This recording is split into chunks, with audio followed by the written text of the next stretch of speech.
Give you a warm welcome to the Financing Sustainable Development of Latin America and the Caribbean Cities.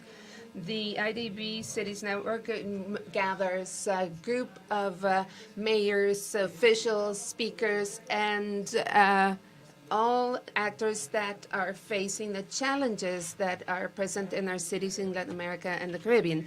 This year in Denver, in the framework of the Cities Summit, we are going to be discussing the topic of financing sustainable development in Latin American and Caribbean cities. Let me tell you that this event is live streamed on the bank's YouTube. Greetings to everyone who are with us on YouTube. This afternoon, we are going to be live streaming on Facebook and LinkedIn as well. Welcome, everyone who are with us through LinkedIn and Facebook. I would like you to share your learning on social media. Hashtag Reunión de Alcaldes VIP 2023. That's the hashtag you can use on your social media. Today we have a full agenda for thematic sessions. And then at noon, we are going to have working groups on the tables led by the mayors. We will have Juan Pablo Bonilla to give us opening remarks, manager of IDB's Climate Change and Sustainable Development Sector, followed by the thematic sessions. First, vision planning, strategic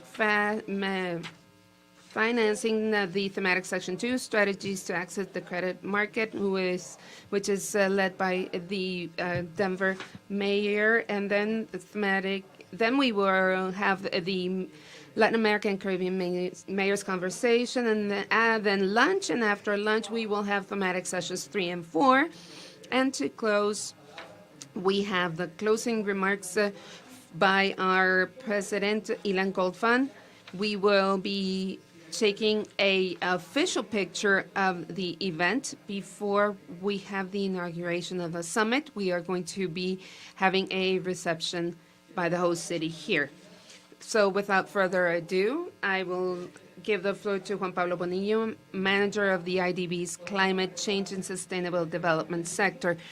We gave you this book with all the biographies, information about the thematic sessions, agenda, notes section, so you can all use it for your purposes. On the back of the room, you will see publications and interviews we did with mayors in Buenos Aires last year, and other information useful information we shared. So welcome, Juan Pablo.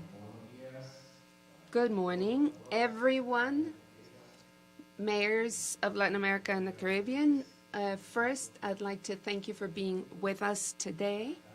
Unfortunately, there are several mayors that are still on the way because of the bad weather. There have been flights canceled and so on.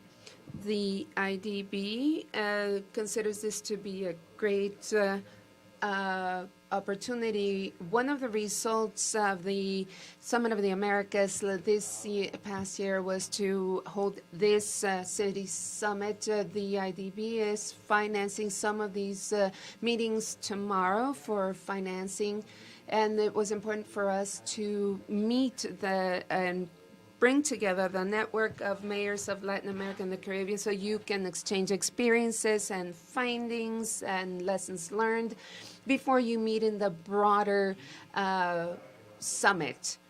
I was recalling the last time we met, which was in Buenos Aires, where we had something similar to this with the C40 group meeting, and at the same time we had a climate financing meeting linking DC and cities and linking biodiversity and climate change and the development of cities. It's important to us to consider the issue of financing as a prerequisite of what we are considering, and the importance of seeing how cities must receive support so that their finances are in order so they can start thinking about developing projects, and they should have access to financing for this. I'd like to share with you the way we are seeing this at the bank. because this reflects what is going on in countries and cities. At the climate change and sustainable development sector of the IDB, we have the urban development and cities sector, and we have the cities network led by Camila Uribe. It is a cross-cutting vision working with urban development, which is part of the same development, to start establishing urban-rural links, and at the same time seeing cross-cutting issues related to sustainability. That is why we are considering thematic sessions: biodiversity, natural disasters, tourism, and so on, to start considering the territorial dimension along with the sustainable dimension. With our friends at Sustainable Development, we are also considering the area of PPPs for public-private projects. BID Invest, that's the private area of the bank, which is growing quite fast, and hopefully it will be beginning a new process to increase their capital so they can do more. We also have the BID Lab. It's an innovation lab to test new topics. Then we also have the institutional area of the bank, which is where we deal with fiscal management, and this is what we wanted to give to you today, and how we address the issue of cities. And that has to have a financial component, project development component, and to bring into that the sustainable topics. And the city planning is all coming together to answer difficult questions, and that's why we're all coming together, so you can solve these problems together, and to see what your needs are as mayors, and to see how this long-term vision is adapted to the territorial component. I wanted to say that in climate, we're talking about 2050 with commitments to 2030, but NDCs have to be an input for national development plans. The question is, how can we transfer that to a subnational level so we can have a long-term vision, so that many issues such as electromobility, sustainable energy, the adaptation and resiliency in living in cities, like rainfall, is something that can't be done in one term. It can take two. So how can we make sure that these NDCs can have a subnational dimension in cities, so that there's a long-term planning included in that? So these are the issues we need to consider in the future. Today we are going to have something that's very rich. We are going to be seeing success cases in finance that will be helpful to continue structuring projects, so that you can be innovative for financing projects. And this is something we are going to be reviewing collectively in the next 5 to 10 years. I would like to thank the bank team, not only the Urban Development and Cities Division, all the different areas of the Bank Geek that always helps us develop or organize these events. And as we heard this morning, we are going to have our president this afternoon, and hopefully you'll be with us this afternoon for the closing of the event. Without further ado, let's begin the working groups, and it's wonderful that we're going to be working together. Welcome, and let's start working together.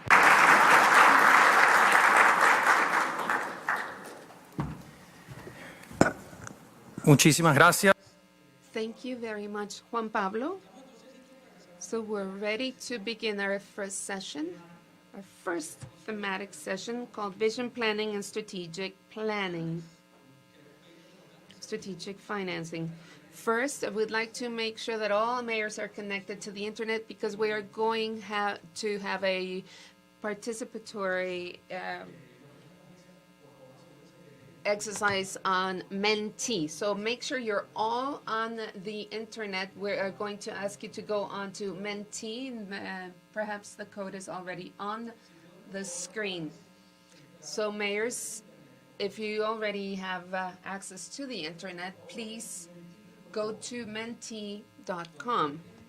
When you go into menti.com, it will ask for a code, 86503462. It's on the screen.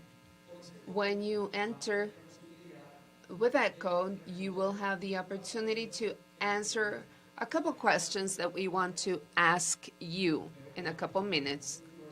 I think many of you are scanning the QR code. So please access the internet, menti.com, and use the code that's on the screen, 86503462.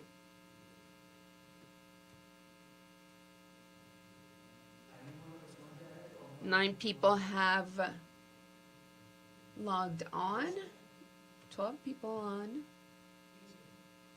15, so you're all joining quickly.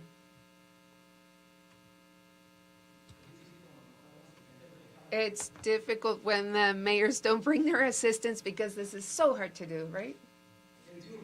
21, excellent. So most of you have joined, have logged on already. So please start answering the questions. Answer them right away, and then we'll start to see the answers on the screen. The question is, what is the vision, your city's vision for 2025? Bear in mind the issue of financing and taxation. That's what is bringing us together today. But think about what is the vision, your city's, rather, 2050. It's what is the vision for your city for 2050, 2050. Once you answer the first question, the next question will pop up. And the first two questions are for the beginning of the session. 49, 50 people are already logged on. Answer question 1, and then once you're done with question 1, move on to question number 2.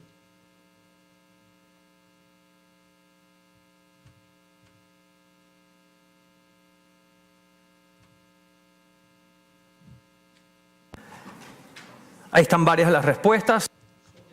You have the answers. It's sustainable, to have a sustainable city, sustainable for all citizens. Sustainability, especially as fiscal sustainability for cities, is key. Sustainable and safe, economic growth, inclusive city, sustainable city. Some of you even used a slogan, Santo Domingo de Guzman, a walkable city with civic values in the Americas and which grows in a sustainable way.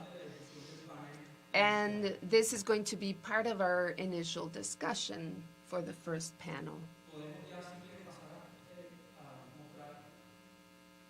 Let's see the answers for question number 2. We already have 21 answers available.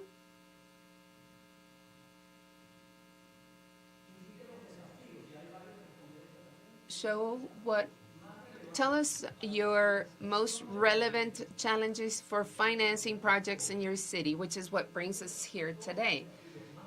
Show us your 2 most relevant challenges to financing projects in your city. This is what is going to help the moderators see the realities presented by our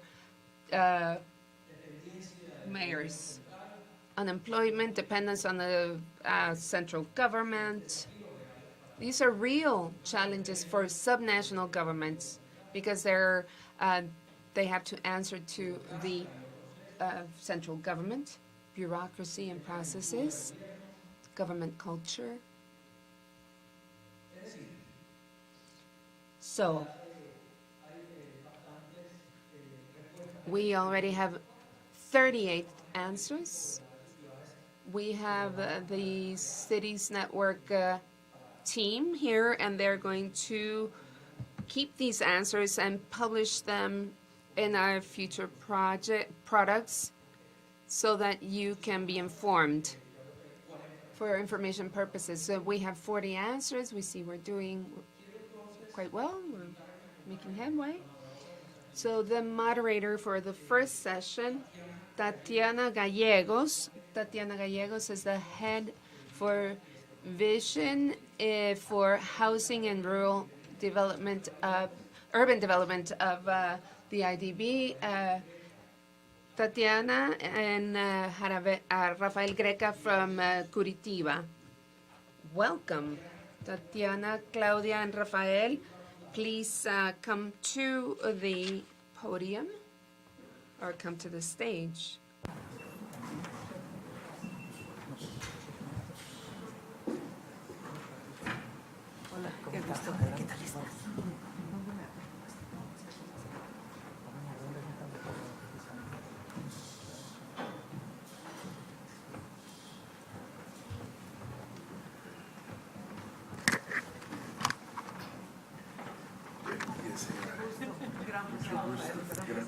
Bueno, bienvenidos, Tatiana. Esperamos en Curitiba y iremos a Bogotá. Muchas gracias, muy generoso.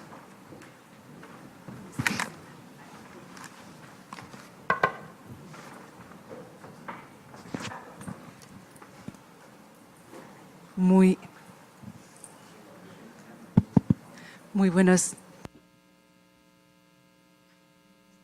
Good morning, everyone. I think that you can hear me now. It is such a pleasure to be with you here and to share this first session of the day with you today.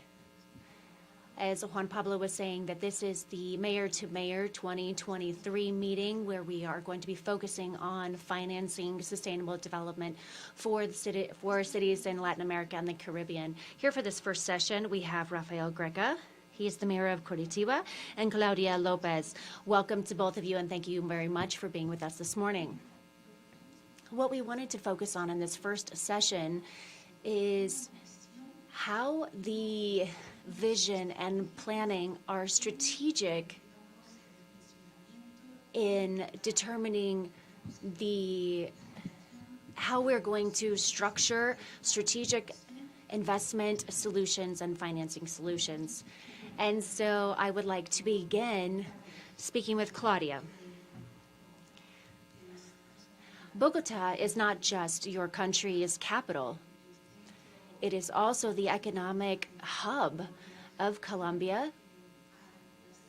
There are a series of strategic challenges that entail or that really make this be the most important city in the country, or that you face as the most important city in the country. And you and your campaign focused heavily on taking care of your block. And this is focusing on creating opportunities specifically for women who take on most of the non-remunerated work associated with taking care of families and their immediate environment. Claudia, could you talk to us a little bit more about how you were able to develop this strategic plan for this care roadmap, and how you were able to encourage the citizens of Bogota about how important this is? And I would also like to talk to you or ask you about how you are thinking about sustainability long-term for this program. Tatiana y a Rafael y a los amigos todos.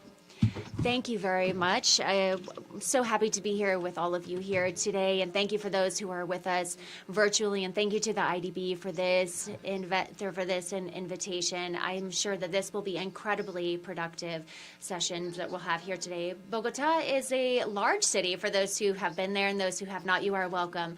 We have a population of 8 million. About 52% are women. We are 25% of the GDP of Colombia, and as a metropolitan region, we are 31%, about a third of the GDP. However, in Bogota, as in other Latin American cities, a significant portion of the work that we have is informal. So that would be that we don't have access to Social Security, we have lower than minimum wage, and we have nothing for our older age. But as everyone, we need to be taken care of. As children, when we get old, we need to be taken care of. Or someday we're going to be sick, we need to be taken care of. But when we don't have formal Social Security that can take care of those needs, who provides this? Women. This is the non-remunerated domestic work that women carry out, which would actually account for the largest sector of production in Colombia. If we measure it as we have because of the law that we have in Colombia, Cecilia Lopez, actually, who is a minister of development, we know that this non-remunerated work for women is 20% of Colombia's GDP. This is what women give, not just in taking care of our families, but also making it possible for the country to actually work.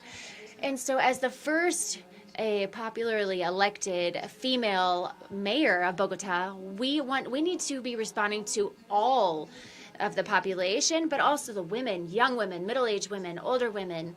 And I believe that that is much a large part of my job. And we have to measure and understand what the contribution of women is to their families. And we have to thereby create a system, infrastructure, and services provided by the city that doesn't just recognize this, but also redistributes and relieves women of this responsibility.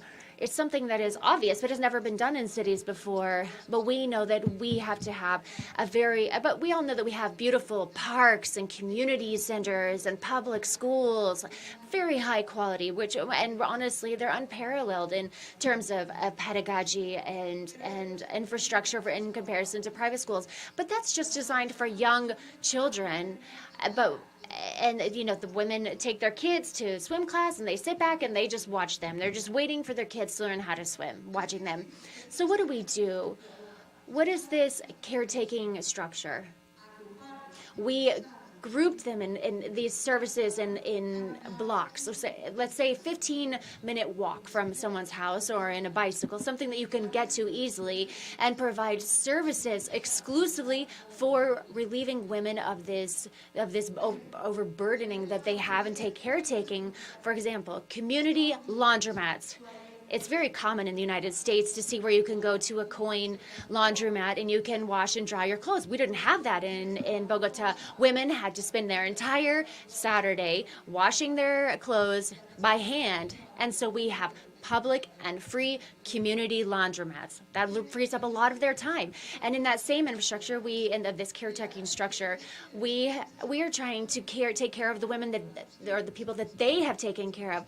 Let's say there's someone who has a disability or the elderly. And so the key to the system is that in that same infrastructure, we take care of those who they take care of to be able to give time back to these women for themselves, for their lives, so that they can finish high school, while someone is watching, while a machine is washing their clothes, or while someone else is taking care of the elderly, so that they continue their schooling, because there are more than 200,000 women who are taking care of just their family, and they're in poverty, and so we're trying to help them continue their high school education, to get higher education, to help them with business, with the startup businesses, and to not just stay, if they do have a job, to be stuck in an 8 to 5. We want them to have, be entrepreneurial within their own community of women, to be able to generate income, to get out of poverty, and to also relieve themselves of this overburdening that they have of caretaking.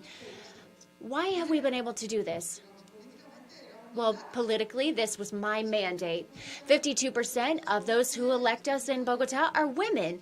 And so we had a social consensus that this was necessary, and then we can't just think that it's normal that women are in poverty and that they just have to pull themselves out of it, but they're still responsible for moving the economy forward. So we had this mandate, but also it's very practical.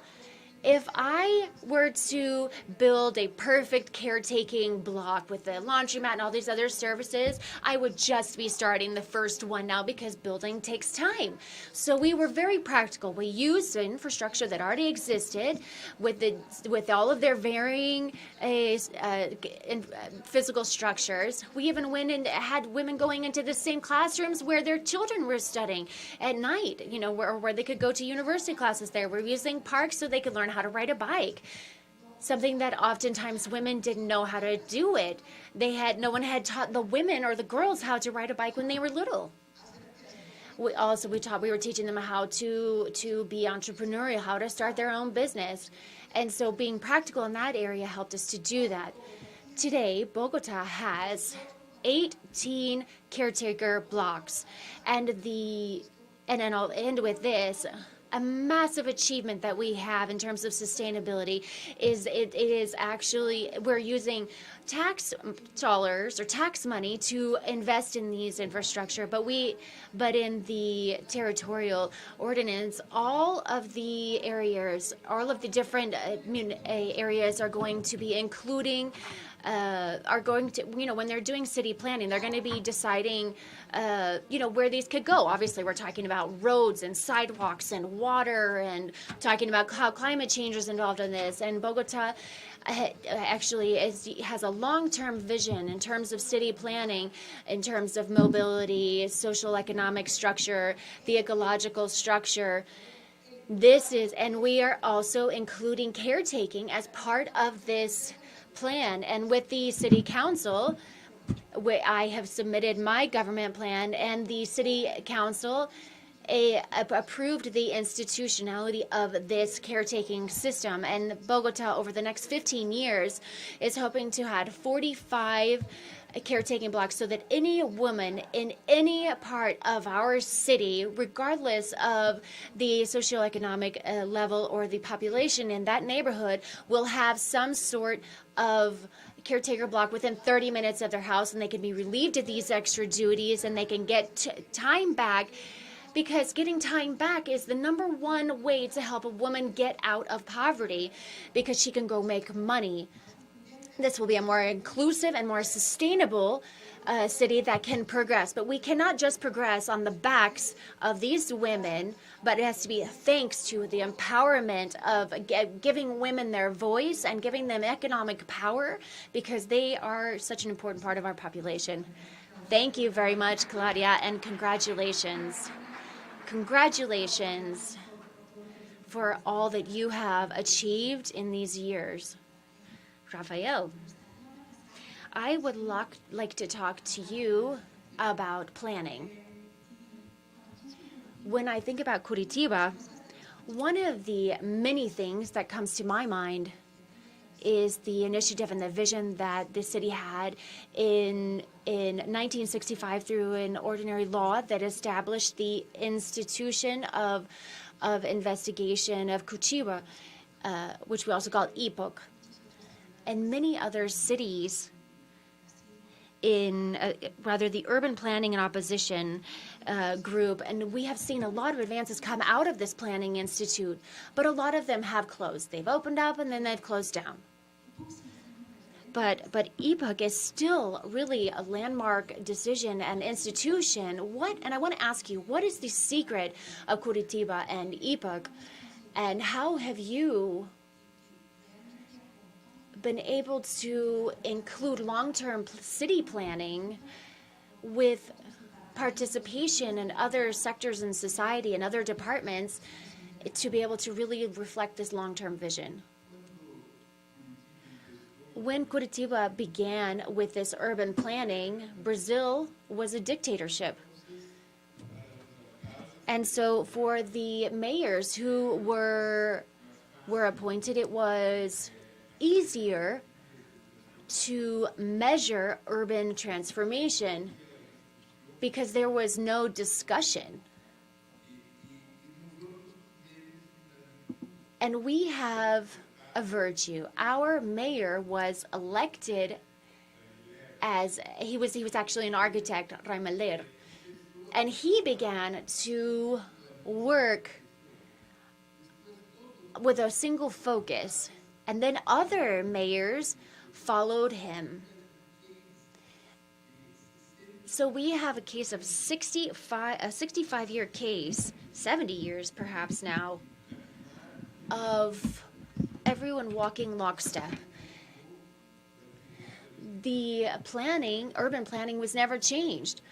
When the democracy came, and with the 1978 Constitution, I was working with IPOC, and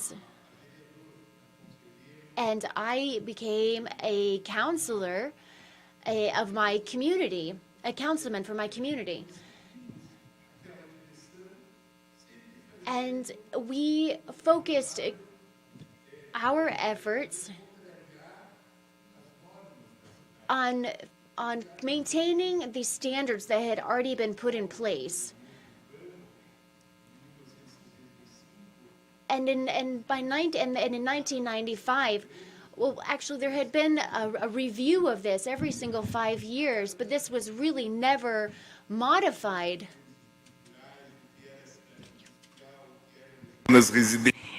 They had never set industrial zones, social zones, but rather a social housing organization was created, a strong organization, as well a structure for healthcare centers that would be open for 12 hours a day and even 24 hours a day. Today we have 109 healthcare centers that are open for 12 hours a day and 9 that are 24-hour healthcare centers, which we call urgent care centers. And last week, I launched an internet-based and phone-based program for medical appointments, remote medical appointments, e-appointments, in order to lessen the load of those healthcare centers. Brazil's health minister came to visit and was very impressed. Curitiba is also a successful case study in that realm. We also created a network of municipal daycare centers, which provided us with nearly 400 daycare centers, which handles around, it's a huge number. Every child from ages 0 to 3 who need care will find room. Nobody is left out. And it is a city daycare system, but we also have a social security network. We have 4 solidary groups, centers, who offer food free of charge, and 6 restaurants that offer meals for 3 reais for those who are able to afford that cost but are still vulnerable groups. We have a network of 47 family supermarkets or warehouses that offer subsidized food products, and they benefit from state and federal government funds that subsidize them. We have community gardens, around 200 of those. And we also have 2 urban farms, considering that people should eat real food. And we have the BRT, which is our great feat of public transportation, which labor Bogota and Medellin also replicated with IDB's support. I believe Bogota is even ahead of Curitiba in Social Security. And probably because I am a male mayor and she's a woman mayor, an alcaldesa, and it's important to have gender equity in a society. And the secret, so to speak, the key has been fiscal stability. Absolute respect for democracy, a deep level of transparency, but I would truly point out fiscal stability as the real key. The city government cannot spend more than it collects. A city should not be only perceived as owned by civil servants or the city government. It belongs to the entire population. So there has to be a social responsibility law, a fund for recovering fiscal funds, which I created in the second phase of my career. In 1992, I was elected mayor. I stayed in office until 1997. I was very popular at the time, and I was the most voted representative in the federal government at the time. I then moved to Brasilia, to the capital city. I was a minister for former President Fernando Henrique. I enjoyed working for the president, but I didn't enjoy being a minister. I think the best job in the world is to be a mayor. I am a mayor. I have a soul of a mayor. My heart, my belly is a mayor's belly. People use my belly to draw urban plans when they draw diagrams. Nothing holds greater virtue than the job of a mayor. It is the love of that mission that guides me. But when I was mayor for the second time, when I returned after spending time in Brasilia and working as a congressman and secretary for housing for my state, when I returned for a second term, later as a mayor, I had to help the city recover. Curitiba was no longer Curitiba. My campaign was called Volta Curitiba, Return Curitiba. So you may once again be the Curitiba of Rafael Greca and Lerner. Not that democracy wasn't good. It was good to help the population realize that we had that virtue. We wanted to always seek continuity in sharing all the resources we had with everyone. And in that second stage, I had to create a new Social Security system, and as well as reverse auctions to help pay 437 million in debt. So there was debt. You perhaps would offer 20 million in payment. Tatiana owed us 20 million, for instance. Then Claudia would offer 30 million.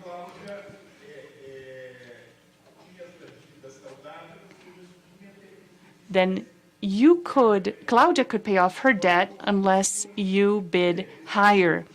We obtained discounts on average around 17.73%, 20%, and we were also able to cut down the city government's costs. And we also worked very hard. I never increased my salary from that point on till today. It's the same salary. We do offer our employees, the city servants, they do have salary adjustments. Because I thought that we should actively engage in fixing the problems we found. And it was truly a gift from God, because during the pandemic,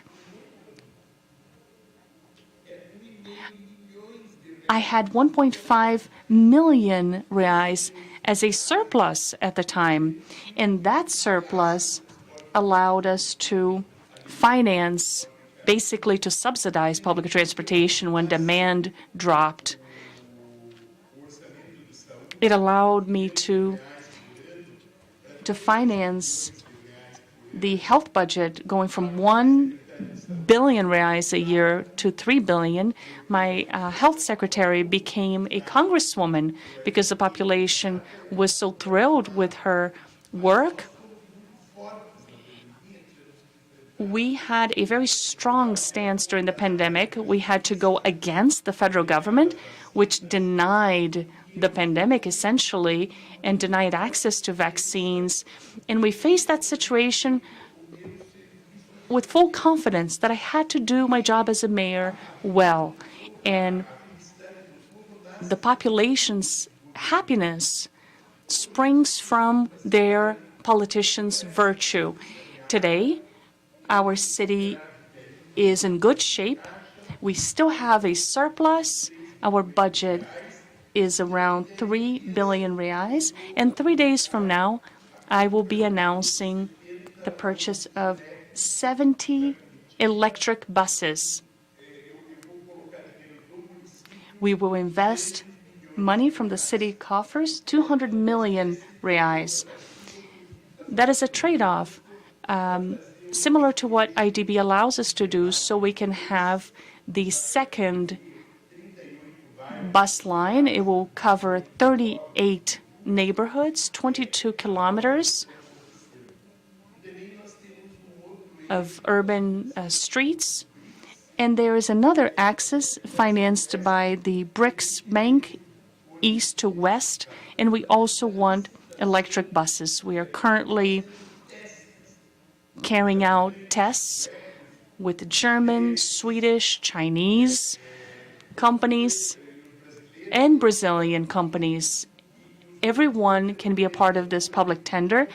Buses are driving around town, so we can see if it will work out. The BRT system, which was replicated in Bogota, Medellin, and 200 cities worldwide, is the great success and accomplishment of Curitiba. It's part of a larger green program. We just created a solar pyramid atop a landfill, 860 photovoltaic panels, which will save 30% in the public electricity bill in Curitiba. The secret is love. Love is the prerequisite for this mission. If the mayor loves the city, if it has that sense of belonging, then the city will in turn have an invaluable asset. De nuevo, enhorabuena. Hay muchos temas que habéis tocado. Para Retomar. Entonces, hemos hablado de visión, hemos hablado de planificación y ahora me gustaría ligarlo a... Planning and vision, and we talked about planning and vision. Now I would like to talk about financing, and we have obviously Rafael's already talked to us a lot about things. In terms of investment, you have talked about mobility, and both of you have shown a great concern and commitment to mitigation and adaptation due to climate change. And you have also talked about how you can support your society, your population. Question for you, Claudia. In the case of Bogota, in these very difficult years of the pandemic, Bogota has been a leader in expanding public spaces, pedestrian areas. Bogota really has the best mobility example in terms of reducing emissions. You have great public transportation. We know that you have worked heavily on the metro system there. My question for you is, how did you do this? How have you been able to make these advances? How have you helped people change their routines? How have you obtained the necessary investment to move this program forward? And then I will ask Rafael my question. Thank you, Tatiana. These have been very challenging times. I fought my whole life to get where I went, and I finally get to be a mayor, and I have pandemic and national shortages. The whole world was shutting down, and so I had to deal with all of that. We've got basically the 7 plagues of this century, and I still had to move my own agenda forward. And so we needed new social contract, the new 21st century social contract. And that was my first objective when I was elected. And so the Bogoteños have a citizen DNA. We have had great mayors in the past, and so what we have to change is citizens, and we're not changing the citizens. The citizens learn to appreciate what they have, and so this is a lot of what we had been focused on. Enrique Peñalosa, who was a mayor, and he was in Curitiba, and he obviously worked in Bogota, and so we can talk about his creation, the transmillennial transportation system. And so the Transmilenio was really one of the best things that we had. However, there was no 10 million population, any system that could really handle 10 million people. So we had to develop a new system And as Rafael was talking about, he asked the question, why is Curitiba Curitiba? Because we had 65 years of maintaining the same path. And so we had to have, perhaps it was an over-idealization of, we had to avoid that. The metro is the metro. Transportation is transportation, period. When things get over-idealized or ideologized, we can lose perspective. And so part of my job has been removing some of that ideology from the transmillennial. Is not Enrique Peñalosa. It's not his project. It was his idea, but this belongs to Bogota, and the metro is not Pedro or Claudia. No, it's Bogota's. And the cables that we need to get, to connect the mountains down to the flatter areas of the city, we just have one. We're going to be doing 7. We actually just inaugurated the second in San Cristobal. Those belong to the city. They don't belong to the mayor. The work is the work of the people. They're not built with my credit card. They're paid with the citizen, with taxpayer money. And so we have to help people understand that this is a collective effort, that it belongs to everyone, that this is the well-being of everyone, and it's based on the productivity of everyone and the productivity of the country. If Bogota stalls out, then the whole country is going to stall out. And so we have to really focus on providing context. And some of the things that have helped us to make these decisions is aligning all of the instruments. We always have to have money, right, to do, or else we're just going to be sitting on our hands. The money is not just about money, though, but we also have to have purpose, and we have to have the ability to inspire and mobilize collective action with common objectives like climate, like fighting climate change, for example. I was very lucky in the sense that during my term, I had to update the 3 long-term instruments that we have in this city: the climate plan, which has been awarded by various different agencies because it is a very sound plan. It's not just about having a plan, though. We have specific projects that help us get funding and move forward in this. So we have this umbrella thing, and then we have our territorial plans or urban plans that is a medium, midterm.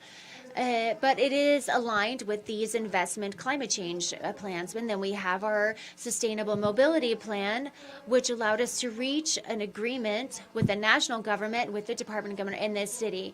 So we had Cundinamarca, essentially the governor of that. We had historically had a lot of infighting with them. It was a constant competition between the men to determine who was the most important and who wasn't that. So basically we just said we have to reach an agreement. The pathways in and out of Colombia are very difficult to access. It's a pain and it's a headache to try to go into Bogota. Someone who wants to go from Barranquilla to the Bogota airport will take 3 hours of going in and out of the city. This is costing us millions of dollars in productivity. So we agreed, because Bogota only has 8 exits, and only one works well. So today we have works either expanding the Trans-Bogota highway. We're building a new south highway because the one we have is not enough. We're expanding the number 138063, where we have 5 of the 10 million Bogota citizens. So what are we doing inside the city? Transnivel is wonderful. Transmilenio is excellent, but we can't just rely on that. We need a multimodal transportation system that is not overloaded as it is now, so that we can use the Transmetro much more, which can really transport more people during more time slots. We are building more Transmetro lines. It took us 20 years to agree, and it took us 3 years to agree where we have to establish the second line. The bidding process is going to start this year, and by next year we'll have hired the builders. So what we didn't do in 50 years, we are going to do in 10. And the other thing that I wanted to do is to pass a constitutional reform, the Constitution 1991. Que le da más autonomía, más capacidad fiscal. A statute to provide more fiscal capacity for cadastre. Updating the cadastre in Bogota is one of the most advanced one in Latin America. The land tax is very progressive. We are updating everything in a rigorous way. Politics do not affect what we do in Bogota. This gives our work seriousness and liquidity and the ability to acquire debt. We have an extraordinary Transmetro system. Colombia, to give you an idea, 60% of its GDP is debt. And Bogota has a 1.5% debt, and our city is falling apart as a result because we are not doing any new works. We have social mobilization. We have youth trying to find a new job. So we have a huge responsibility to our citizens, and we haven't used our credit capacity. And in this way, we are going to implement a sustainable mobility plan. The voters believed in us, and in 2020, they approved a bill for creating employment for women, for youth, and to give opportunities to everyone, and also a sustainable mobility long-term plan as well. We're now starting to use our credit card that was not used before. And in this way, we are acting responsibly, so we are reaching a better, it's not a full social consensus, but at least it's better than before. Why is this important? And let me end by this. It's not just transportation, cabling, or a metro system. But if we don't care for our people, especially youth and women, we won't have a good basis for democracy. There will be polarization, huge strains, social strains. The national in July 2021, Bogota had 164 stations of our metro that were destroyed in the social unrest that occurred, which is reflecting structural and circumstantial pain that was caused by the pandemic. We are now recovering the use of most of these stations that were destroyed. And as a result, we improved the quality, and people recognize us. And as a result of the investment of taxes, Colombia has, outside of China, the largest electric bus fleet in the world, so we can improve transportation and meet those climate change goals. So the social rescue plan and the transportation plan that required a 60 million peso investment, which is a $5 million investment. And this has acquired some consensus from their citizens because we realize we need to modernize our Transmilenio. We have to create the green metro, and this is one of the hugest, most polemic issues. Everyone wants a green metro, but Transmilenio is the Transmilenio is a very politicized issue. Transmilenio can't be is no longer useful or no longer effective for transportation, but we can't destroy it. We have to improve it, improve mobility, redistribute public spaces in land management and territorial planning. The king of the 20th century was the automobile, not persons. But in Bogota, only 20% of the citizens have a car, but 80% of the mobility spaces are dedicated to cars.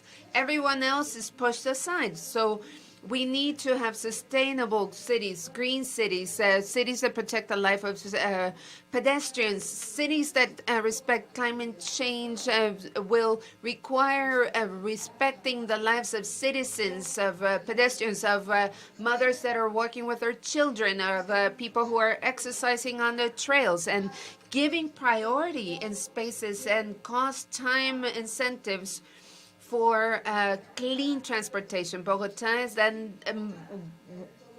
capital of bike riders. 800,000 Bogotanos travel by bike every day. We have 700 kilometers of bike trails, and by next year we'll have 1,000 kilometers. We have one of the largest bicycle networks in Latin America, so we have a monumental success in this sense. We are going to have a Telbisi alliance from Brazil, and we, in the first 4 or 5 months, the people covered the mileage that was going to be covered over the course of a year. So just to give you an idea, we need to redistribute spaces. During the pandemic, I took the main highways, the main avenues, rather, of the city, and made them bicycle trail. During the pandemic, everyone said, wonderful.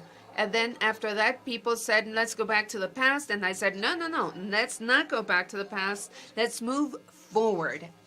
And this is a constant debate because that 20% has to use public transportation. As I tell people who use a car in Bogota, you're 20% of the population in Bogota. You use your car every day. So do you want an electric car, a recent model car, an electric vehicle with a driver? So you have wonderful, wonderful drivers most of the time. Most of the women are drivers, actually. So use your electric vehicles. So we're investing so you will use these electric vehicles. And we need to use our investment, however, so that we can take care of our people, so that instead of social unrest, we will have a better democracy, so that through democracy we can take care of the planet, because no dictatorship is minding the climate. They don't care for their citizens. They won't care for Paris. And so the well-being of their own citizens is not their priority. So the priorities of the world aren't their priorities either. So we need to take care of our people. So we have a social basis, social foundation that will take care of nature, so that democracy can grow. Rafael. So, Rafael, allow me to jump to something different, and I'm very interested in asking you. We have spoken about vision, planning, investment, but you, a few minutes ago, talked to us about something which is important, and that's the fiscal status of the cities. Curitiba received, congratulations, some awards from Nastoe magazine in 2022, declaring that Curitiba was the best city in Brazil from the fiscal standpoint, and in terms of the quality of life of its inhabitants.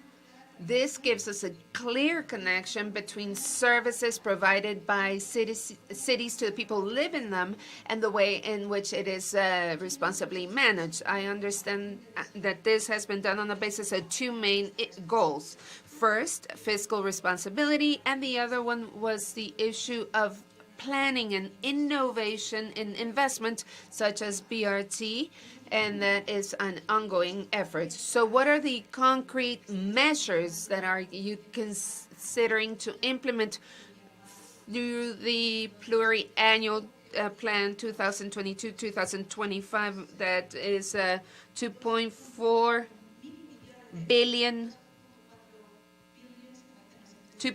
billion reais to be invested in this year? How are you going to take fiscal responsibility in the new investment, and what are the secrets of Curitiba to do this? Fugir dela, porque the city belongs to everyone. It doesn't only belong to one segment. Então, nós outros insistimos muito em este tema de jamais gastar mais do que se arrecada. Nós outros somos sujeitos à economia global e à economia nacional. Por exemplo, a guerra de Ucrânia hace mal a todos los hombres y todas las mujeres en todo el mundo. Entonces, las ciudades deben ser resilientes, más fuertes do que las dificultades. Esto es muy interesante y me encantó cuando Cláudia habló que la ciudad no es de Cláudia o de Rafael, la ciudad es de su pueblo. Hay que haber una política de Estado y esta debe siempre ser la misma. Y no debe haber el veneno de la ideologización. No hay doentes de izquierda o de derecha.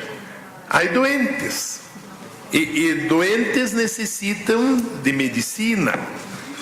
Una ciudad no es de derecha o de izquierda. Una ciudad es la ciudad con todas sus necesidades. A city is not left or right, it's a city with needs. It's Parmenides, our colleague from Athens, said, whatever is, whatever is not, cannot be. So we need to base what we do on reality, and the reality of Curitiba is to ensure that the whole city works with all of its social baggage of urban planning, safety, food and nutritional security, until we get to a better sustainable horizon. We also have a climate plan, which is a climate plan that goes through 2030. We want to achieve all of the goals. We are planting trees. In 2019 through today, we have planted 330,000 trees. And we have thematic streets, a street with just bananas, another one that has red or pink and yellow flowers, and it is called Spring Street. And this is possible because there were conditions that were created by fiscal responsibility and with a fiscal adjustment plan. I have a vision, and I've gone back now to ensure that I can continue doing as much as I can. I've been in office over almost 20 months, and in these 20 months, I want to focus mostly on sustainability. I want to work more on solar energy. I want to have more solar panels in the city, and the main issue is to be able to have transportation available that is not too expensive. We have invested in transportation. I invest, and the state government is also investing, and we are also working with the federal government so that older citizens can have subsidized transportation or free transportation that is paid for by the government in Brasilia, because this is a huge burden on cities. Transportation today costs $1, 6 reais. And it used to be 4 reais. But every time that the petroleum sheikhs increase the price of oil, we are the ones who suffer. So we need to try to achieve a balance of co-responsibility among the metropolitan cities of the capital, so that we can work with the state government and the federal government so that we can establish a fair price, because Curitiba is it's a spectacle, or rather a real show, and God created shows and established them in Curitiba, and this is the style that mayors used to speak. Subsidies are very, very necessary, especially regarding energy and the types of energy we use. We can't continue financing polluting diesel energy that is just making the petroleum sheiks rich. We have to face the issue of pollution that is making our people sick. So I believe that it's important to continue moving forward. We need to open spaces for responding to all of the needs of our cities to develop all the potential of the city. The secret is that all kinds of negotiations should be accessible to all. Innovation is only useful if it becomes a social process. Innovation is only useful if it becomes a social process. Internet is good, Wi-Fi is good, if it's free and accessible to all. And this is what I'm trying to do as a mayor. Thank you, Rafael. Thank you once again. My last question before we open for the Q&A. My last question for both of you, so that the other mayors can ask you questions that are burning questions. We have spoken about the vision, the planning of your cities. Claudia was talking to us about how they were improving the fiscal state of affairs, the buying of new land for transportation, and the new taxes, and the importance of cadastre. Rafael was also talking about the efforts made in Curitiba to ensure that you are meeting fiscal standards when you execute your projects. So I wanted to ask, especially because this is the core of our conversation today, what access do you have for financing? Your cities are well placed for access to credit, but the pandemic certainly was difficult, and there has been an increase in interest rates for credits. So I wanted to ask you quite quickly, how do you see access to credit in your cities to invest so critically about mobility, your climate plans, and so on? What are you doing in that regard? I am very grateful, no complaints, but we do have huge challenges. But before credit, obviously, we have to repay credit. But first, we need to strengthen our fiscal foundation. We need to work with the capital with a special regime, taxation regime. And we are a centralized government, and our colleagues from other cities, we have the Palmira, the Cucuta mayors. There are so many permits that we have to ask the central government to charge certain fees. So give us autonomy. We're decentralized, but let us charge our own taxes. For example, something obvious in cities is fees for pollution, which is the most important tax in the 21st century.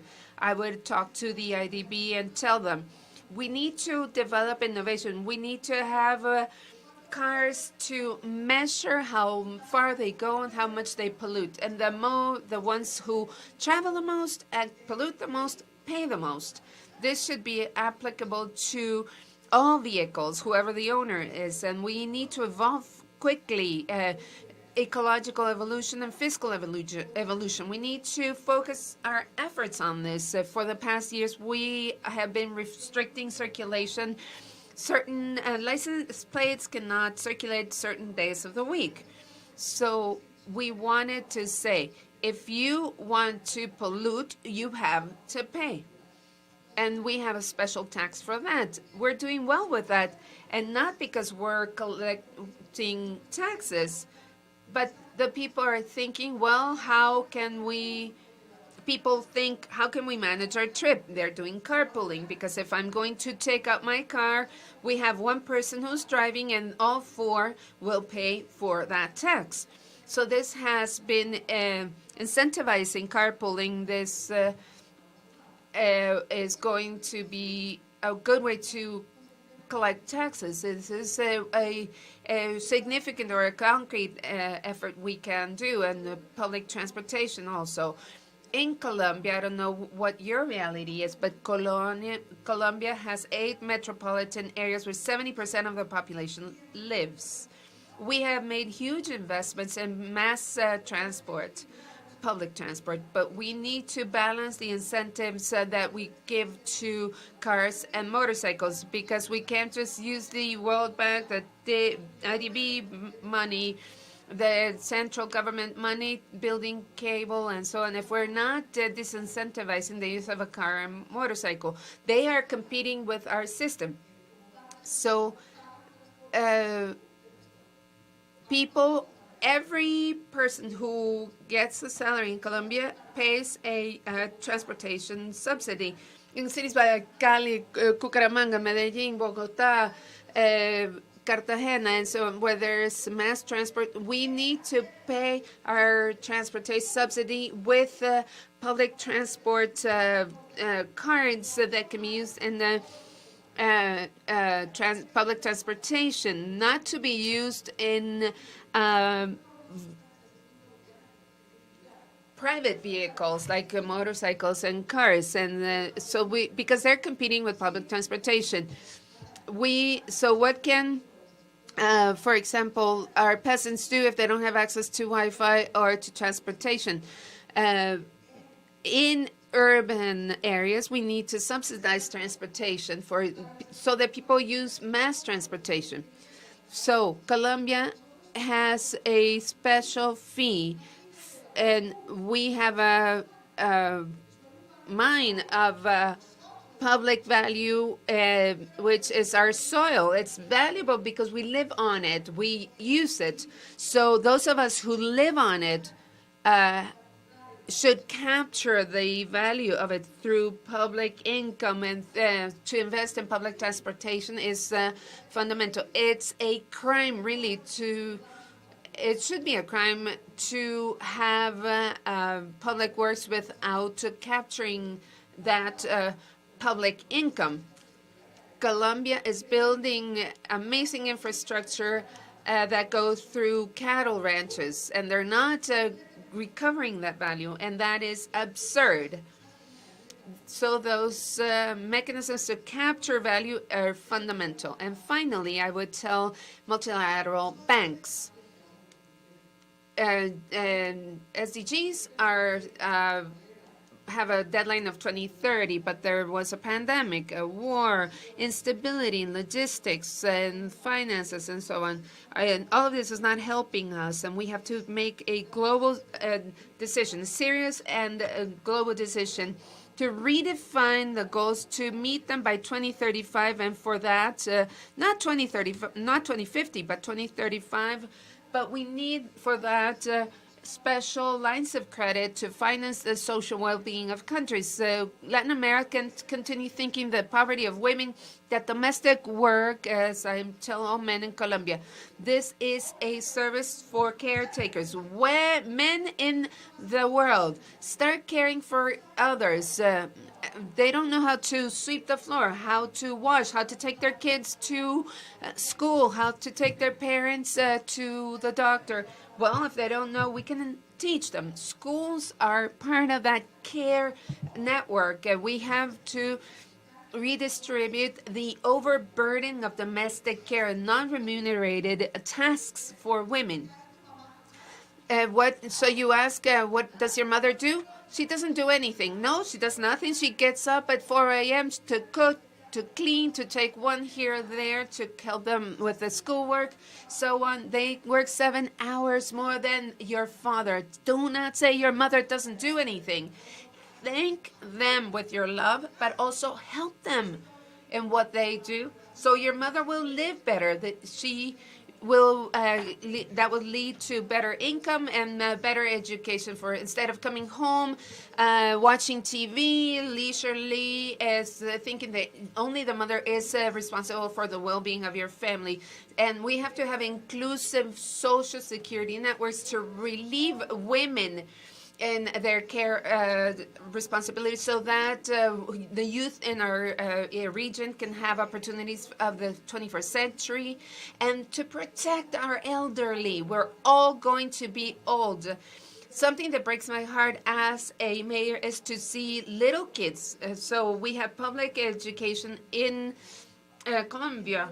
We have 500,000 new Bogotanos who came from Venezuela, but those 60,000 Venezuelan children who came to Bogota are all guaranteed free quality education in the same conditions as any other of a Bogota citizen. We have to invest in education and jobs for our youth, and the digital transformation to be able to have a postgraduate or post-high school degree. Because studying in Latin America, it's expensive. It's 5-year careers, 5-year study programs. How can they go through 5 years in school? Who's going to sustain? Who are going to pay for them? We have to have shorter degrees that are relevant, and people have to acquire debt so that they can study for 5 years, and then they have no access to a job. And education, which was the promise of social mobility, is no longer this. We have to correct that. It is a failure that needs to be fixed by the business sector, the government, and academia. So we need to focus on those fiscal sources, on financing sources, strengthening fiscal foundations of subnational governments, so we can invest responsibly, so we can pay the credits in the future with reasonable exchange rates or that multinationals give us. Tenemos, digamos, unos puntos muy. Same question for you, Rafael. There are a few points that Claudia has emphasized regarding strengthening the tax base as a platform for when you have to take out a loan for priority areas for the city, that you can do so. In Curitiba, what is access to financing like? What areas do you think need to be strengthened? What recommendations do you have for all of us? El mejor es la inversión en la educación. La ciudad del futuro debe ser una ciudad educadora y debe ser una ciudad sostenible. Y debe ser también una ciudad justa. Lo más bello es el más justo. El más bello es el más justo. Este es un aforisma griego, es muy, muy antiguo. Lo más bello es el más justo. Entonces, los alcaldes deben trabajar siempre en esa premisa de la educación, de la justicia social y de la construcción del futuro con sustentabilidad. Él habló de minas de oro en la ciudad. Por supuesto que el suelo urbano es una mina de oro. Nosotros ya tenemos en Curitiba hace muchos años una política de suelo criado, de incentivos constructivos para habitação social, incentivos construtivos para edifícios verdes, incentivos construtivos, o correto uso do suelo urbano, incentivos para habitação. Isto nos dá a possibilidade This gives us the possibility. Recursos This gives us the opportunity to really focus on these areas. incentivo interessante The primary incentive is for taxes to not be too high.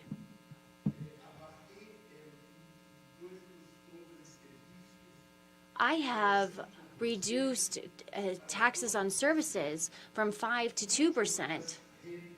Many more people have been able to pay, and many more companies have come into Curitiba, and we have removed the competition from periphery cities because they don't offer lower taxes, because in the past we were having services going to the outskirts of our city because it was cheaper.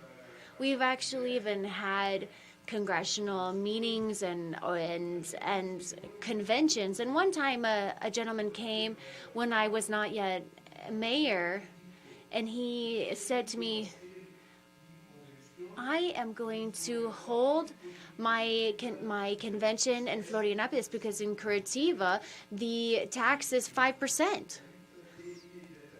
And there I immediately started working on reducing the service tax as low as possible. And also in terms of taxes, in terms of property taxes in urban areas. We work based on the idea of social justice. The poor pay lower taxes, the richer pay higher taxes. Sometimes we have to make sure that we have a balance between making people not have to pay taxes that are beyond what they can pay.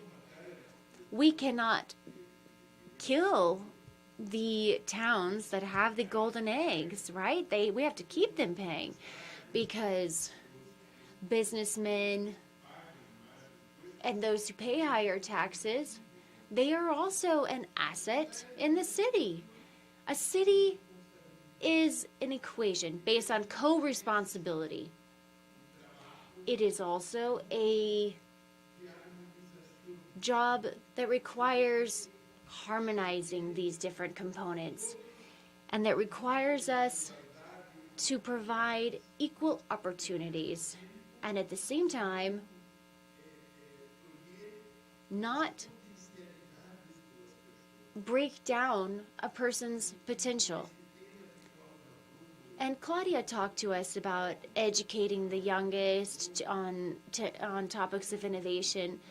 In Curitiba, we opened up the first tech jobs in high schools. These are high schools who provide Wi-Fi and social networks and teach kids how to use these so that we can inspire children to be men and women who have a technological foundation. And we actually have a tech course for the ages 45 to 50 who need to learn technology in their work to ensure that no one is left without the democratic access to the the web of information. And so obviously we're looking right now down the scope of artificial intelligence, and this could be the nightmare of the future. But imagine if someone put together all of my speeches and spoke for me. That's horrible. Each human is unique and individual. In the Catholic Church, when there is a funeral, they say, "Go in peace," and that there is never a human being similar to you. We are all individual, and the world must pay attention to this. We need to focus on the freedom of and the essence of human beings. This is very important. But innovation is valid only when it is transformed into sustainable processes. It is only valid if we have sustainable processes. Thank you very much, Rafael. And with that, we are going to close this session. We have had such an enriching dialogue that we have not actually been able to open it up to questions. However, we will have time during the coffee break and during the lunch to continue this discussion with this. I would like to ask for a warm round of applause for Claudia and Rafael. Thank you very much for joining us and for paying such ardent attention. Thank you. Bueno, muchísimas gracias. Thank you very much, Tatiana, and our beloved mayors. At this time, we have the welcome and remarks from the mayor of Denver, our host, Mayor Michael Hancock, who is here with us. And following his remarks, we will take a group photo with the mayor of Denver. When he ends his remarks, I will help everyone get organized and we can take a group photo here.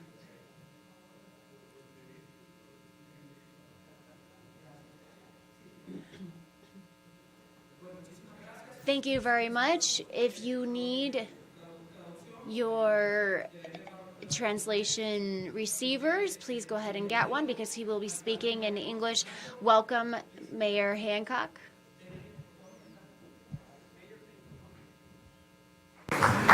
What is this? Good morning. Denver, Colorado, the Mile High City. We are so honored to have you all here.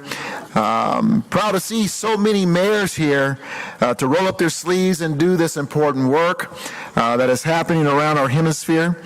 City summits. A summit is a time for city leaders to come together, share ideas, and to bring knowledge back to their home cities.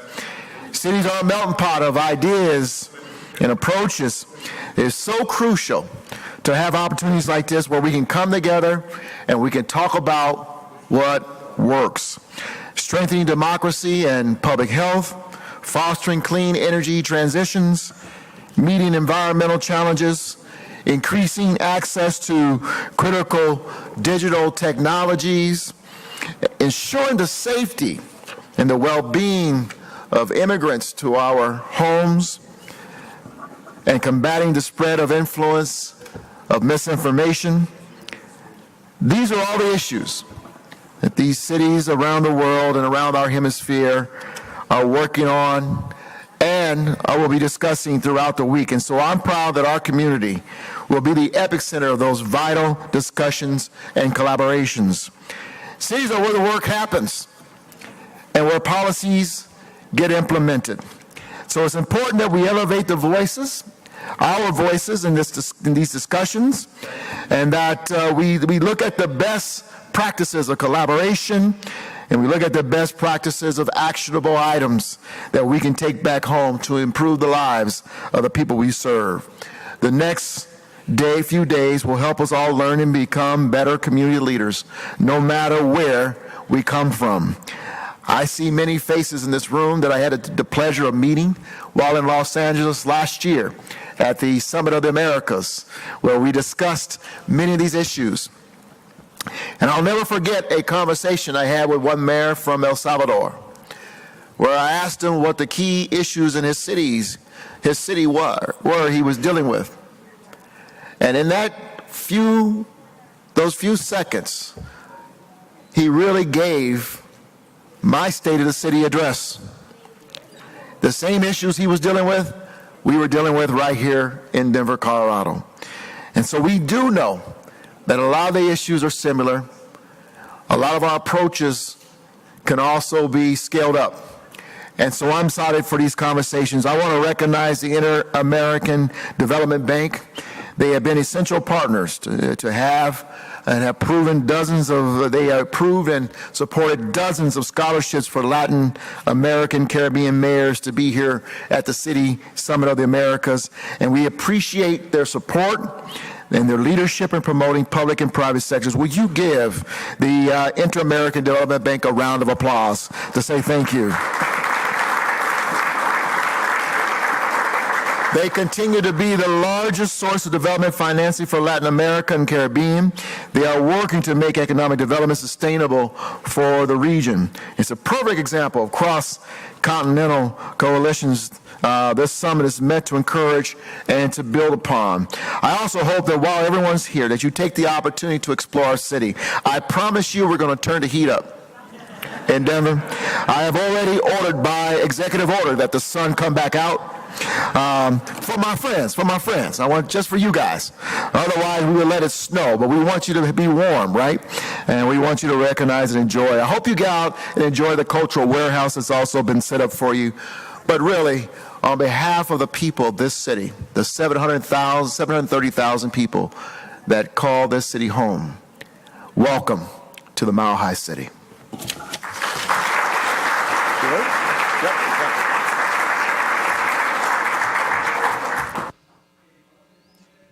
We have the challenge of organization right now. Thank you, Mayor.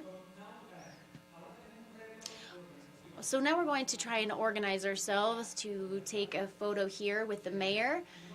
I don't think it's a good idea for all of us to come up here on the stage, so we are going to have some down on the floor and some up here so that we can all be seen. So we're going to try to do this. We're going to take the photo from the back of the room, and we're going to try to organize ourselves. So some of us up here and some of us down.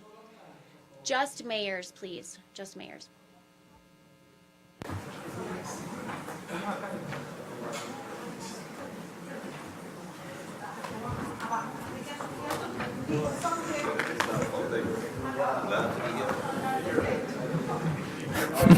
Not everyone on the stage, please. We don't want the stage to.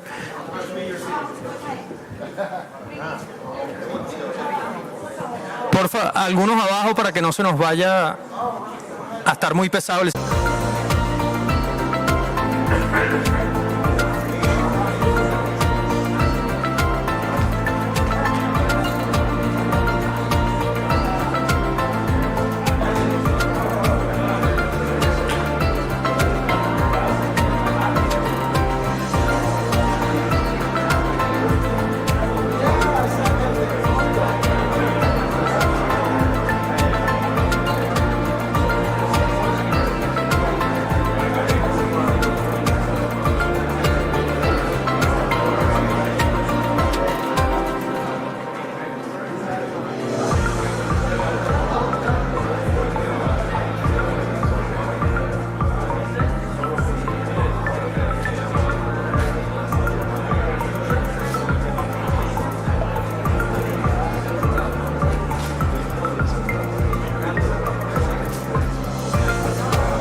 Hola, vamos regresando, por favor.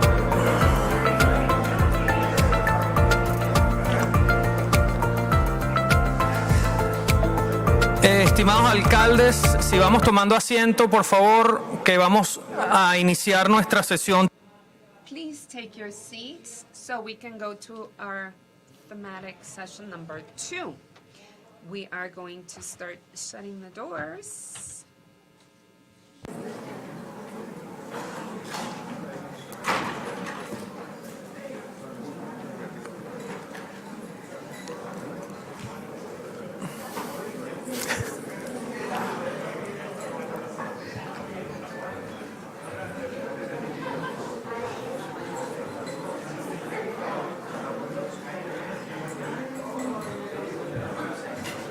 No, pero se ve bien, chamo.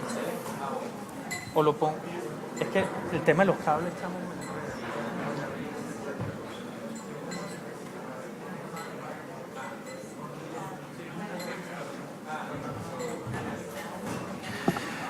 Estimados, tenemos que comenzar, por favor. We need to begin, so please, if you're having coffee. Session.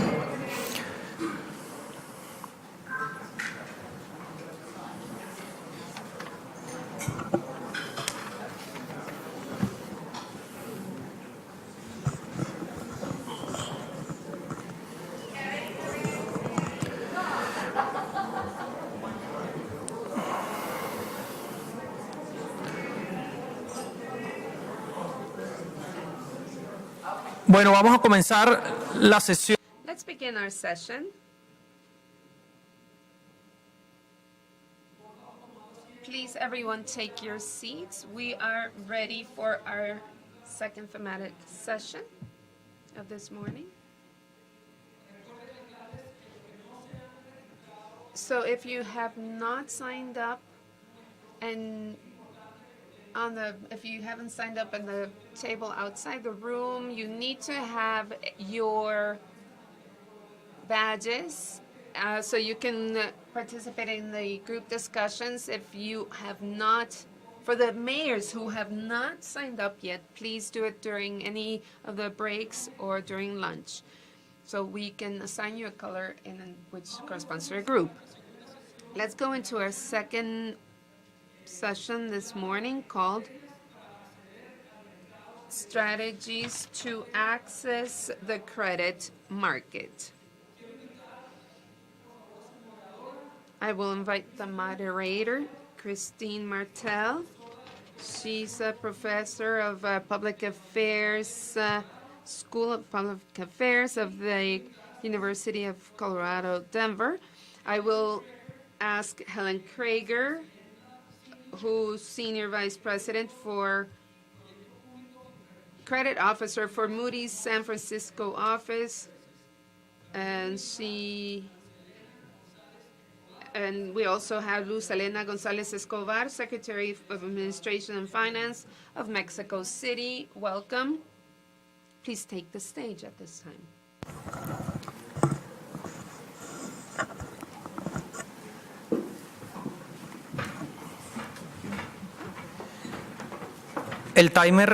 The timer's going to be 1 hour.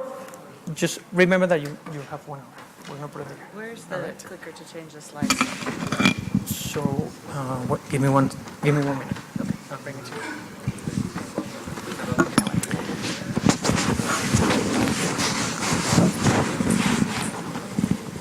Good morning, everyone, and welcome to Denver. My name is Christine Martel. I'll be the moderator for this panel. And as Luis Manuel mentioned, I'm a professor at the University of Colorado, which is just 5 blocks down the road. I invite you to come visit our campus if you have some spare time during your visit here in Denver. Our panel is going to proceed as follows. Each of myself and the 2 other presenters has about a 10-minute presentation, and then I've prepared some questions for our panelists. We'll leave plenty of time, though, for your questions. So as you're listening to the session, think of what questions might be relevant to you. Thank you. So before I move into my presentation, I want to give you just a little background on the presenters. As mentioned, Helen Kreger is the Vice President and Senior Credit Officer in Moody's Credit Rating Agency. She is responsible for analyzing and overseeing the credit ratings of many cities, counties, school districts, and enterprises, primarily in California, but also with experience throughout the nation. As well, she leads efforts to score the environmental sustainability and governance practices of municipal utilities. Outside of her experience in Moody's, Helen has served as an investment banker for municipal issuers and has been an analyst for the U.S. General Accountability Office in International Trade Finance and Competitiveness Division. Our other speaker, Luis Elena Gonzalez Escobar, is currently the Secretary of Administration and Finance of Mexico City. She brings to that position academic and practitioner credentials in economics, leadership, city management, public administration, and tax law. In her public sector experience, she has performed the management and operations of economic and urban planning projects. Luis Elena has served for the government of Mexico City in the capacity of Deputy Treasurer of Cadastre and Land Registry. As well, she has served the nation by directing policy integration, transportation networks, and credit recovery trust. So, without further ado, we'll move to the first presentation, which happens to be mine. And so if the staff can load up my slide deck, that would be great.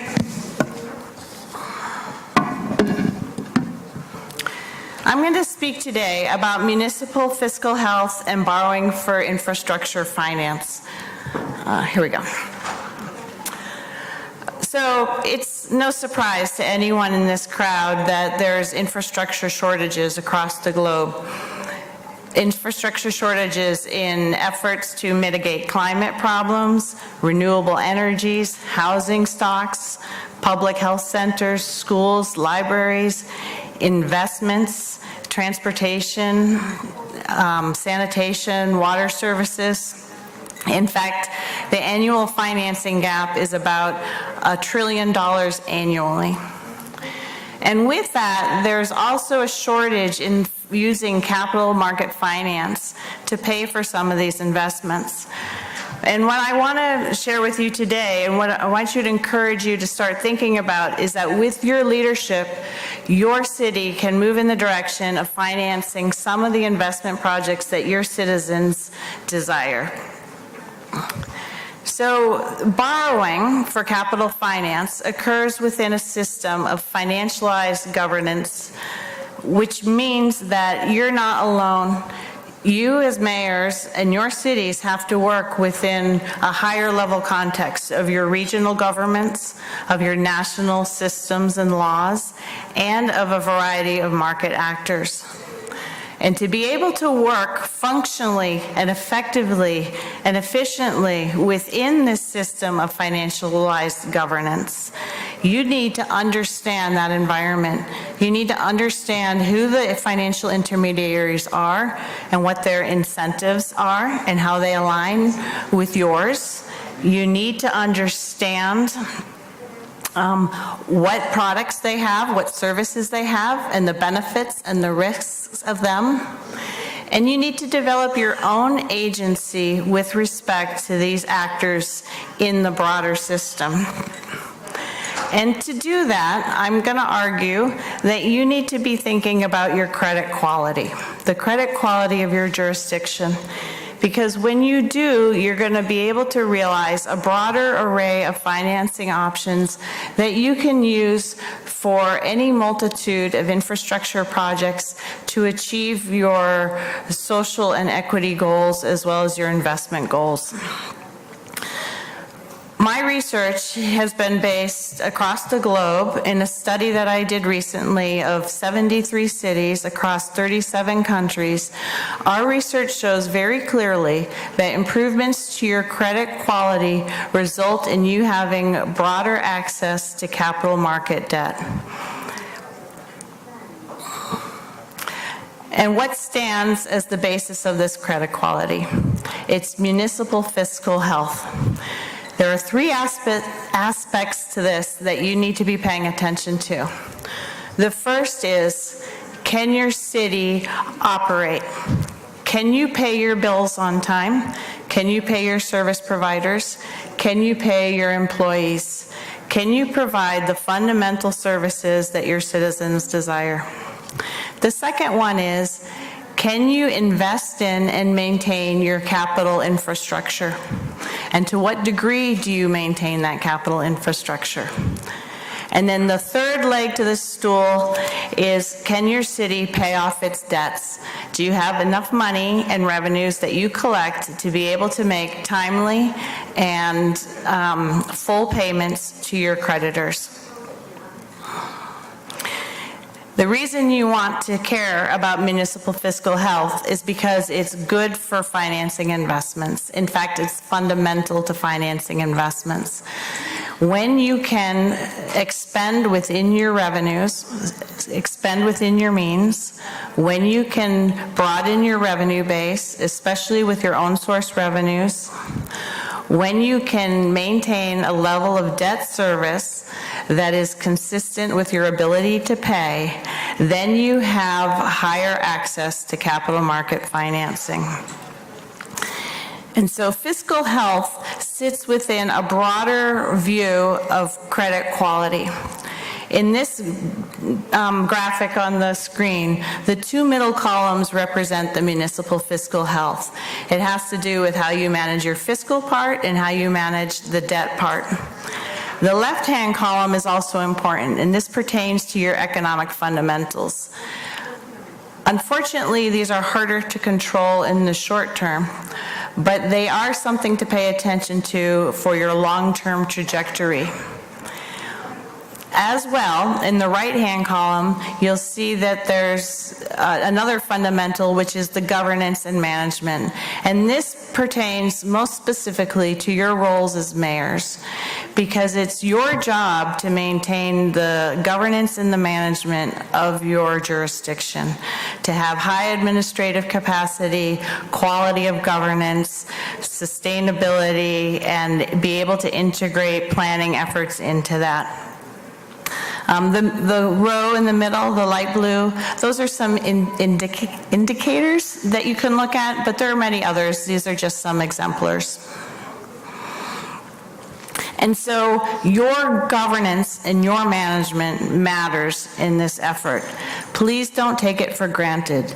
You as mayors are the ones to set the tone for your whole city of whether or not you want to be able to move towards a higher credit quality or not. It's not just the secretaries of finance who hold this responsibility. It's your job to work with them to establish that basic credit quality. The management and government parts of credit quality are a little bit more difficult to measure. But in our research, we have been able to break down what constitutes good governance and good management. And we can tell you that political stability and policies that enforce the attitude towards repayment and good credit quality matter a lot. And you can set the tenor for that. As well, your support for the accuracy, transparency, dissemination, and use of public financial information can expand your financing options in the capital markets. Very specifically, cities play an important role in promoting the transparency and the certification of public financial information above and beyond the rules and regulations of your national government. Right? This goes beyond what the law of fiscal responsibility asks you to do. This is for you to say, I, as a mayor, want to use this create this financial information and use it above a level of compliance, but more in a way of managerial and policy making. A couple specific examples. First of all, our research shows that revenue transparency and revenue generation, especially with own source revenue, matters to the markets. Second of all, auditing quality and use and the certification thereof matters. But in this case, it matters in two different balancing ways.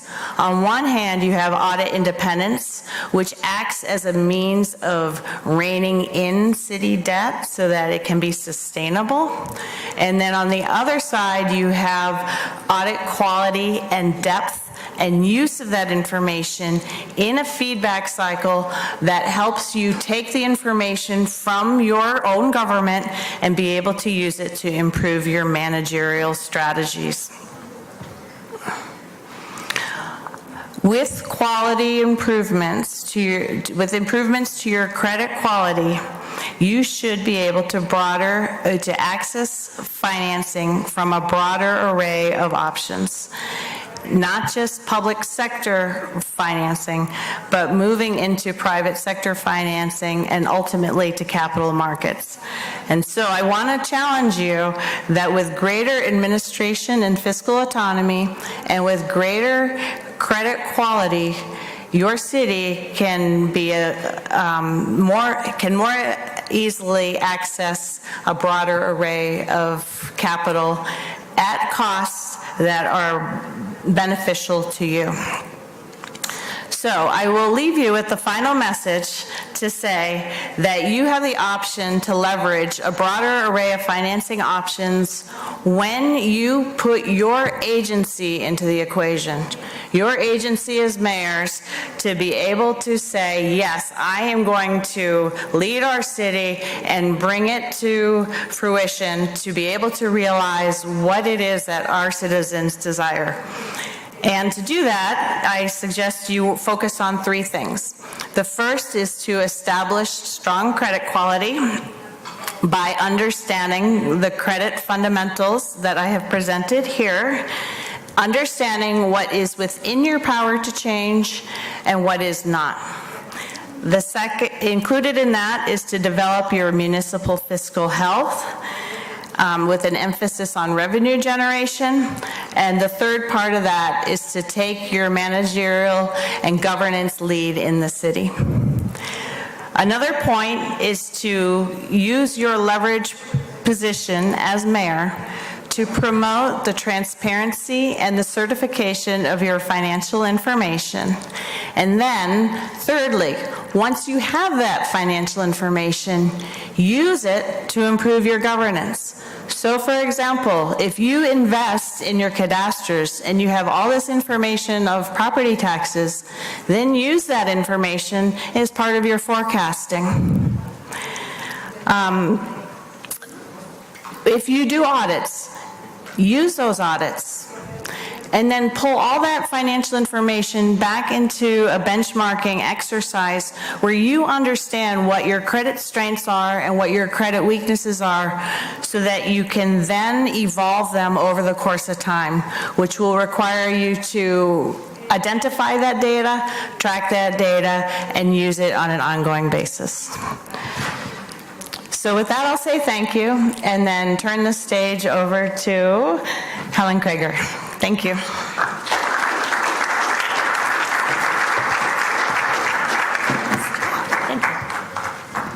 Thank you, Christine.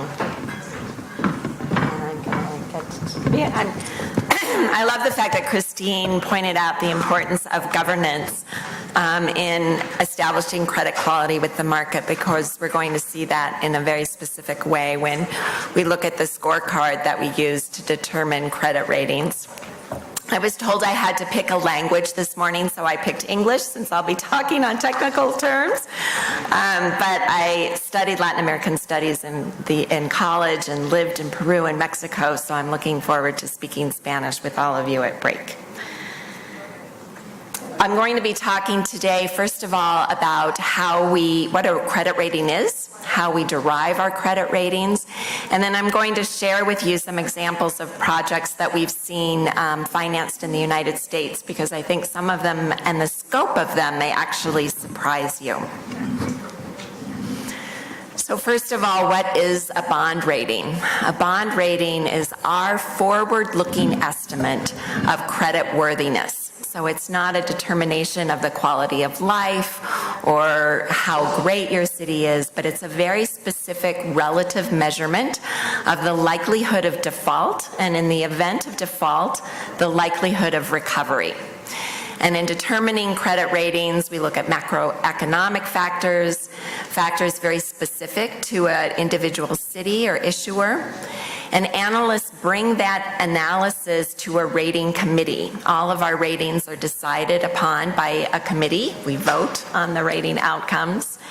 And we publish reports on those credit ratings, and we regularly update those reports as new information becomes available to us. I've outlined here some of the information that we look at in determining credit ratings. So we're looking at 5 years of history of audited financials, 5 years of budgets, any adopted policies that you might have on debt or financial reserves, and any forward-looking planning, so multi-year projections or capital improvement plans that you're putting together. And I flag this because even if you have no immediate plans to issue debt, there are steps that you can be taking right now that will lay the foundation for you to have a very strong presentation to the rating agencies or to investors about the work that you've done to put in place financial transparency and management. So how do we get to our ratings? Our ratings for cities outside the United States is governed by our regional and local government methodology. And there are a number of steps that are taken to arrive at a final credit rating. So we begin with what we call a baseline credit assessment. And two factors go into that. One is looking at idiosyncratic risk, so the risk that's specific to an individual city, and then systemic risk, so the risk that the city faces just by existing in the country in which it is. And usually that corresponds to the sovereign rating of your country. Once we have those two metrics determined, there's a metrics table that we have that determine what our baseline credit assessment is.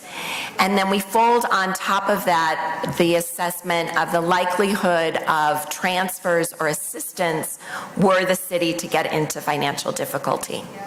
And that then gives us a range of potential rating outcomes. And generally the top end of that range will be the rating for the sovereign government, and then the lower end of that range will be our baseline credit assessment for the city itself.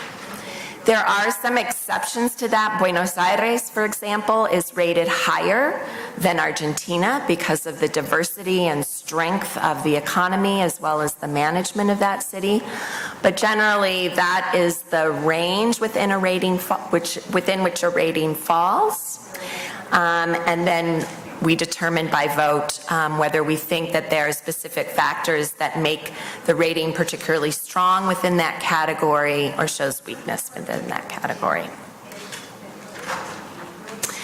As I said, there is a published methodology that I'm happy to share with any of you who would like to see it on our regional and local government. And most of our methodologies have an accompanying scorecard. And the scorecard doesn't dictate the rating outcome, but it ensures that we are consistent with our methodology. And it also helps ensure comparability across credits, and then it allows us to track progress over time. And the scorecard for the baseline credit assessments for international cities is a table that rests on 4 primary columns.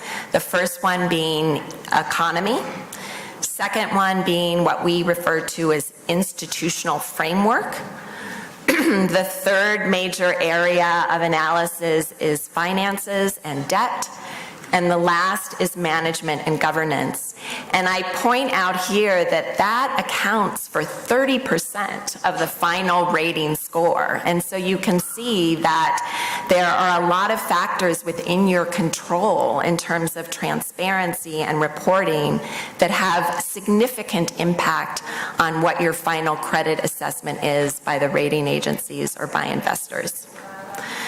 I'll go briefly into the scorecard metrics, but I don't want to get too bogged down here. But under economy, we're looking at economic strength and diversity. So we're looking at your GDP per capita and whether it's stronger or weaker compared with other cities in your country or with the country overall.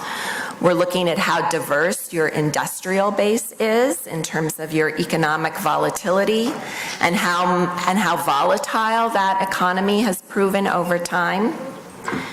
When we look at institutional strength and framework, we're looking at factors that we call legislative background, and that really has to do with your roles and responsibilities. So what, as a city, are you required to do? Are you providing transportation services? Are you providing emergency fire or medical services? And then your financial flexibility. Christine referred to own source revenues, and that's a key factor that we examine as well. What revenues do you have control over, and how diverse are those revenues? There are 5 key ratios under the financial performance and debt that we look at. We look at your operating margins, your gross operating balance after you pay all of your expenditures and debt, and what that is as a percent of your revenues. And the higher that ratio is, obviously, the more favorable. Each of these factors, by the way, is scored on a scale of 1 to 9, with 1 being the strongest and 9 being the weakest. We look at interest payments as a percent of your overall operating revenues. So how much does just paying your debt take up of your revenues? Liquidity is paramount and something that we spend a lot of time looking at, both on an annualized basis as well as month to month, and your borrowing resources. Net direct debt as a percent of operating revenues is another key ratio, and we look at the mix of your debt as well. So what percentage of your debt is in short-term transactions versus longer-term maturities that might be due past 1 year, for example. And then factor 4, governance and management. And this is looking at your risk controls, your oversight. Do you have an internal audit capability? Do you have a non-political arm that informs you of the fiscal impact of different decisions in an apolitical way, just looking at your budget? How are you investing and how are you managing your investments and your debt? And we like to see policies that are in place that transcend any particular administration. And lastly, transparency and disclosure. What information are you communicating regularly to your stakeholders, to your citizens, to your governing body, and to your investors? And with all of those scores in place, then we arrive at an idiosyncratic risk assessment. We then fold on top of that, as I said, the systemic risk assessment for our suggested baseline credit assessment. In addition to assigning credit ratings, we're also now assigning environmental, social, and governance scores. This really stemmed from investors who want to invest in a socially responsible manner. So we're looking at your exposure and responses to climate change, steps that cities have taken to reduce their carbon footprint. Under social scores, we're looking at income distribution, educational attainment, the affordability of housing in cities. And then under governance, we're looking at many of those best practices and disclosure practices that we've talked so much about. En esta gráfica se puede ver la calificación de ciudades aquí en Estados Unidos, además de las ciudades que nosotros calificamos en América Latina. Aquí pueden observar que las ciudades en Estados Unidos en general typically within the AA category. But I want to make the point and give you an example or two of cities that have struggled actually to have investment grade ratings and have taken steps to improve their ratings. The city of Fresno is one example. Fresno is located in the agricultural region of California in the San Joaquin Valley.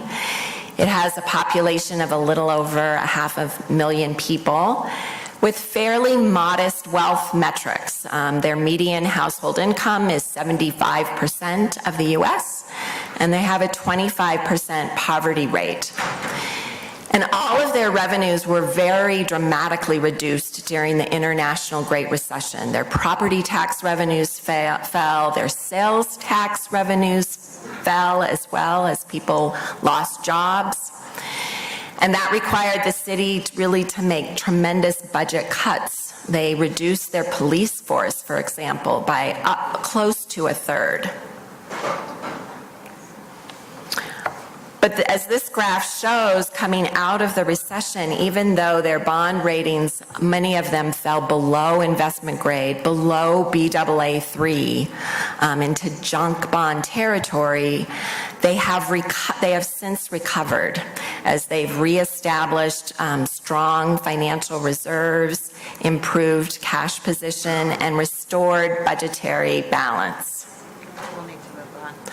The city of Buffalo is another example of a city that currently remains below investment grade but has made progress in improving their bond rating.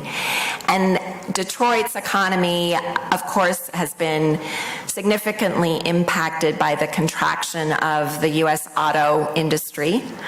But they provide a hopeful story, even in the sense that here is a city that's actually used debt to improve its economy and improve its bond rating. So one of the initiatives that they did was they issued debt to do urban revitalization projects. And they purchased a lot of dilapidated and abandoned houses and rehabilitated them for sale. And in doing so, they found they reduced crime rates in those neighborhoods, improved the economy because as people were buying these improved housing stock, then stores and other service providers came back into the city. And they've so far improved over 600 homes and are still making additional investments. Helen? Okay, I'm going to wrap this up. We've used bonds to respond after natural disaster. So here are photos of cleanup efforts in Texas after Hurricane Harvey. We have challenges with affordable housing in some cities in the U.S. And so a lot of cities have done affordable housing projects for labor and workforce. Even school districts have issued bonds for affordable housing projects for school teachers. We do bond projects for emergency medical services and firefighting stations. We're responding to climate change, so many of our coastal cities are improving seawalls, and this is a sample of San Francisco's living seawall. And we also use bonds for quality of life projects, even playgrounds, as these two pictures show from San Francisco. So in the presentation, which I think is in the materials, you have additional information, but I hope that gives you a sense of how we arrive at bond ratings and some of the exciting projects that cities have done. Thank you. Lucilena?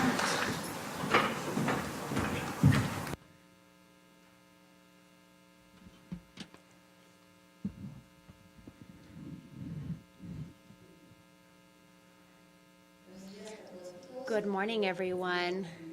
I would prefer to speak in my native language, Spanish.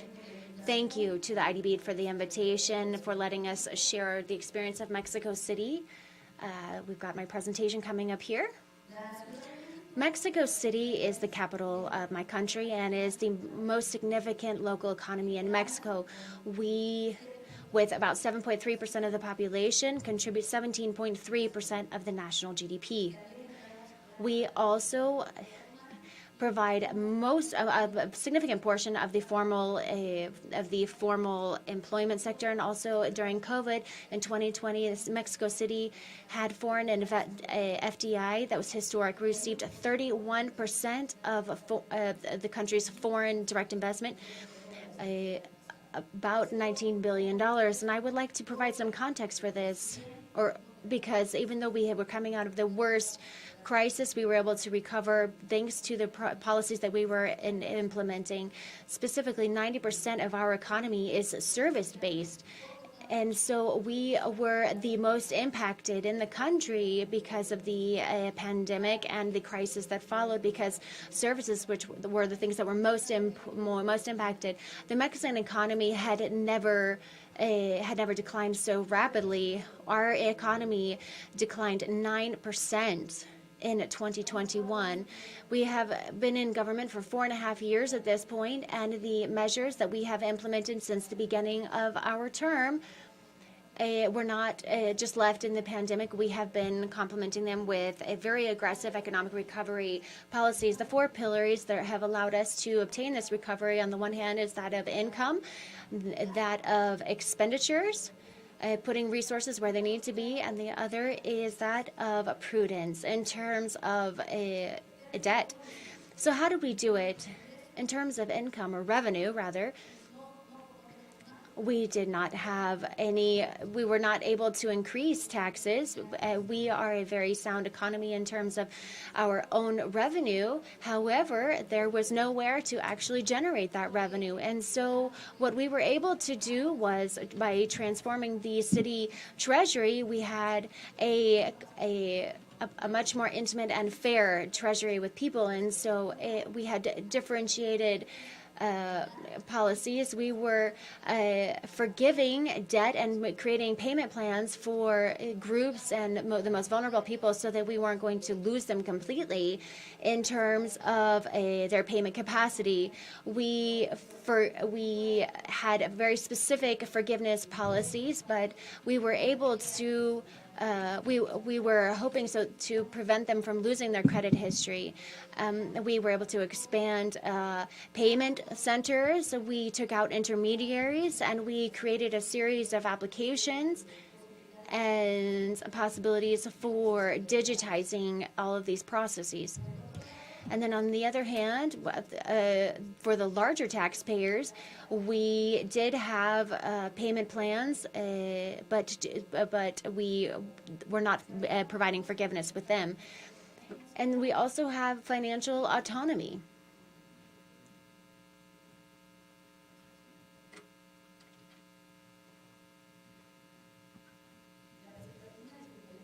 My apologies. I have a longer presentation. I'm trying to just sum it up so we can get through everything. In terms of expenditures, what we did was put resources where they were needed. The IDB was supporting us heavily during this because we transformed the Mexico City budget completely. We re-engineered it, where we used a results-based budgeting process, and we sent the resources to targeting four pillars. One was peace building, one to have a safe city for people and for investment, 2, expanding social rights, 3, public investment that was unprecedented in recent years, that was focused on sustainability, and an innovation program. In terms of safety,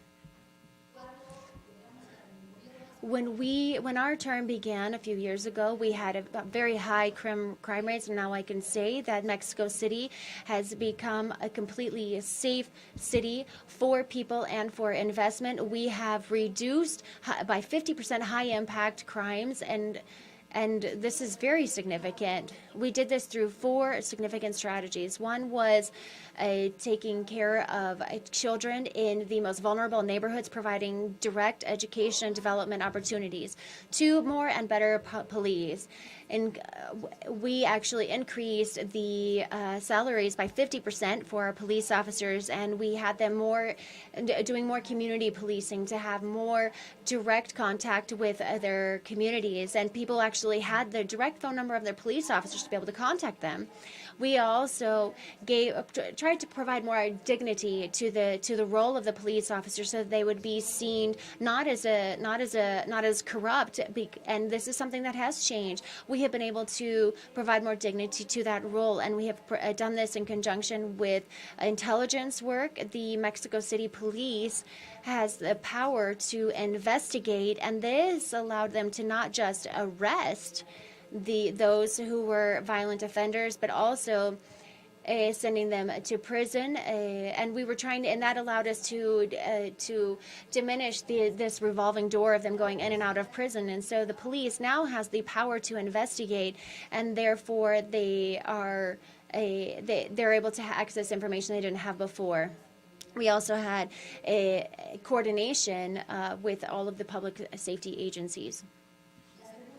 The second priority for expenditures was expanding social rights, but focused on education. Specifically, we are the only entity in the country that has covered the entire education cycle with support services. We have a scholarship program implemented by the head of the government that covers the entire educational cycle from a pre-K all the way through middle school, and this has allowed 1.2 million families to have basic income that would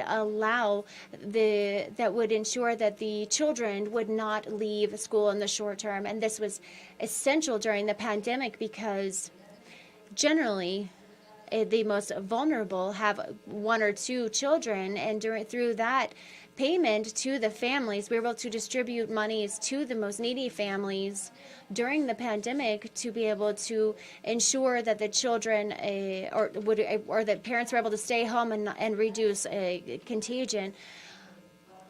We have a very novel model using digital technologies, and today we have 40,000 students, and sometimes 40,000 students, sometimes some states only have 40,000 students, but we have been able to actually provide the option to 40,000 children that did not have access to schools, and we have scholarships and affordable housing for people to be able to have housing closer to their job. As I've said, we are a service-based economy, and the pandemic affected the restaurant industry, hotels, etc. And we have implemented a very aggressive program to bring culture to people for free. We have large concerts at different stadiums. For example, we have a photo here of Rosalia, which was a big debate in my country. But the idea of bringing culture free to people, not because it is a right, but also because it creates economic activity, and this will allow us to revitalize hotels and restaurants in the cultural areas to hire back employees who had been let go during the pandemic. The third expenditure priority is public investment. This is where we can really highlight the need for private investment. There is no public investment without private investment. We can't forget about the private side. We have promoted a very important public investment program focused specifically on water infrastructure. It's not something that you necessarily see, and generally governments leave this aside because it's not a bridge, because it's not something that someone can actually see and that you can highlight politically. But in the case of Mexico City, this provides a sustainability for Mexico City and is vital. We've also been investing in accessible public spaces for everyone, as well as long-term sustainable mobility and transport. We have also taken back 16 or rehabilitated 16 parks open to the public. 1,400 total hectares of space. In the case of our water investment, we have promoted 3 policies. One is recovering wells, but we have also created agreements with neighboring states because the feasibility and the viability of Mexico City depends on not overexploiting the water sources. And so we have been working on recovering water sources, but if the water sources are overexploited, then we will not survive with this. And so in Mexico City, we have actually been making investment in other states to provide more efficient options to those who need irrigation so that they are not overexploiting the aquifer. So this type of policies and cooperation have allowed us to make a 20-year water plan. In terms of mobility and transportation, as we have been saying over the last few years, transportation, we've been looking to bring the best, most accessible and affordable transportation to the most forgotten communities. We have the cable bus, which we did not have in Mexico City before, and this gives the city to bring people who lived at or previously had taken 4 hours to have a commute into the city. And so we've created these cable buses in the most rural areas of Mexico City. In addition to a massive investment in our metro, which is a pioneer, but it's actually 50 years old now, and it needs to be completely renovated. And this means redoing the metro, and this is a massive investment. We also created a system of hybrid transport between that's electric buses. That's actually an elevated lane for electric buses that is in the porous areas of the city. And then finally, the last expenditure priority was innovation and connectivity, but innovation in terms of how to access rights and how to provide equal rights to our population. Before, there were only 70 free points of free Wi-Fi. Now there are 34,000. We actually won the Guinness World Record for being the most connected city in the world, and the cable bus is actually the longest in the world. There's a couple of Guinness World Records that we have because we actually did the largest boxing class outside in the world, something like that. But the issue of connectivity was vital for us, not just in terms of what this entails and being connected for people, but also in terms of rights. We are going to end our term with free internet in schools, which we are still working on. And also in terms of digitization, we have been able to work on eliminating corruption because there were 2,500 different procedures to get, let's say, getting your driver's license or getting a business license. We have from 2,500 now we just have a little over 700, and we have digitized over 200. So now you can from any device you can see where you are in your process. You can even get your driver's license online. And so in countries like mine, where corruption was really one of our brands, we have been able to really break that system down and provide more confidence in the government. The last issue was that of debt. We decided to create a process, unlike other states and cities and countries, to not go into too much debt in this situation. In fact, we're going to hand the city over with a net debt of around 8%, unlike other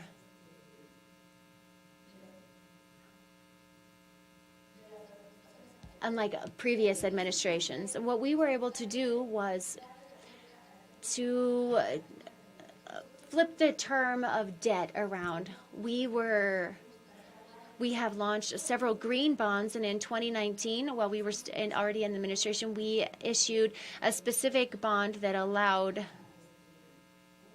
us to have around $1.5 billion peso loan. However, with the situation and with the market conditions, and specifically because of the crisis, we decided to go beyond that and to be incredibly cautious in terms of our indebtedness. We believe that all financial instruments are good, but we have to know how to use them and adapt them to specific situations. We did not want to leave the city over indebted, and so we decided to be more competitive. And in fact, there are funds available with certain very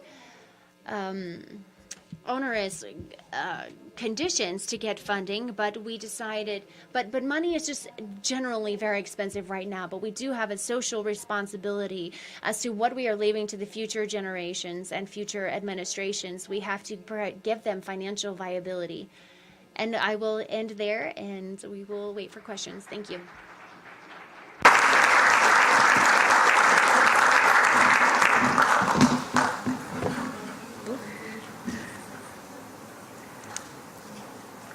Is my mic hot? Is it good?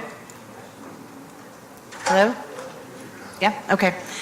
Thank you, both Helen and Lucelena. Very, very interesting presentations and full of a lot of details. And if you're like me, your head is full of ideas.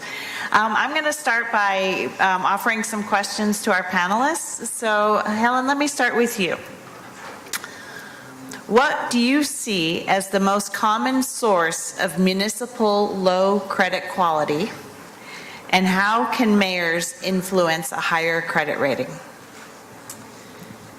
I think aside from natural disasters or specific events like our global pandemic, the two credit factors that we see most frequently leading to weak credit quality are poor liquidity, so establishing good practices around your investments and available cash, and then management. So multi-year planning is just critical, not just looking at this year's budget, but planning ahead for years in the future and establishing policies around that and folding in your capital needs into that multi-year planning.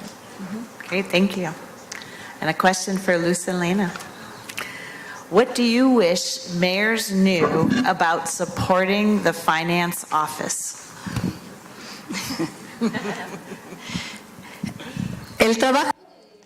The work of the secretaries of finance or administration in various governments is a very technical job. And with a lot of limitations. But I believe that the key here is to listen to people. You have to be close to the people. Even the Office of Finance, we have implemented a program that came out of the pandemic, but also out of our own convictions, where I would hold public hearings where we would listen to what was actually happening. Obviously, nobody likes paying taxes. It's not like we were the office that people really wanted to go visit, but it's not that people don't want to pay taxes across the board, but we have to be much more creative and put resources where they need to be. And I would say that communication and having a transparent expenditure and making sure that we're investing resources where they need to go, and that is providing direct attention to what people are asking for. And I like the example that you gave of having streamlined the tax collection process and reducing the bureaucracy, and perhaps that came from having listened to the people. So I think I have time to ask each of you one more question, and then maybe we'll take some from the audience. So Helen, many cities in Latin America and the Caribbean rely extensively on revenues transferred from higher level governments, and creating revenue streams at the local level may be politically unpopular. what can mayors do? And what advice do you give them about messaging? Yeah, so as Lucilena said, the tax department is probably the last place you want to visit, and perhaps distaste for taxes is common across borders and transcends cultures. But in the U.S., I think there's a few things that we've seen that you can keep in mind. First of all, don't ignore your transfers. Often cities will segregate or designate a certain portion of those for debt service repayment, and that's a viable financing structure.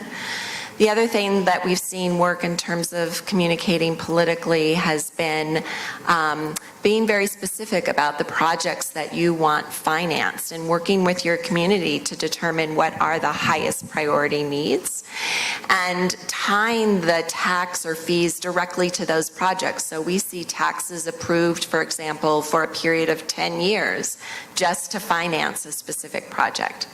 We also see cities be very intentional about who pays those taxes. So if you have out-of-city visitors, you know, a Mexico City, for example, or some of your larger cities to which people are coming, they will place a disproportionate share of those taxes on hotel taxes, car rental taxes, tolls in from the airport that are paid for by non-citizens as a way of financing important projects. And tying user fees to debt. So if you want to do toll road improvements or road improvements, tying those directly with the users and with people who are benefiting most from those projects. Thank you. Okay, Lucilena, congratulations on your green bonds. Can you give us one or two highlights about the process that you went through to be able to issue those green bonds?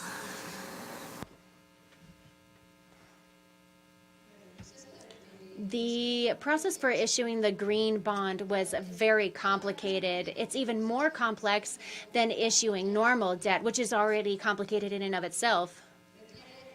It requires a very trained technical team in addition to the normal procedures they have to go through when you're issuing bonds like Helen has explained here. I believe that these processes, which many of us are already familiar with, because oftentimes we have to hire specialized consultants that help us put the framework, the financial framework together on how, and for a green bond, you know, we have to learn how we can put it into the international market. I think that with my experience over the last few years, and this is a little bit about what I wanted to talk about at the very end here, is that we have to be more flexible. Because investments, and Helen said this, we have a AAA rating in Mexico City, which is very high. And for that rating, we have certain criteria we have to meet. We have to have a significant percentage of financial solidity. We have to have a payment capacity. We have to have public finances. And in addition to all of that, we have to be able to use the loan for sustainable projects. That's how the situation is globally. So at the end, this becomes a competition for rates. Because, for example, in Mexico City, the projects that Mexico City has implemented in recent years with debt has been the cable bus, number one, and number two, the elevated trolley bus, which are sustainable projects and also fit within this portfolio for a green bond. The issue is, and going back to what I was talking about, money is very expensive right now. And anyway, we have to go through the process. If we have to go through this process, if we're going to get financing, it doesn't matter what process it is, we have to go through it to get the funding. The process was torture. It was very long and it was successful, but I think that we have to be much more flexible because the market for generating credit is very complicated. Thank you. Yes, the process is complex. I'd like to open up some questions to the audience. Would anyone like to pose a question to either of the panelists? I can't believe it.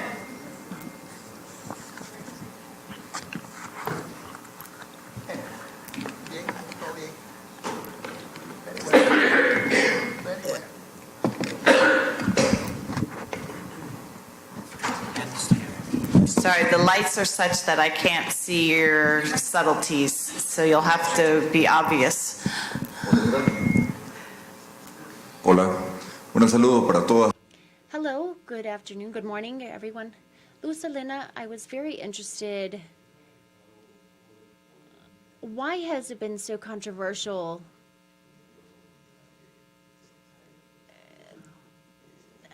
Why was Rosalia's concert so controversial? I come from a city that has based its economy historically on fishing. But fishing is a limited industry, and today we have the highest population growth in Ecuador. It's a city called Manta, and we're also a beach town, and obviously we're doing what we can to bring in tourists for that. And people at the beginning would question why we were using public resources to bring in, to attract these type of people, and why we were trying to bring in culture to our city, and talk about how we can revitalize our community, and how we had a hard time explaining to them how spending $1 million could bring in $12 million, and how that's how development work. If you could talk about some of the controversy that caused and what your experience was like. Sí es, digo, ahorita en el país. Yes, you're right. In our country, we're going through interesting political times, but the question was basically that. I think that in terms of people being classist, for us, culture is a right. People should have the right to see a concert that they can't pay $500 for. People should have access to culture, not because of it is their right, but because of the trickle-down economic effect it has. People were saying, why don't you invest that money in the metro? Yes, of course, we have to invest in the metro, but why not in culture? These are positions that I could even say are classist. Why are you giving these rights to those people? Well, we are fully against that type of attitude, but look at how the economic sector of this downtown of the city is revitalized thanks to events like that. Restaurants and hotels and stores were closed for about 2 years, and this will allow us to fill the hotels with tourists who are going to the concert. Yes, because cities are completely self-reliant, and something like a culture event will certainly revitalize the economy, and this is also linked to many other sectors.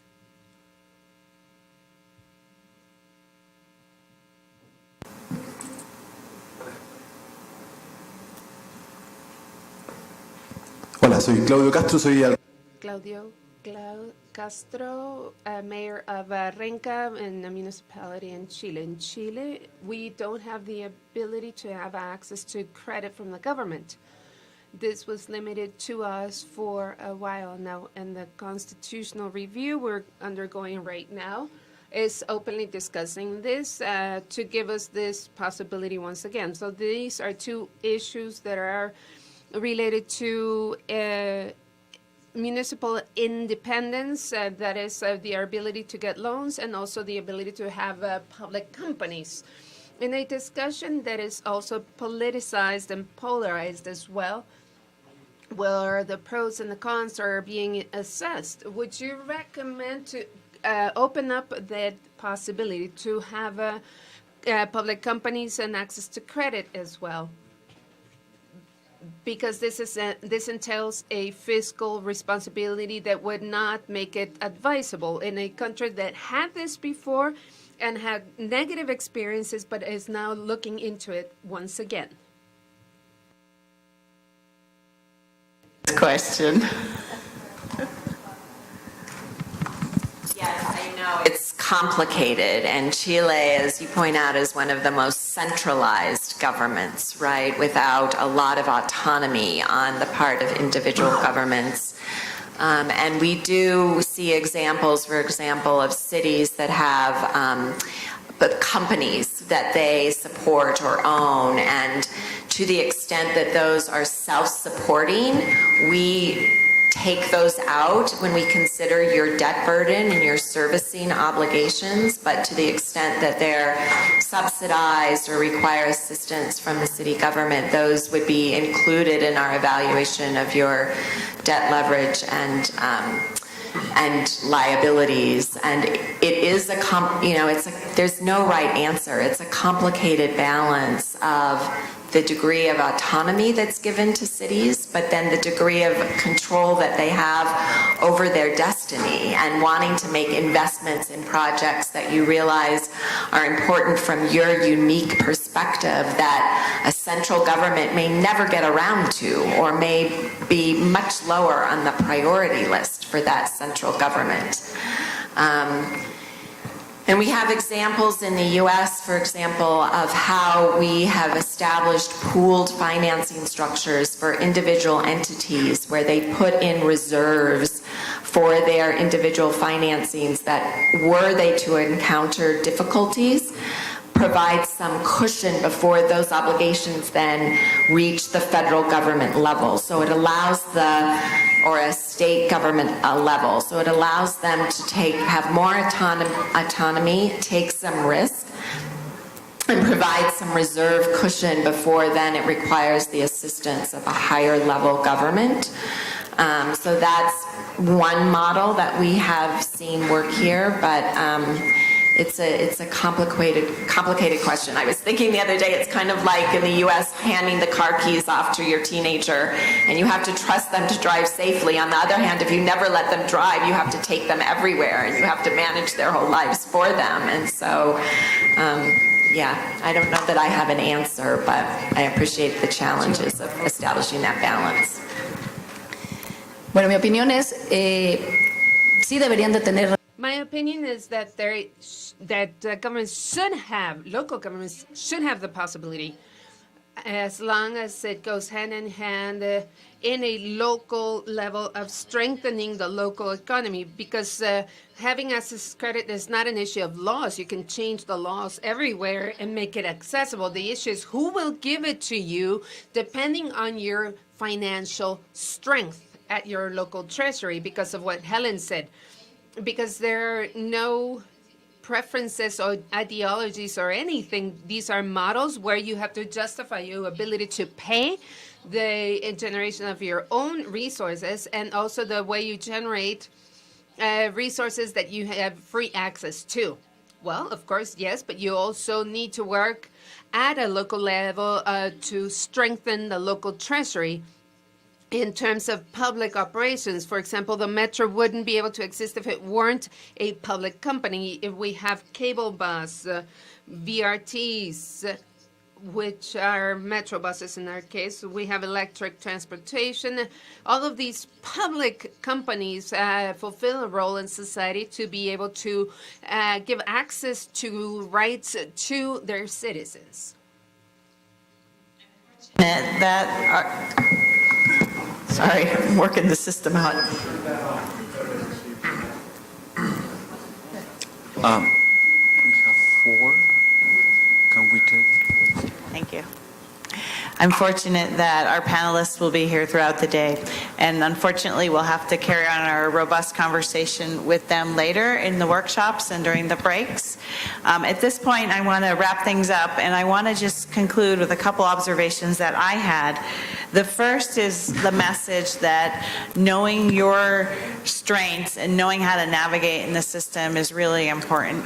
And the second that I want to impart is that using capital finance can be a viable way to achieve your infrastructure outcomes, but also your equity outcomes. And a lot of the panelists have talked about the importance of human rights and equity and just outcomes. And it is the systems, the mayors, the governance system that helps direct that capital in a way that achieves your equity outcomes too. So with that, please join me in thanking our panelists.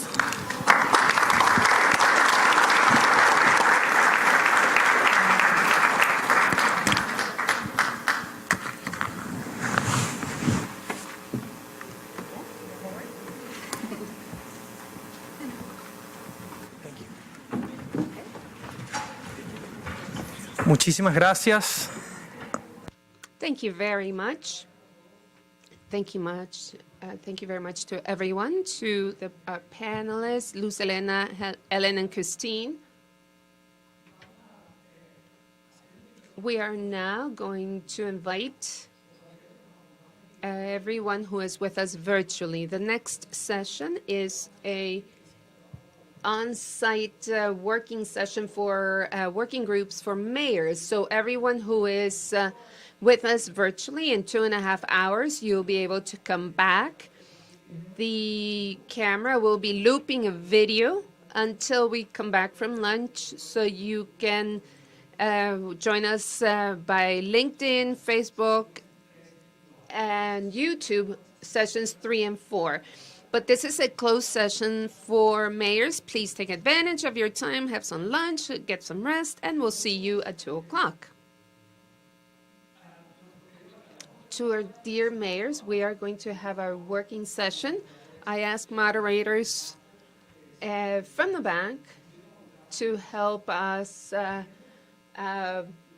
set us up at the proper tables. I think the mayors will be moving, switching tables. The organizers will be helping us switching the mayors to the working table so we can start our working groups. So see you soon for those of us who are streaming live online, and we'll see you in about an hour and a half. The next session is just for the mayors, for working groups at their tables. Our moderators, I see, are taking their seats at their tables. Please, everyone, take your seats at your tables. On the back of your badge, if you already went to the assignment table, you have a color on the back of your badge, which shows the table you need to sit at. Make sure that you are all at the table with the same color. So turn over your badge.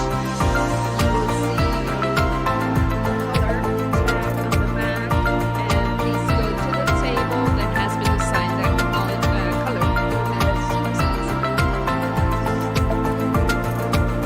Aquí están los de rojo. Red is right here. Magnífico.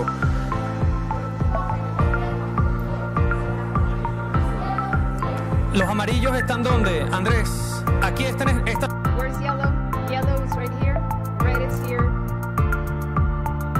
Who else has a color? Blue. Blue in the back, on the side. Blue on the side. Yellow in the middle. Red in the middle of the room as well. Some of you have a half a red. Half a red is on the back, in the corner of the room. Green. I haven't seen the green moderator, but we do have red, blue, yellow, and a half a red. Second table in the middle of the room is green. Red, yellow, blue, half a red, and green.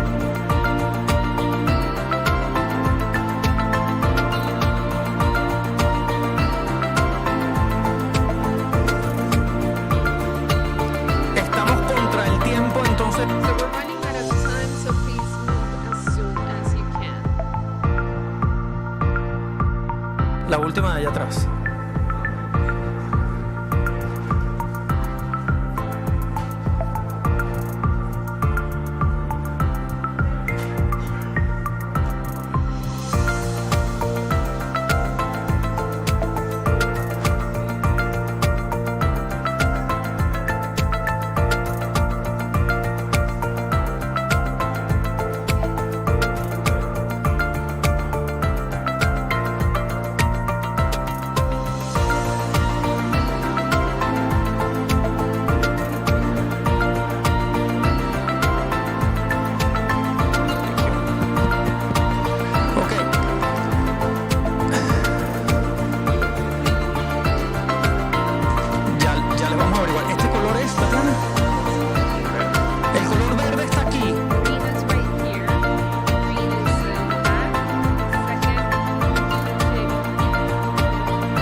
Medio rojo. ¿El moderador aquí es tú, Luis? Soy yo. Ok. ¿Tú medio verde? Sí, yo no soy verde. Eres un grande. ¿Dónde están los medio verdes? Medio verde no lo encuentro ni. Bueno, hay una mesa vacía ahora que está acá. Aquí creo que todavía no hay nadie. Si quieres, si alguien tiene detrás medio verde, estamos aquí. If you have a half a green, we're in the second table in the middle.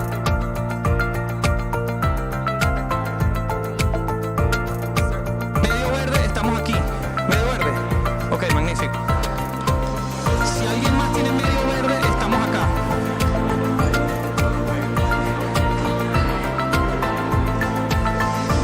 Rojo, no, Axel, aquí estamos rojos. Rojos. No medio rojo, sino rojo aquí.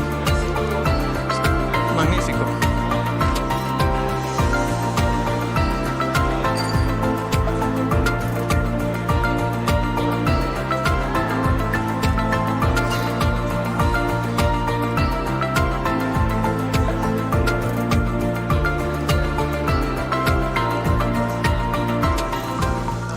¿Estamos listos los moderadores?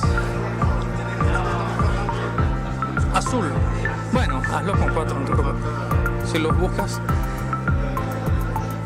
Aquí está la mesa azul. Los que faltan de azul, está la mesa aquí donde estoy yo. Azul, la mesa azul. Tiene apenas 4 alcaldes. Si alguien falta de la mesa azul, estamos acá.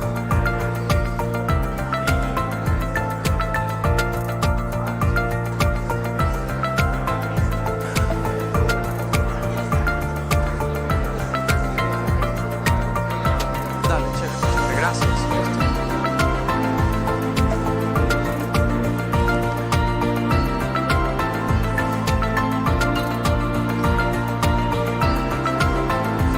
Hay pocos.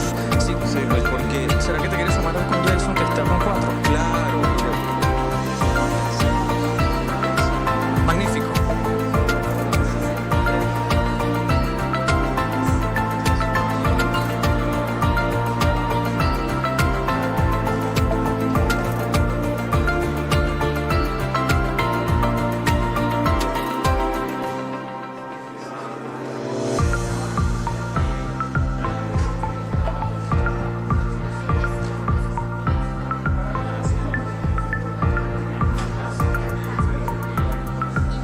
Sí, súmense.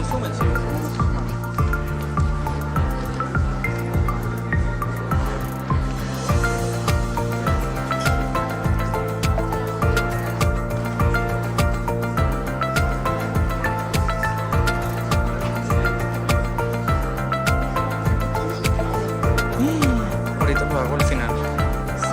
Dale, gracias.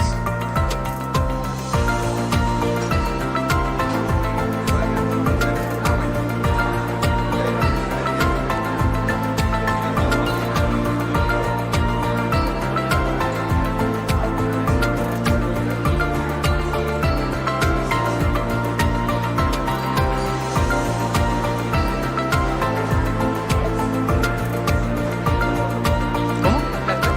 Medio verde se fueron allá. Se juntaron porque había muy pocos. Entonces se juntaron con la mesa que está allá.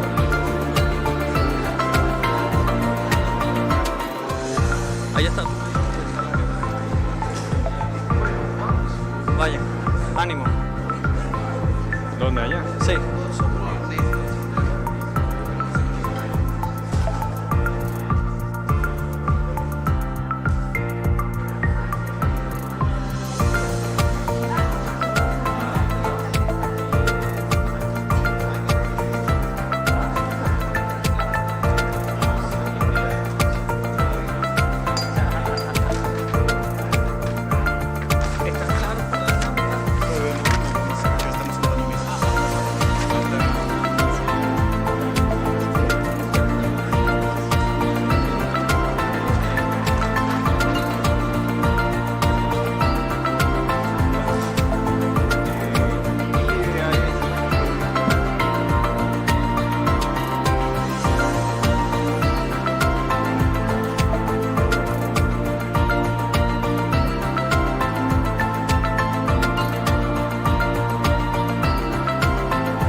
Ok. Voy a decir un anuncio. Estimados, comenzamos en 2 minutos, por favor. Please take your seats. Those are close to the door. Finishing up your coffee. We will be starting in 2 minutes so that we don't get started too late today. Thank you. Shoe protein. Well,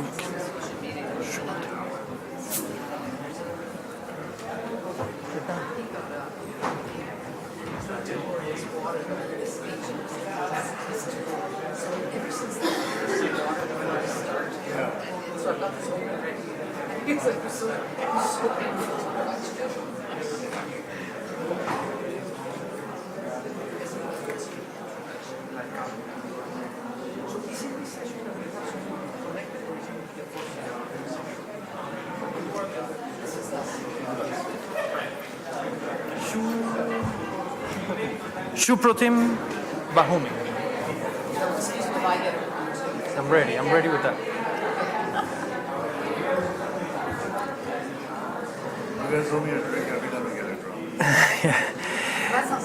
Estimados, vamos a comenzar, por favor, nuestra... Ladies and gentlemen, we would like to get started right now with our third session of the day, the third thematic session. I know that we don't have a lot of time today and the mayors are trickling in. Several were finishing up their lunch and they're on their way here. Thank you for those that are already here. Thank you for being punctual. I appreciate that. This third thematic session is called Fiscal Sustainability and Infrastructure Financing in Cities. This is exactly what we need to hear. We need to be talking about infrastructure financing. Here I have with us the moderator, Dr. Enid Slack, who is the director of the Institute of Municipal Finance and Governance at the School of Cities at the University of Toronto. We also have the speakers for this panel, Supratim Bahumik, who is a partner at HRNA. And also, this afternoon with us we have Pedro Maciel Pinto, who is the Undersecretary of Urban Planning in the capital of the state of Minas Gerais in Belo Horizonte. We have 50 minutes, an hour, if you will, for this panel. I would ask our colleagues. And we can start it now. Thank you so much. And welcome the bienvenidos a los que nos acompañan. And I would also like to welcome those who are online with us today as well.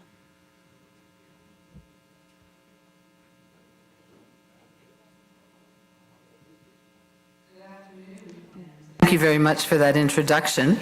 My name is Enid Slack, and as you heard, I'm the director of the Institute on Municipal Finance and Governance at the School of Cities at the University of Toronto. I'm pleased to see so many of you here after lunch.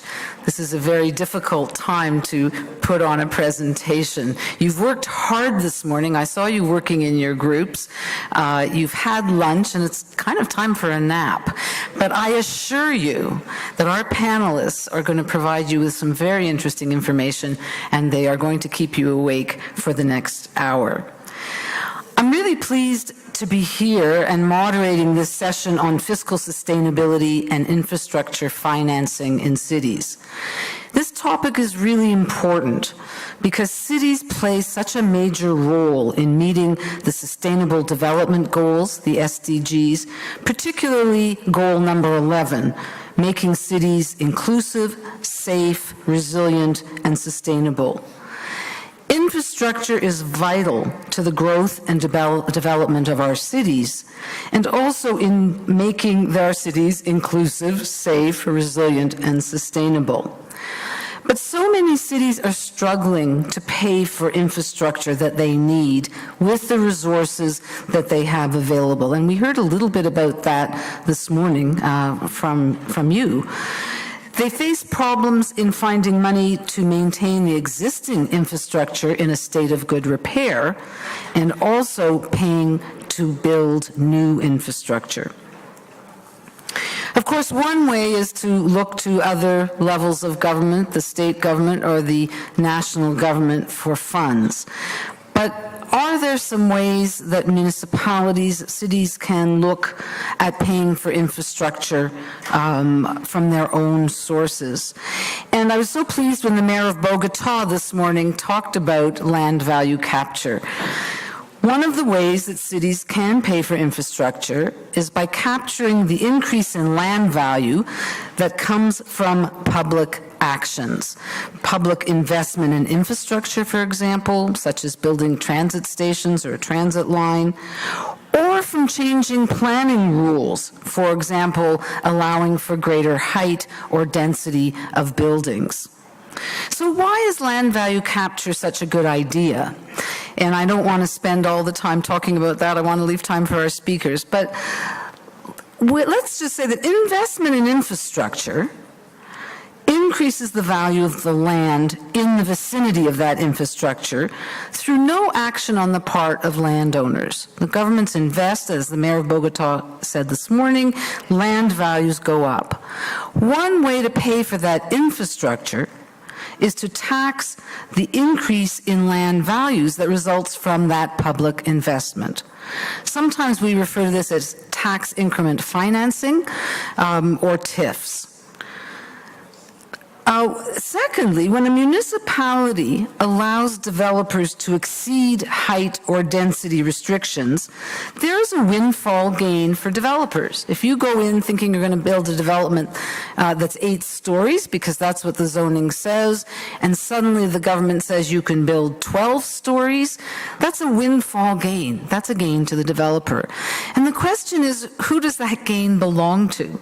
Does it belong to the developer, or does it belong to the municipality that actually created that increase in value?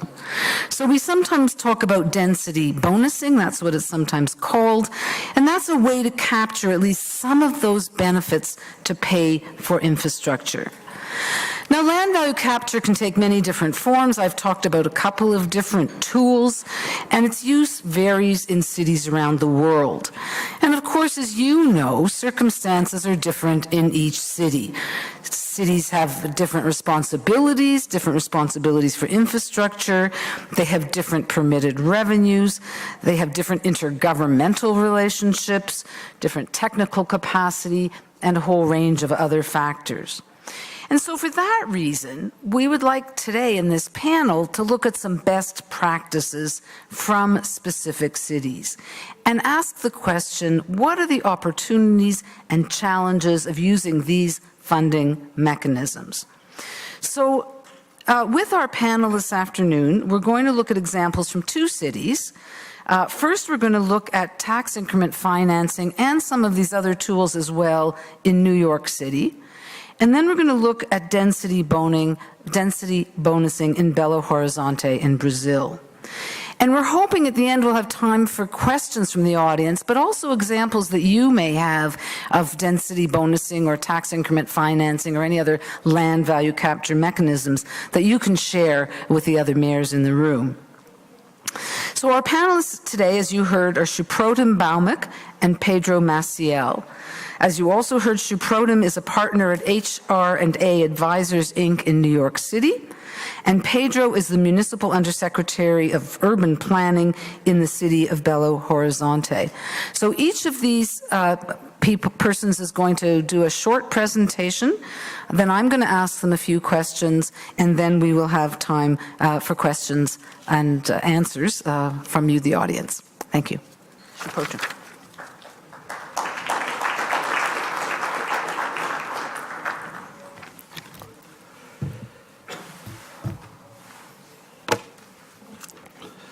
Well, good afternoon, everyone.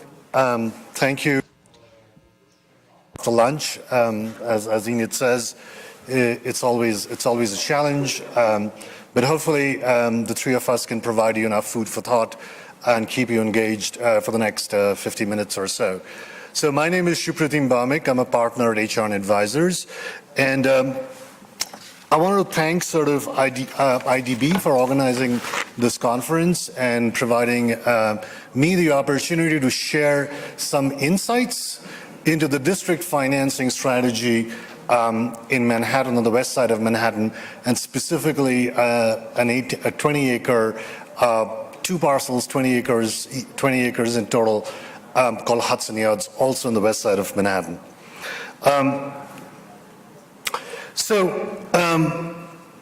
The development of the west side of Manhattan, and we'll get into sort of exactly a location and where it is exactly located as part of the city, I believe offers some really key insights which might provide precedents for you all as you think about some of your major urban regeneration projects, some of your major infrastructure projects, and think about how to plan, develop, construct, and finance them. So there are about 5 key things that sort of we learned when I worked on this project many years back when I was in New York City government. The first was the need for off-balance sheet financing, like you had mentioned, through tax increment financing, and something which was very specific to New York and New York City called payments in lieu of property taxes. The second thing we'll talk about at Inside is the ability for a city government to come in and provide a backstop on the financing, and in this case, for New York City, there was a very special sort of arrangement that was made, which made it really helpful in sort of financing these investments.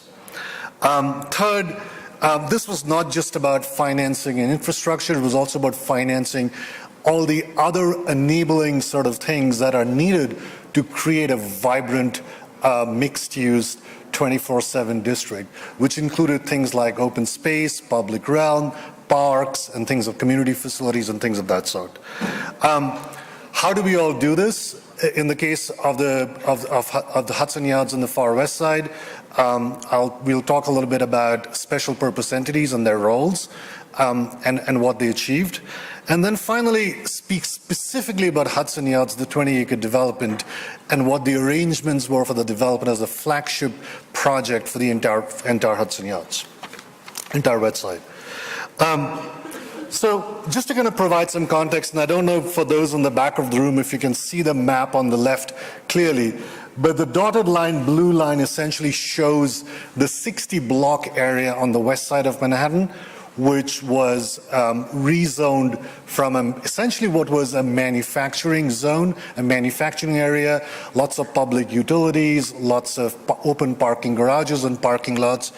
And the notion was to sort of rezone this into as I said, a 24-hour mixed-use, dense, high-density district.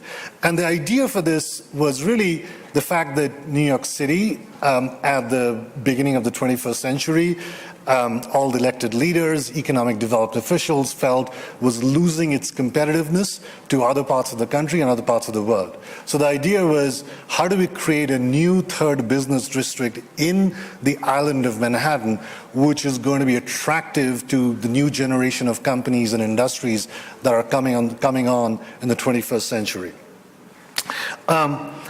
As I said, a big part of the investment over here, and again, it's in the dotted gray line, was about a 1-mile long extension of an existing number 7 train to sort of the Hudson Yards. So that was a key part and a key driver of this entire project, with sort of public transit making this area, which was not really sort of accessible to public transit, making that public transit, along with some of the other investments in public realm that I talked about. So this was the vision for the west side planning and redevelopment. The city planning, which led the process, initially came up with a vision for 2021. And city planning, along with New York City Economic Development Corporation, which is New York City's economic development arm, where I happened to work at that time, essentially were tasked with coming up with a strategy to redevelop this neighborhood. The neighborhood was planned and rezoned Took about a 4-year process, lots of work, lots of studies, lots of financial studies, lots of technical studies, lots of meetings with community stakeholders, but it finally was approved in 2005.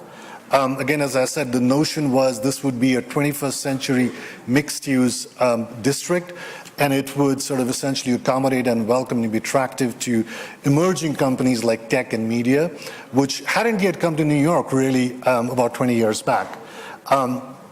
Groundwork of major infrastructure investments, but chief among them was the 1 mile extension in the number 7 line. And then finally, we'll talk about Hudson Yards and what that meant in terms of kickstarting and catalyzing redevelopment in the entire district. For the district as a whole, a little bit about sort of governance. As I said, New York City Planning was the lead agency leading the overall visioning and planning process with assistance from the New York City Economic Development Corporation. And then you see some entities on implementation and operations. The first 2 entities were the Hudson Yards Investment Corporation. That was the entity, a nonprofit special purpose entity, which was tasked with issuing bonds, issuing revenue bonds. Again, the city did not issue bonds. This was a completely off-balance sheet transaction, so they created a special entity called HYIC to issue those revenue bonds and pay those bonds off over a period of time.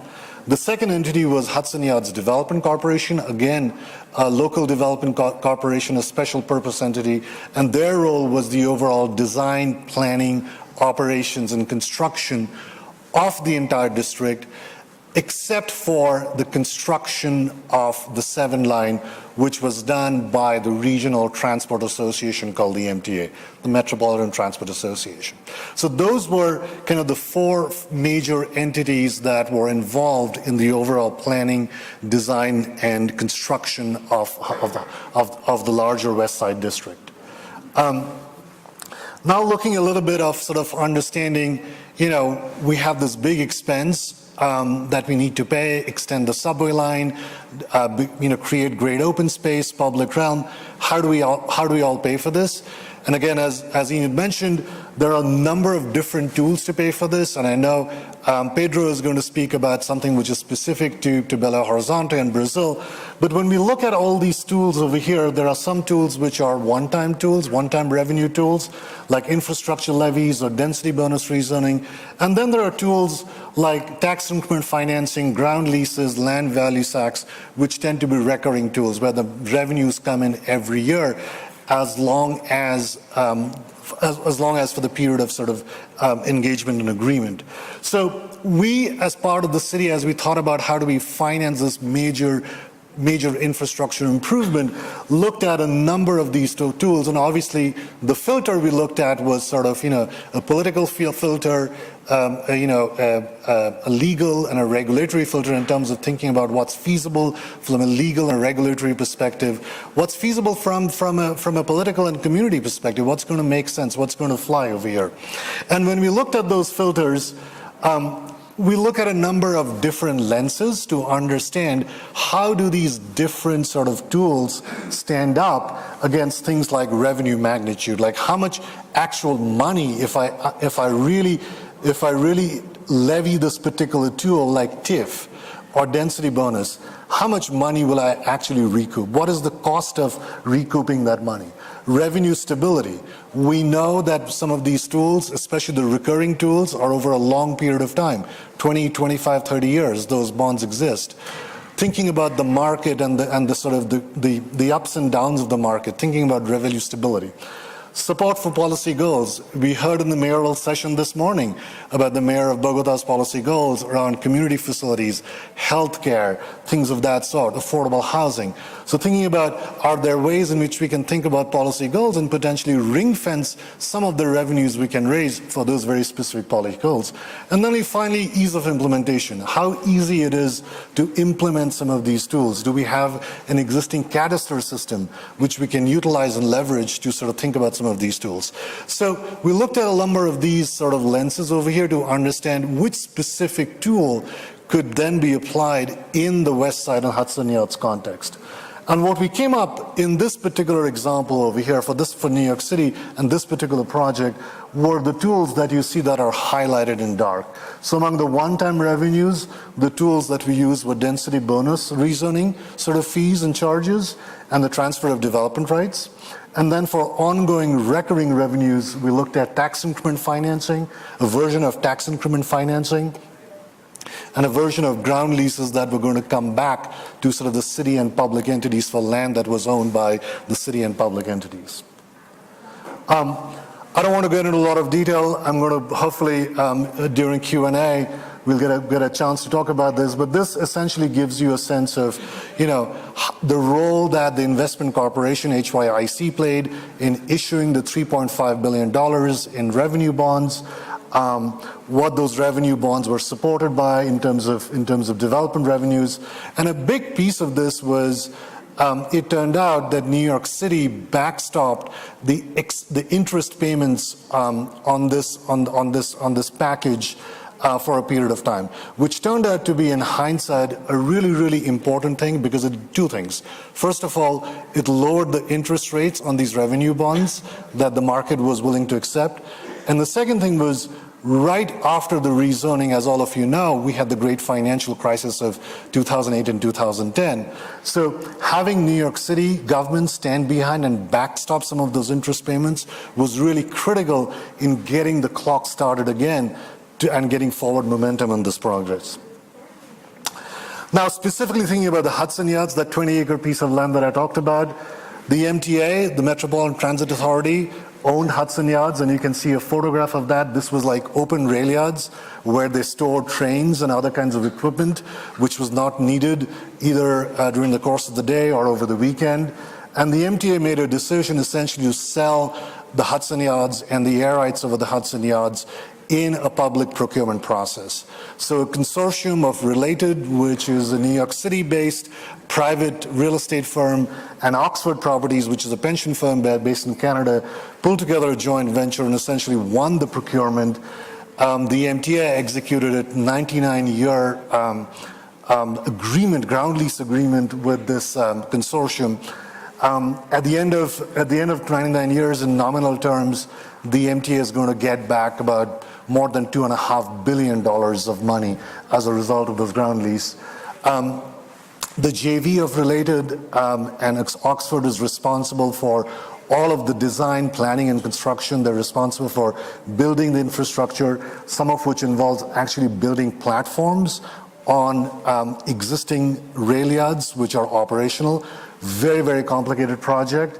And the MTA in turn took the monies that they were going to get from this long-term lease and repurposed that as part of their capital project for other parts of the system that they were planning to invest in. So this is a little bit of the stakeholder and governance structure for Hudson Yards. Specifically, shows you sort of the JV of Related and Oxford, what their role was as master developers, and what they did. The MTA as the major landowner. Now, this Hudson Yards itself, this 20-acre property, was meant to be sort of a project by itself. It was a mixed-use project, so it had sort of some major blue-chip commercial tenants, and you see some of those in the bottom of the slide: HBO, L'Oreal, CNN, BCG.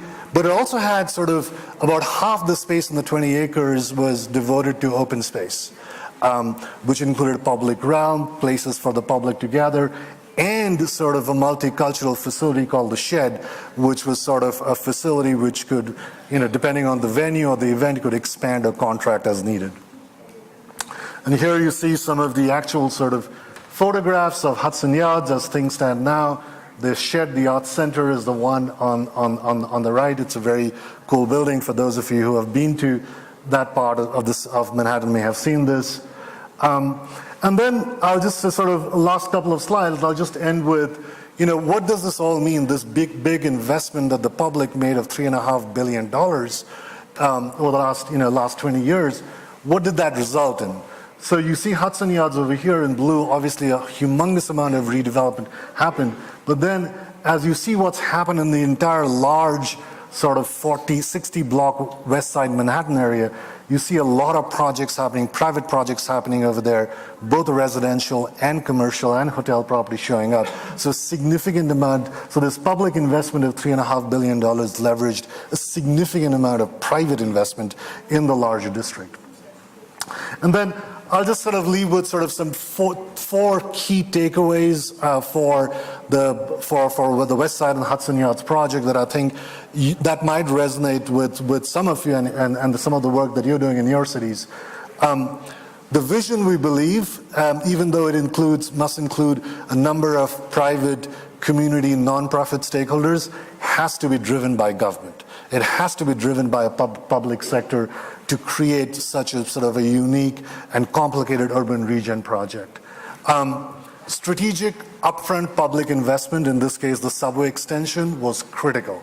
And figuring out what that critical public investment is, it might not be public transit, it might be something completely different for your specific context in your specific city, but figuring out what that strategic upfront investment is that will catalyze the rest of the development is really important. Thinking about sort of organization and governance, creating special purpose entities. Now, this was something that was allowed by New York State law, and that's why we did this.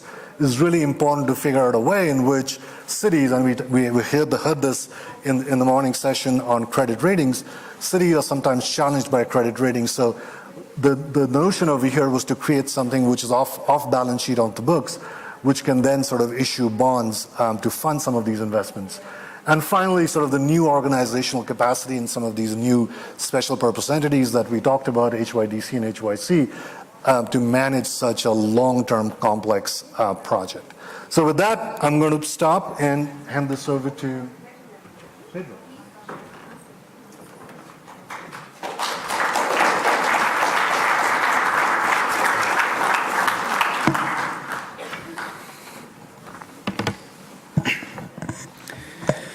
Boa tarde a todos.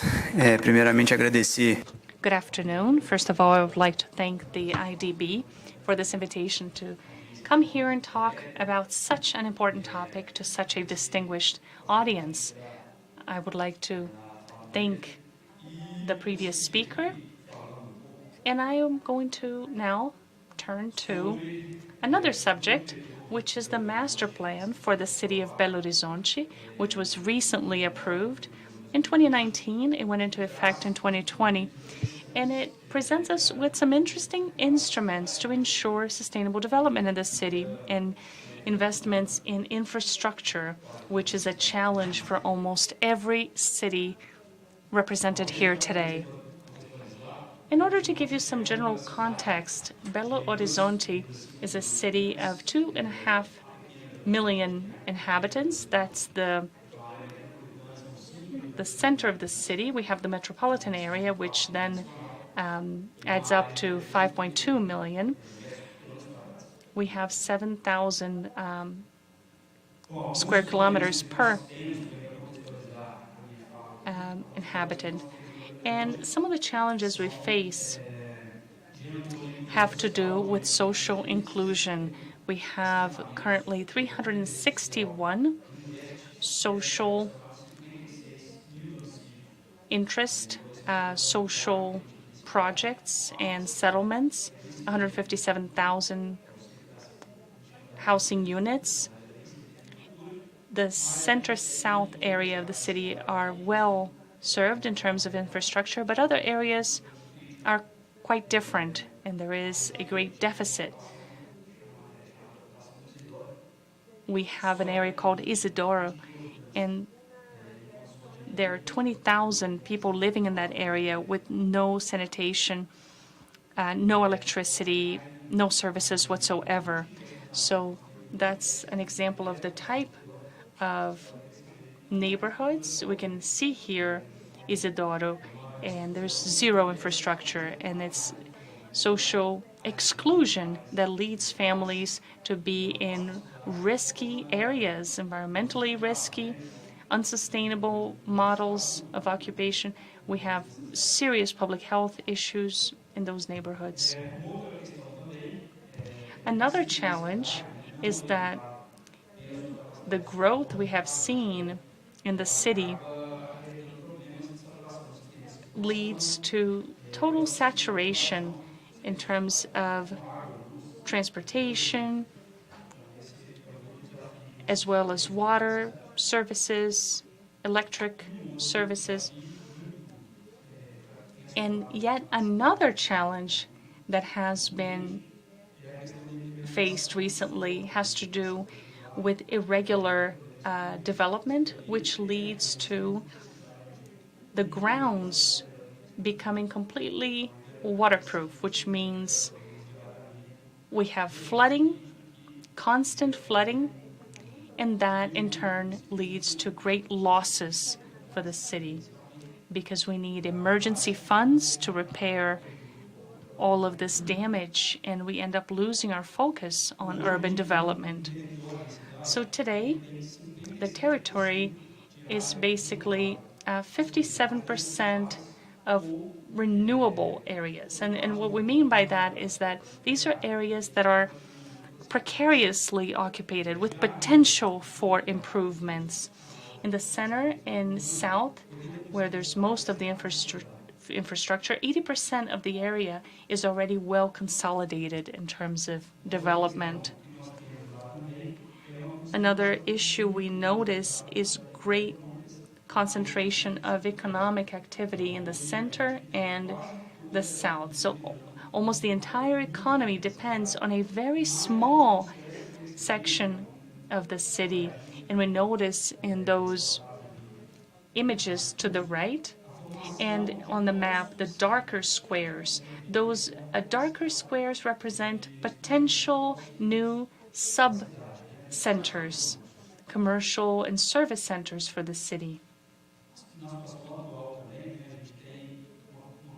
And currently, we also estimate that in 2030, there will be a rise in 60% on the total number of neighborhoods facing some sort of vulnerability.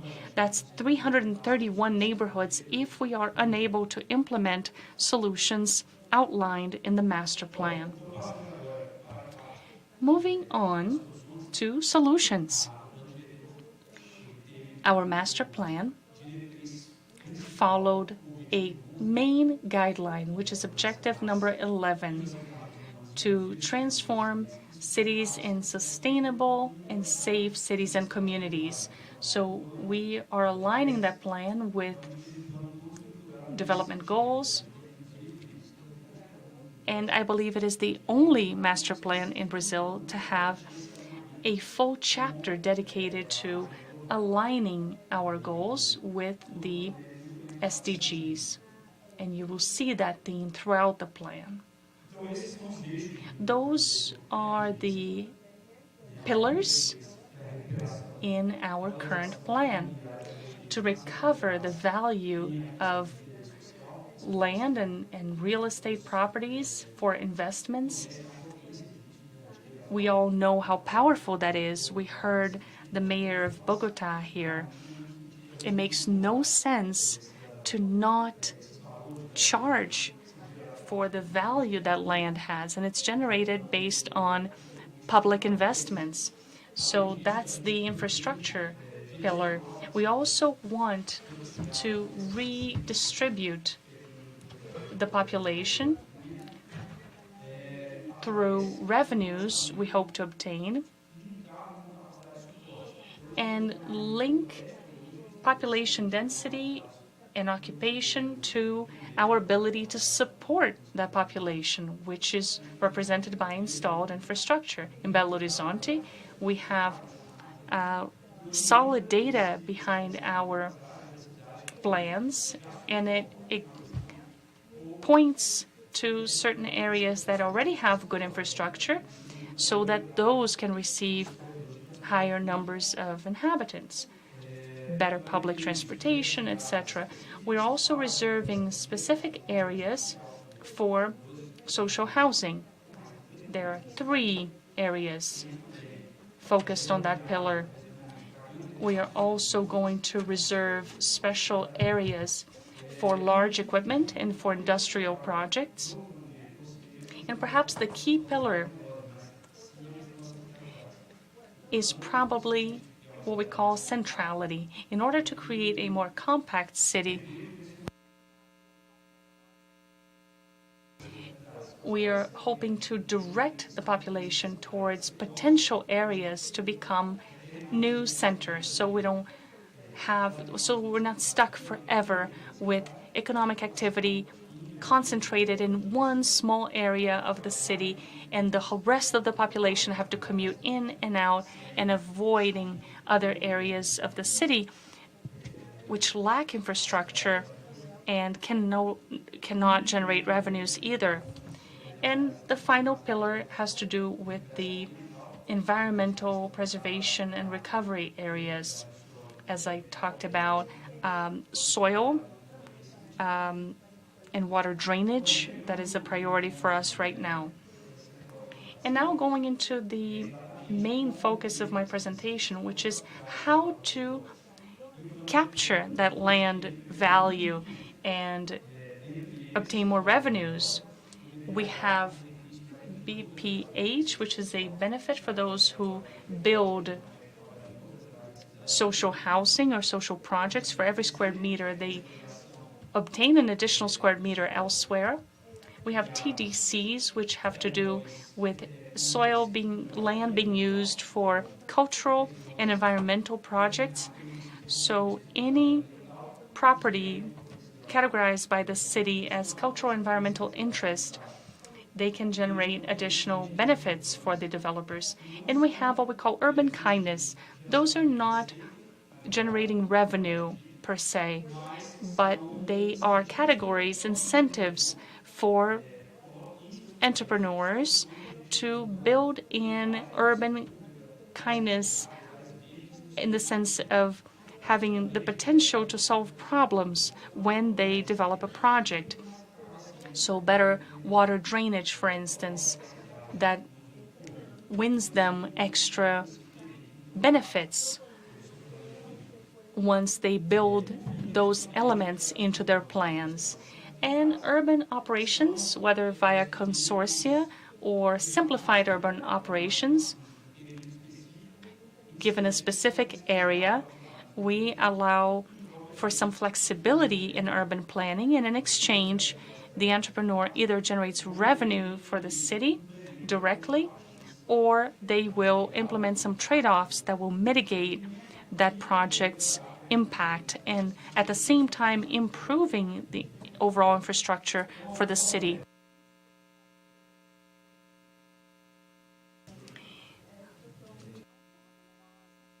So the revenue building transfer of land used to determine a coefficient for best use of the land. And for many areas in the city, it used to be higher than 1. In some areas, it was 2.7. And now we have a coefficient, a unified coefficient for the entire city, which is 1.0. So the owner can only use that specific land that they own. If they want to go above that coefficient, they will pay the extra square meters to the city.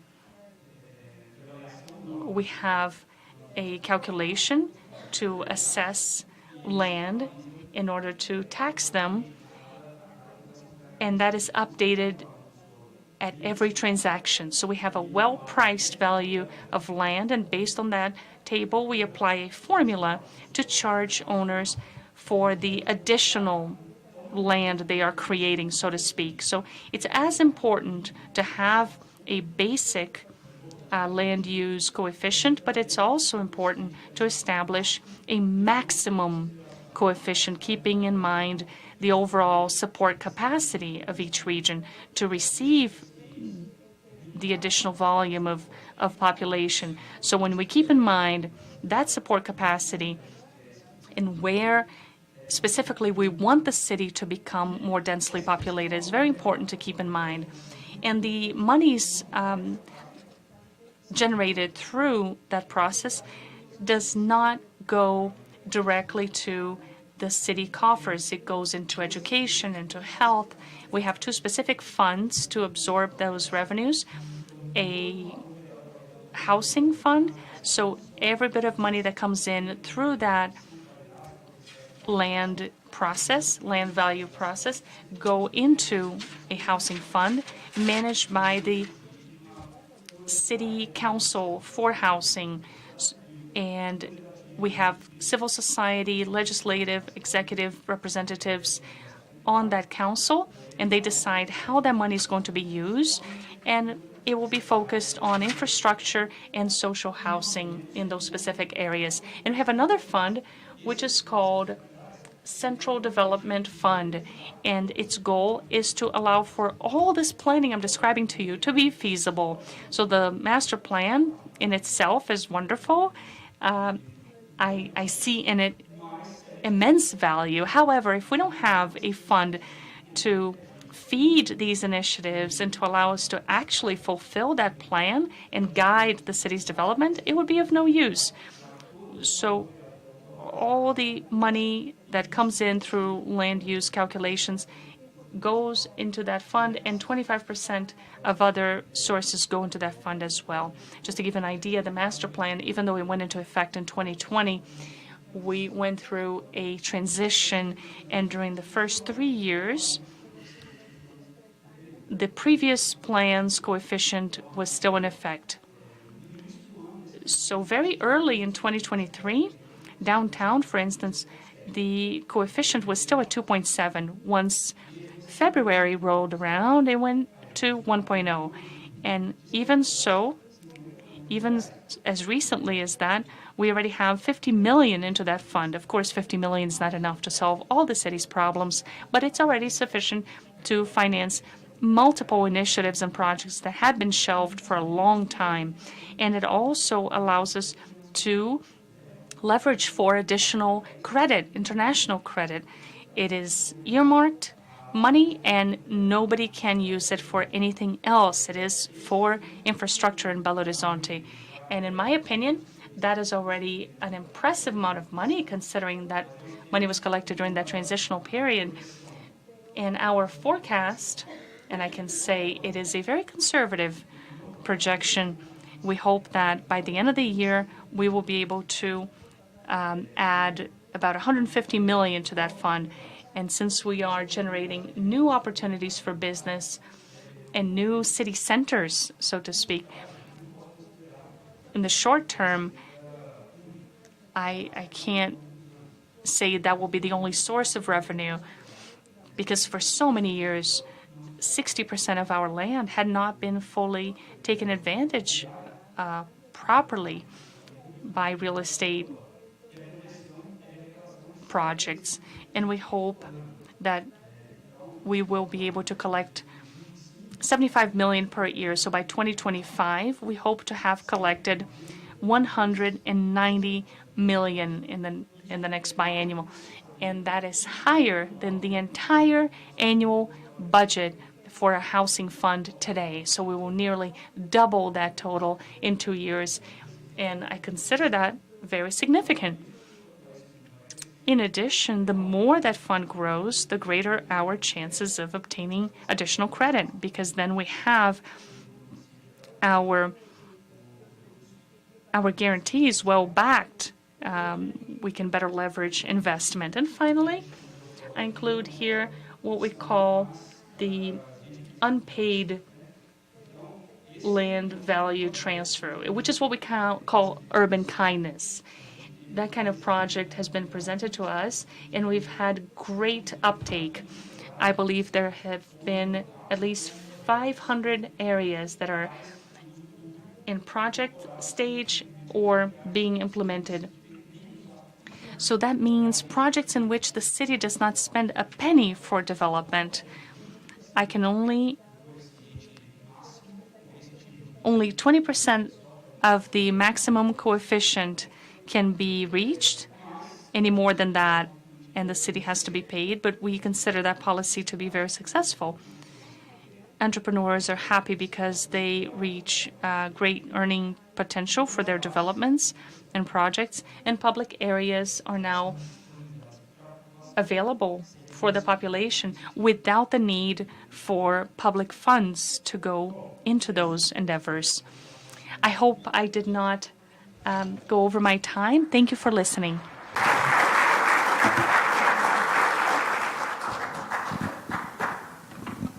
Thank you very much, and Pedro, for those excellent presentations that both went over time, by the way.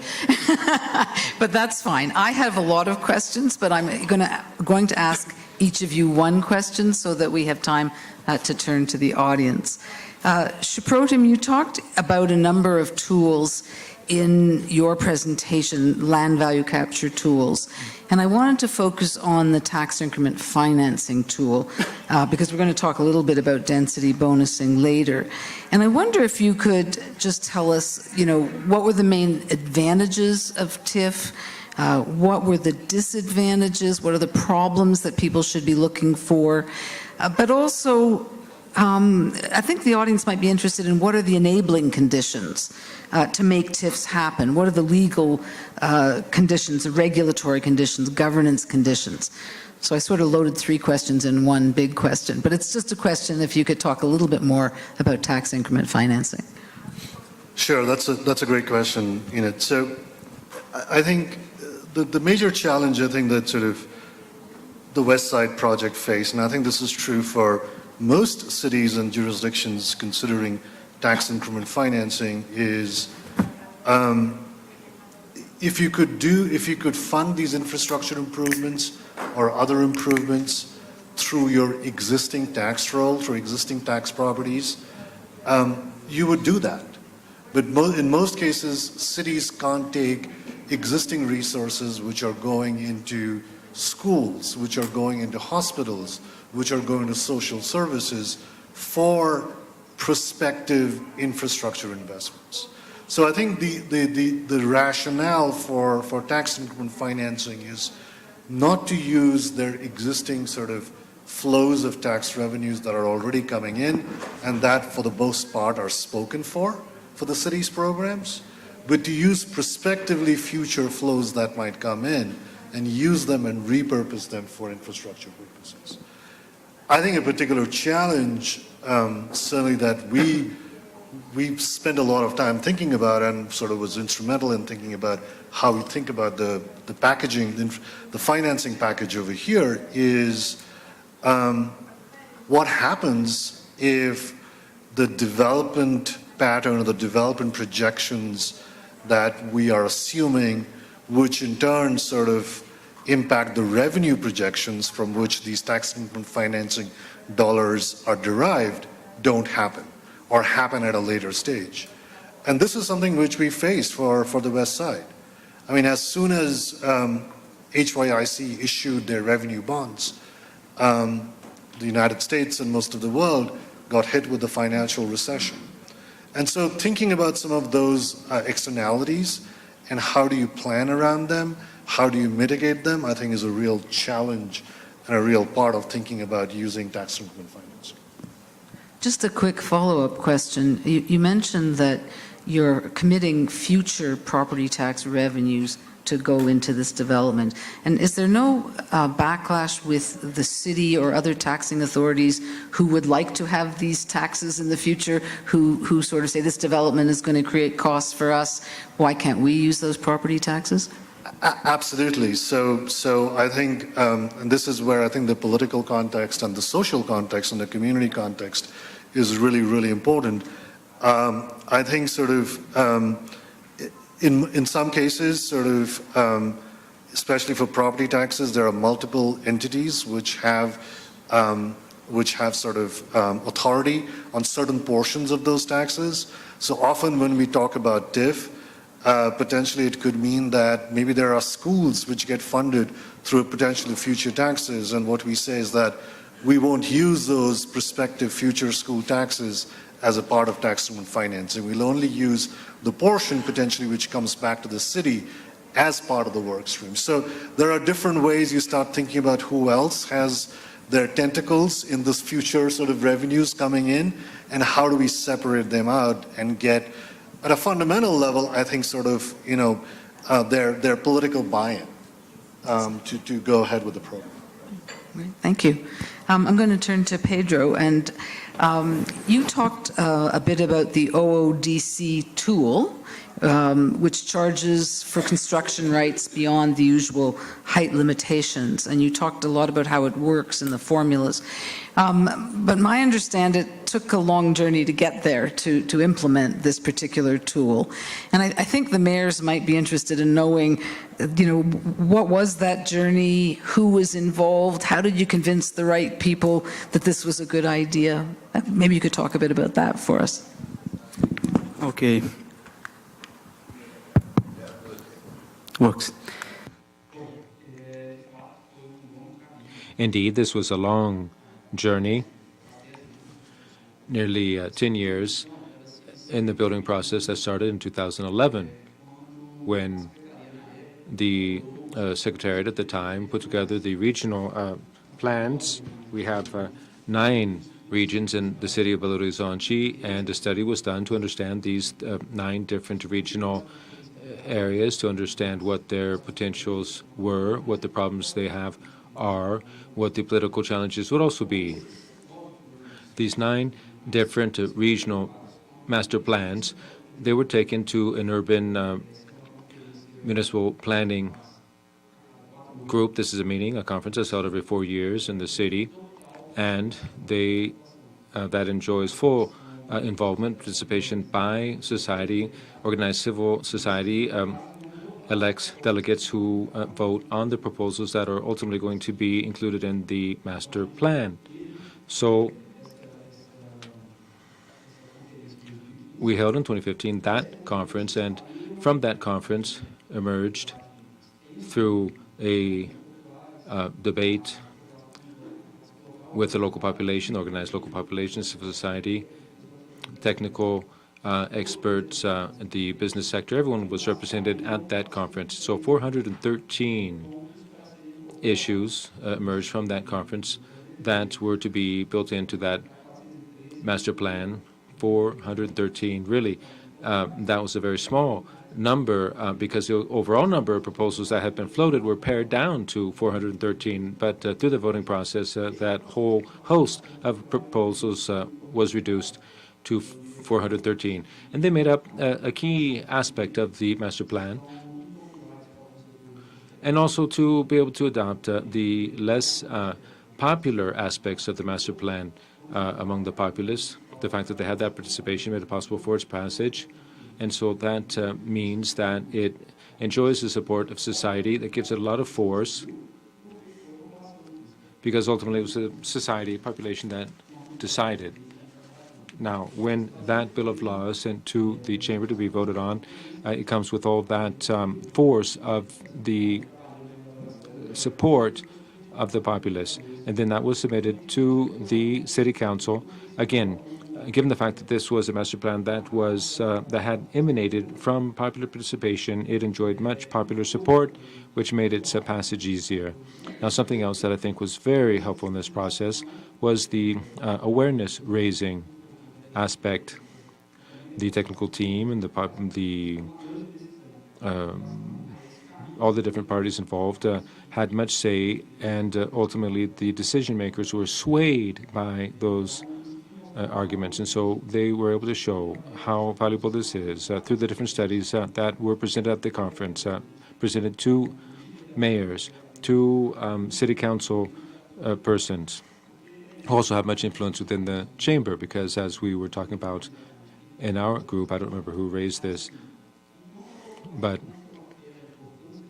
if the populace doesn't really come to understand how important this is, if you have city council people who aren't clear on how important this master plan is, then you just have a half dozen technical experts discussing the issue. But once it gets political buy-in, popular buy-in, then it was able to move forward.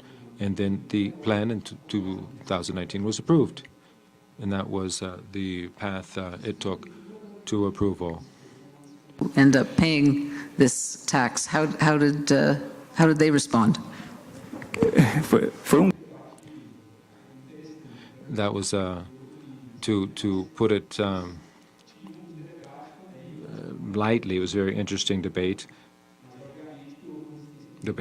but there was much pushback. A campaign was waged. There was an attempt to they were saying that this was just one more tax, the additional tax that's levied against the additional height that's allowed for a building to be built, that was a tax that was viewed, and to explain that that wasn't all it was important. Now, the popular movement that had already embraced this cause, that was fully aware of its importance, and given that this was something that they themselves had a hand in the conference, that sense of ownership was very important for the inclusion of this additional tax on that extra height of the buildings. To the audience, for questions, or anybody want to talk about a land value capture tool that you're using in your city? I know this is an active audience.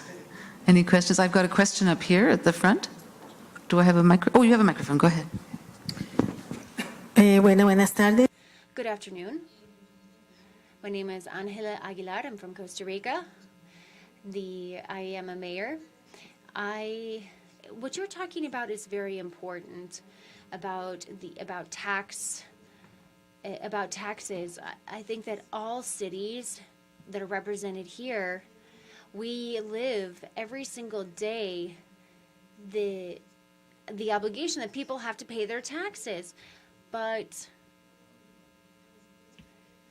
what kind of strategies have you come up with to help people understand that they're part of, it's not just paying a tax, that it makes them part of the community? And in terms of property taxes, that's obviously the largest tax revenue base that we have. We also have a big patent tax as well. But what's most important out of all of this is that we have to have transparency. We have to be informing the population on how resources are being deployed. And this has really been a positive for us. I'm going to give you an example. In 2020, when the pandemic began, given that we had that we were having to control behaviors and commercial activities and business activities, we had to make cuts because we had projects that were in place, but we thought that people were going to stop paying taxes. But actually, we had the great surprise that at the end of 2020, we actually had more tax revenue than we had anticipated. So why? Because people saw that towns and cities, at least in Costa Rica, were the ones who had taken the baton in this race, and that all of the government staff and health institutions had really been at the helm of fighting this pandemic. And so this actually, we believe, motivated people to pay their taxes and perhaps even pay more. And so I think that in order to be able to achieve this, we have to have transparency, and people have to understand what's going on, because oftentimes when you're talking about transparency, we just say, go to our website. We've published all of the data, but obviously not all people, especially the elderly, are not using social networks to find this information. So we're really bridging this gap and thinking about how we can bring our taxpayers into the process. We have community groups, we have coalitions that we're using to inform people about how their money is being used so that it can incentivize them to continue paying, for example, trash collection. If people love trash collection, they would happily pay for this service, pay their taxes for this. So it's important to keep people informed about how we are using their resources that they are giving to us as city leaders. Thank you. Great, thank you for that comment. Do you want to comment on that? Yes, apenas nesse. Yes, that transparency is indeed very important for the population to understand the value of the taxes they're paying, where that money is going. Now, that's something I didn't raise in my presentation, but the immediate thing that we did when this mechanism of the additional tax for an increase in the height limit of buildings, we started to monitor the transparency of data where that tax money was going, to monitor the objectives of the master plan. That extra amount of tax that is brought in, how is that actually helping us to meet the goal we set up for ourselves? Just before we get to that, you raised very important points, and you raised the pandemic, and I think the pandemic really showed how much cities were on the front lines in delivering services. And I think when we look around the world, and I have looked at this, property tax revenues didn't fall generally. Other revenues fell, but people were paying their property taxes. So you raised good points. Question over here. Gracias. Pienso.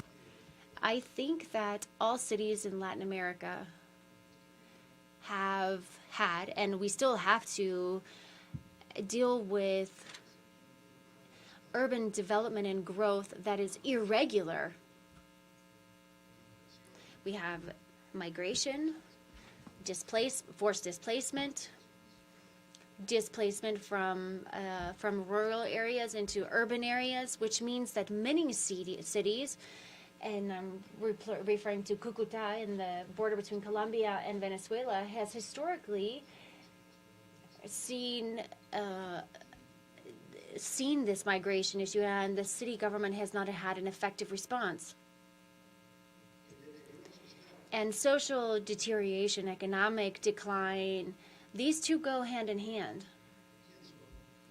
I believe, and this is a recommendation, a very sincere and respectful recommendation for the IDB, that for my city, which has really been the seat of migration, we have to recognize that Venezuela and its people have been going through a very difficult time, and we have been witness to how their territory has really increased by 20 to 25% by having their, our urban area has grown by 25% because of this wave of migration. And it is oftentimes a violent displacement because of illegal drug trafficking groups. This is a social map in which Cúcuta really is the face of drug trafficking. And we need to have a message of investment in these areas, or some sort of investment to be able to build our infrastructure to have a long-term solution to such a complex issue. I believe that a significant investment that would allow our city to build itself up as a regional hub between two countries, where we have a floating population where many are leaving behind their wealth. But I believe that we can work to understand that between the two countries we have a population of about 80 million, and we can continue, if we have joint work, we can continue to attract investment from the international community to be able to develop these markets. And this will, obviously we're talking about this border region, which is, kind of an in-between area. And that's just a general comment that I have. Well, thank you very much. You raised a much bigger issue in some ways than we are talking about here today. The issue of immigration is a big one that needs to go beyond the city to solve that problem. It needs other orders of government as well.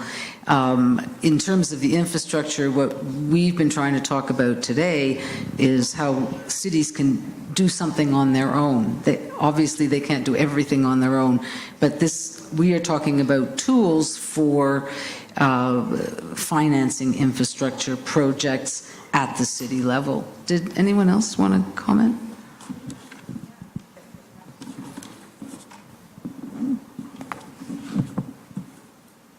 Yeah, the only thing I would just say is that as a part of designing these tools, you could set aside some portion of the funds for doing some specific things, whether it's rehabilitation or other kinds of social programs.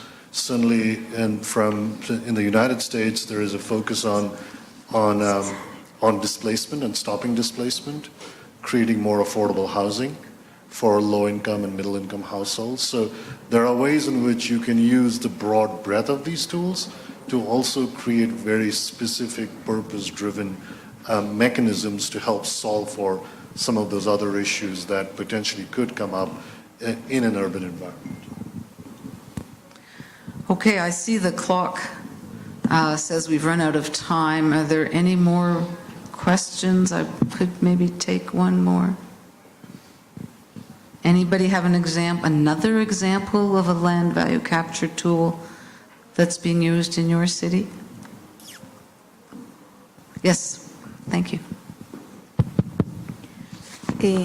Hola. Hello, good afternoon. This is not an example per se of this type of attacks, but what I have in my district is a dilemma. We have been building infrastructure works, streets, bridges, but the big problem that we have and that I recognize is our task in terms of the tax that you were mentioning, but the big dilemma that we have is when we do improvements or we build a bridge, what we find in the environment is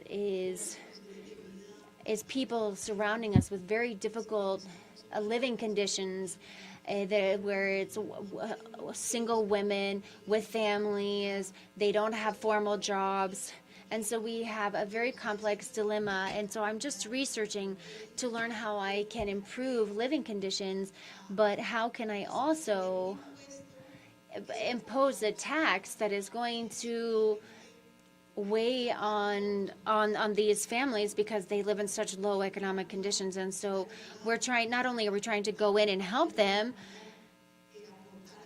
and help improve their living conditions, sometimes it's not the same governing in large capitals where it's easy to charge these type of land taxes, as opposed to towns where the smaller towns where you have much higher levels of dissatisfaction in the government and lower socioeconomic conditions.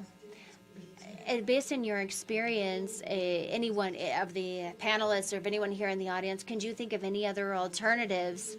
Sometimes I have thought about building public companies that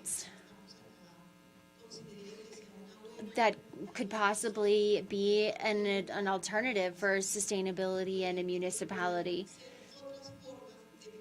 And these could be an alternative to raising taxes without being a burden on these communities that are already suffering.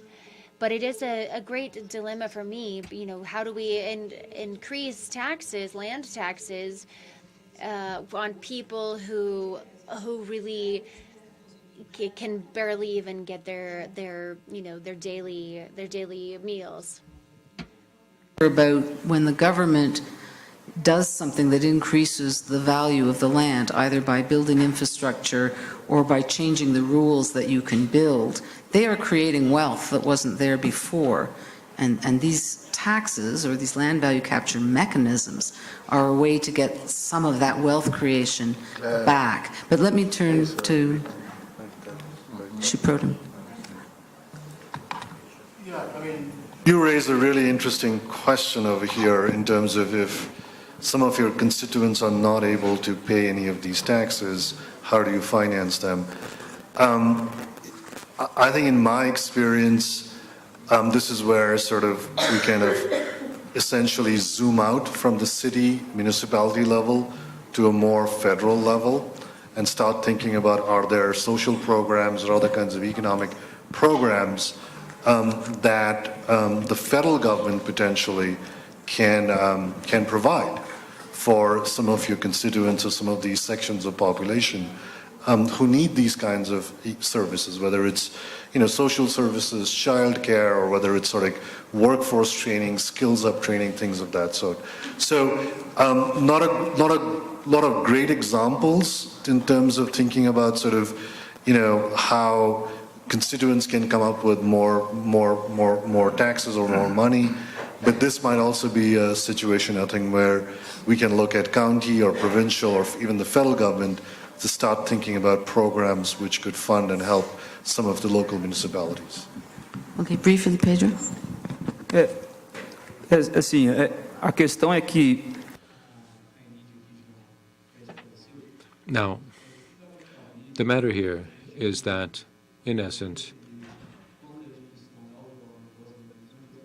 in our city of Belo Horizonte, when we decided to tax the additional value of the land resulting from an increased height of buildings, that value added, if taxed, brings money back into the public coffers. And I don't think the populace is going to be against that.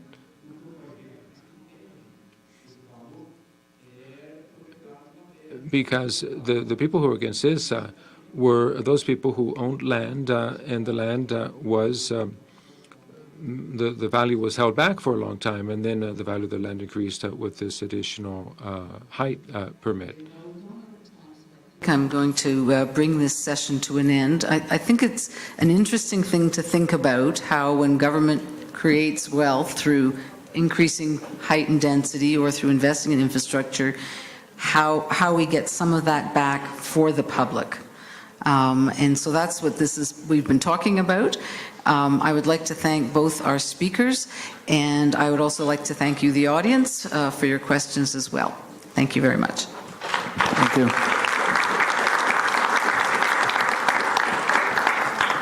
Magnífico. Miles de gracias, Enik. Thank you very much to Pedro.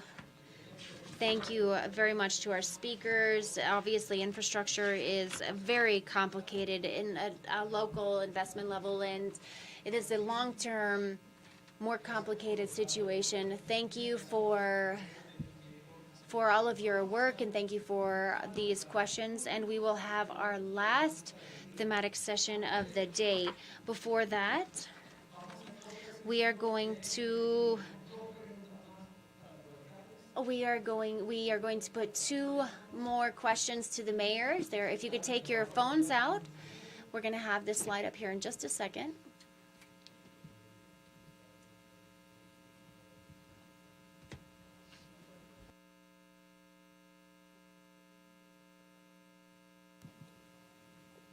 We're working on getting that slide up.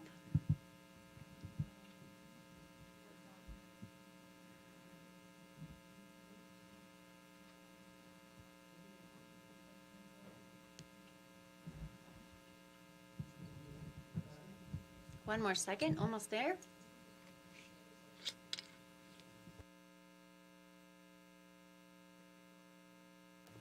Does everyone have their phones ready?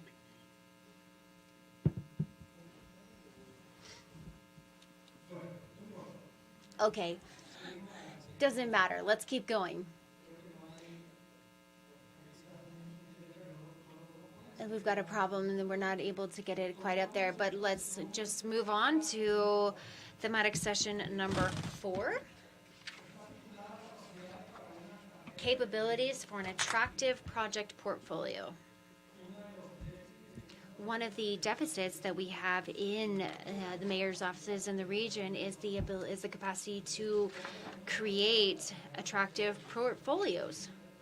And I would like to invite Maria Camila Uribe, the Principal Technical Lead of the Housing and Urban Development Division, to head this session. And we have Yue Brandis, who's a Professor of Practice in Urban Planning at Georgetown University and Faculty Director of the Georgetown Global Cities Initiative. He has worked with us for quite a long time. He's basically in-house. I hope he learns how to speak Spanish soon. We have Susana Braga. She's joining us online. She's the Subsecretary of Intergovernmental Financial Relationships at the Brazil Treasury. And Gaston Tatiana, who is the Head of Public-Private Partnerships and Team Leader at the Inter-American Development Bank. We have 50 minutes on the clock. Maria Camila, welcome. Uwe, Susana, and Gaston, thank you. Thank you, everyone. Thank you very much for your time. Thank you for those who are joining us virtually. We are going to have a very interesting session today, and I have the pleasure of moderating this panel with a very diverse group. And I believe that they are going to provide some very interesting information today. We are going to talk, well, we've been talking all day about the importance of strengthening city revenue and how to find mechanisms to obtain more resources for our cities. And so we're going to come to the other side, and now we're going to talk from the perspective is what and how do we prepare cities to be able to have good projects? What do we have to do? How can we have pre-feasibility studies in these projects that will allow us to go out and find those resources? How do we put good managers in place? How do we have technical teams that are already trained to help us and work in our long-term work to make sure that these projects are sustainable, to be able to give the private sector certainty, if we're working with the private sector, in terms of regulation and standards and the legal framework that we have in place to be able to move these projects forward. This panel that we have with us today is very interesting. We have the pleasure of having with us Susana Braga, who is connected via internet from Brazil. She is representing a national federal government, the government of Brazil, and she is going to talk to us about her experience and her work from within the Treasury, how that work is happening with these municipal governments, and the work that is being done, and what her perspective is.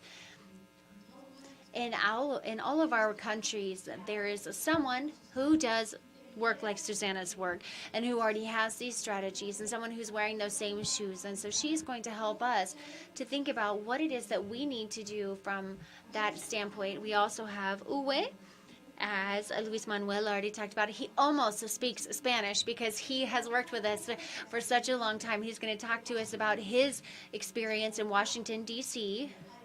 He has done urban regeneration projects over the last few years, not just in urban regeneration, but he has done some strategic projects with many different that are multifaceted and that are long-term projects. And he can talk to us about how hard it is to moving these projects forward based on the policies and all the vulnerabilities that you yourselves know better than I do. We also have Gaston here with us, who is going to talk to us about what the public sector, or what we are looking for when we have a public-private partnership. What are the sectors that they're looking to invest in, and how we can help the private sector come in and work and provide more resources to our cities. Without further ado, I would like to just make sure that we can see Susana. And that she is connected. I would like to, I'm not seeing her in the screen in front of me. Susana, good afternoon.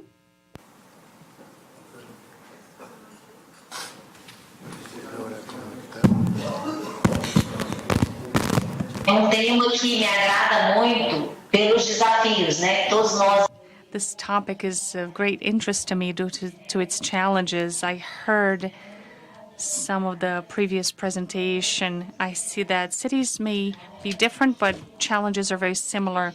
I'm very pleased with this topic, and I'm happy to be here to share my experience with you. Muchísimas gracias, Susana. Yo tal vez. So I would like to begin by asking a question to the three panelists from where you sit, and ask you, what do you think are the main strengths that technical teams that in cities should have? So what is the strength of a subnational government? And perhaps we can start with Susana to understand what the strengths are, where subnational governments have to have, what are the technical teams' characteristics? I would say that the first challenge and the first skill and technical capability should be to understand the importance of planning to projects. A project, when it's well planned, it allows us to greatly cut back on risks, mitigate risks, which do occur during execution. And something I always say wherever I go when I talk to subnational governments, whether it is a state or a municipality, is that preparing a project, preparation or capturing more resources needs to go hand in hand with execution. You can only capture more if you execute better. If you don't capture enough, you won't be able to execute properly and vice versa. So if you execute well, you will have access to more resources. I was at the Treasury and I worked in 2 different states, and I could see that in action. And it's very pressing. A good executor can have access to more resources. So it's important for cities to keep in mind that the area obtaining resources needs to be very closely connected to the areas executing the project. Los proyectos. You, and question for you, what is it that technical teams and cities have to have? What are the features? Thank you so much for having me here today, and it's a great pleasure to be with you, the mayors. This is such an important question, and it is at the very center of how we think about our cities and our communities in cities. I agree with what Susanna just said, but I would like to go up even higher. The essential ingredient to positive urban change is right here in front of us. It's you. It's the mayors. It's the mayors who are able to establish a positive vision for the terribly complex process of aligning people, aligning land and buildings and infrastructure, and aligning the markets and sources of capital. I think often we jump into the many very interesting technical challenges associated with site development, with neighborhood development, with infrastructure systems. But none of the technical work can align and move forward in unison without a clear vision established by mayors. It's so important for people, the people of your city, to understand why these processes, and often very technical processes, are being advanced in the service of creating a better life for them. We've heard it in the conversations already today. There has to be transparency, but above even transparency, there has to be a vision that aligns both the technical and the political stakeholders to move projects forward. Thank you. Gastón.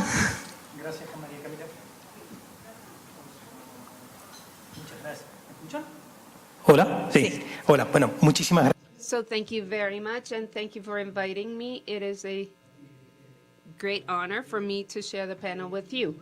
I would like to compliment what the 2 previous panelists just said. One of them went a level above. I'd like to go a level below and talk about the projects that could mobilize private investment. As you said, the leadership and strategic vision of the mayor is key. On the basis of the strategic vision, the application of a methodology that is based on evidence and prioritizing projects that will in turn generate proper prioritizing of projects that will be implemented on the basis of a methodology, including long-term sustainability. These this is key for infrastructure projects. And when I talk about infrastructure, I talk about three dimensions, such as social and environmental, but especially for the private sector, the strength in fiscal certainty. If we're giving a contract to a company that will last 20, 30, 35 years, that will go way beyond the term of a mayor or a head of government. So the fiscal capacity of being able to pay for assets that are committed in that contract, or if there is some sort of guarantee or contingent liability, that is all important to generate trust. So capacity, ability to prioritize projects, considering that there is social impact planning that will lead to have a set of projects with a social return. So PPPs and concessions do not make projects bad. It is an implementation tool to bring in the efficiency of the private sector that will create better returns, more money. So it's important to have a good working team to separate traditional policies and what will be used for with private capital. And then we go to the bottleneck of the first phase of implementation with this structuring and risk assessment. This is a complex activity that's multi-sectoral and multidimensional. In our single window at the IDB, we have designed a tool for prioritizing projects on the basis of 8 criteria to generate this exercise for assessing social projection projects to determine which are the most priority projects that will need implementation, faster implementation. Thank you. Can you tell us a bit more about that single window at the bank? I'd like to jump on the topic of fiscal responsibility and asking Susana, and going back to what our role is in each of our countries. I'd like to ask Susana to ask you to share with us what the criteria is that you are using in the Treasury in Brazil to monitoring the performance of municipalities. How do you monitor and assess the work that they are doing, and what the fiscal performance is of municipalities to measure their fiscal performance in their territories? The federal government in Brazil, through some fiscal monitoring programs, closely follow up on states and municipalities. In this program called PAF was created in 1997 when the federal government decided to take on state debt and some municipalities, and listed some criteria in this program to fulfill certain goals. When it took on state debt, it postponed their deadlines, and if certain goals were reached, there would be some fiscal margin for hiring credit for investments. So this PAF is still in effect. It has been modified. Today there has been a second and third version of the program. PAF 2 was updated to include a fiscal responsibility law. Those concepts have been absorbed into the PAF 2 because earlier on it used certain revenue concepts different from the net revenues, which was a part of the fiscal responsibility law. And now PAF 3 follows IFRS, International Accounting Rules. And now it opens up for the possibility of municipalities to participate in these programs. Today, we have the city of Rio de Janeiro and Recife, which are part of PAF 3. There's another program that was created called PEF, Fiscal Balance Program, and allows for those that have a reasonable to poor fiscal situation to join. So what would be the city or state's ability to pay for projects?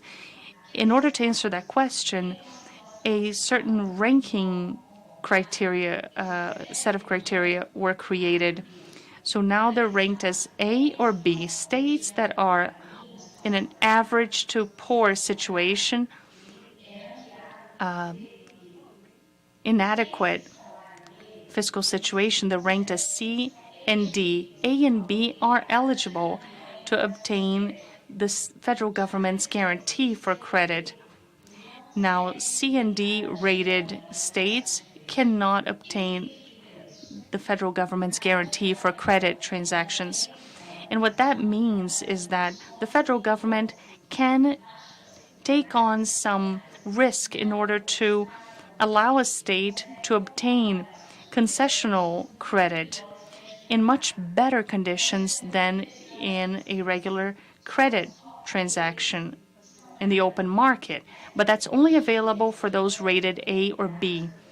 And that ranking system, the rating system created by the Federal Treasury, became very popular, and it goes beyond the Treasury. Today, financial institutions, when they lend money to cities and states, they look at the Treasury rating.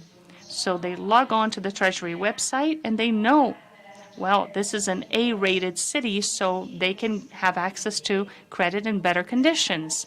Now, this is a B or a C, conditions will be different. So I'm trying to explain what this repayment capacity analysis is like to tell you about the PEF, the Fiscal Balance Program, which was created for those units, whether they are cities or states, rated as C or D. But if they do join the PEF program, they are able to access federal credit. However, they must reach certain targets.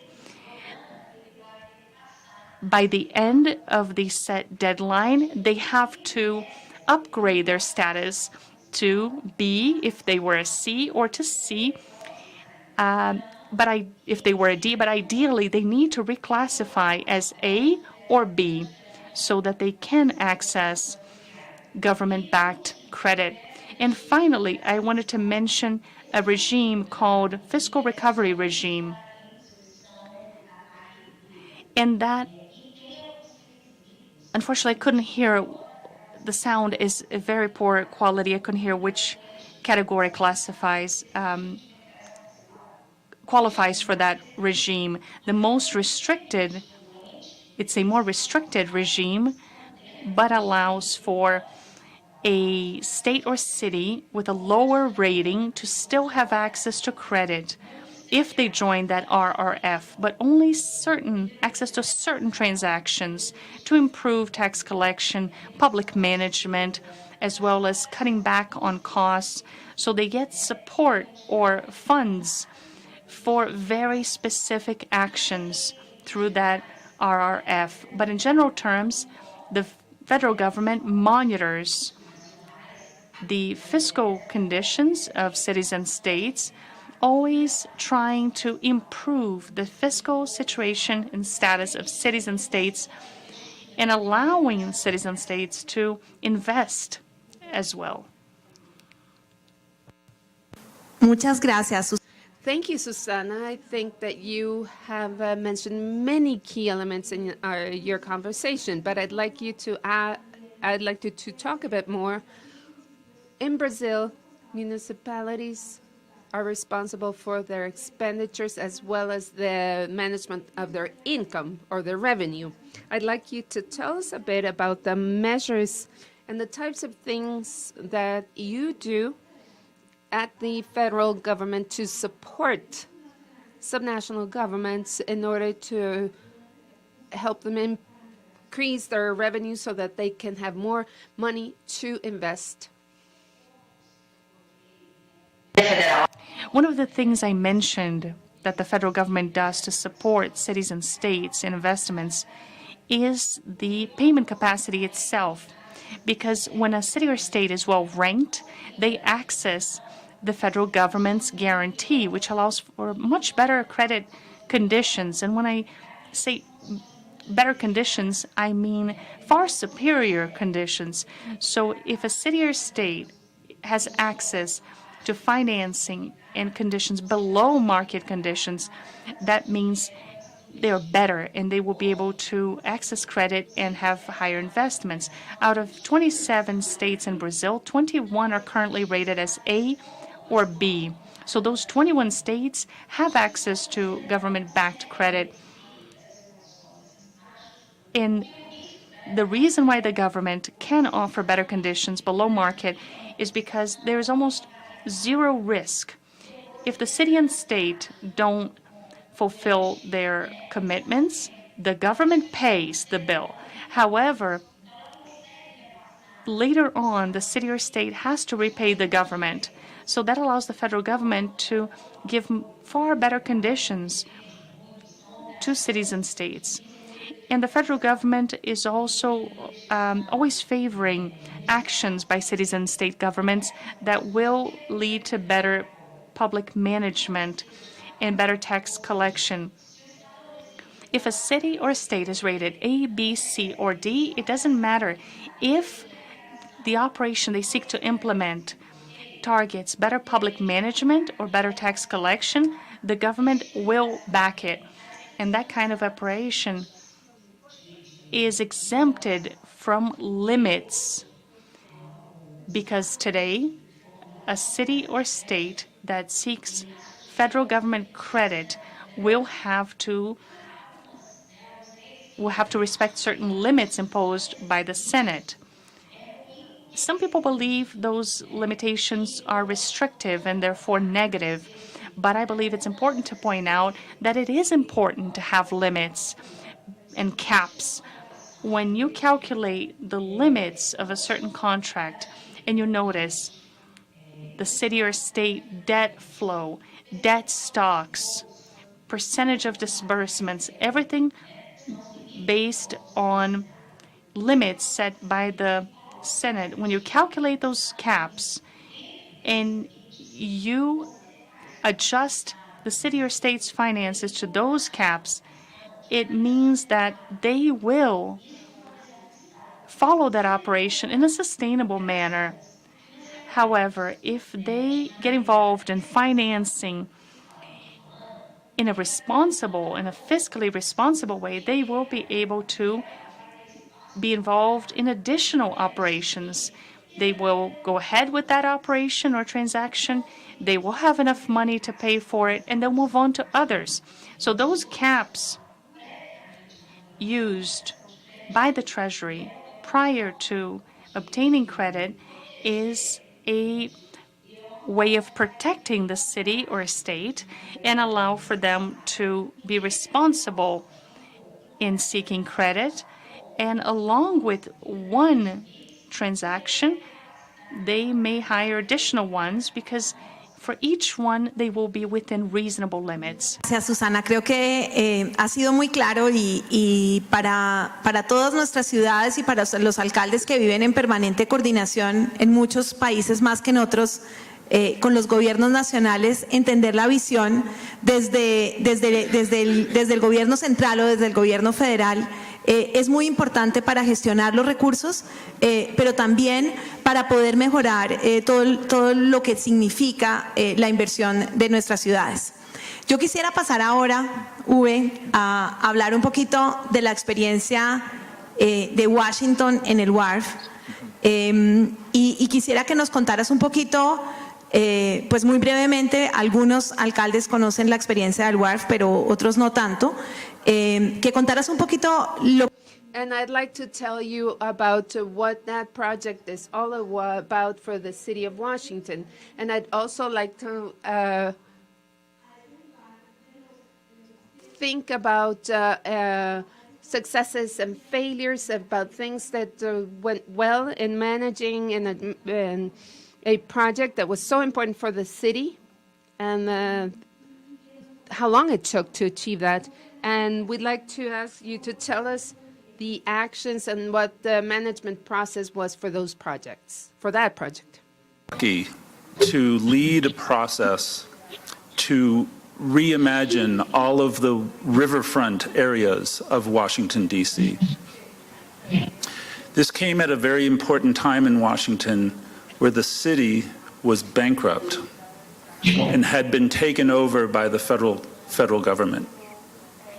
So the issue of fiscal constraint is central to how economic development happens in cities. It must be understood, it must be internalized in planning processes.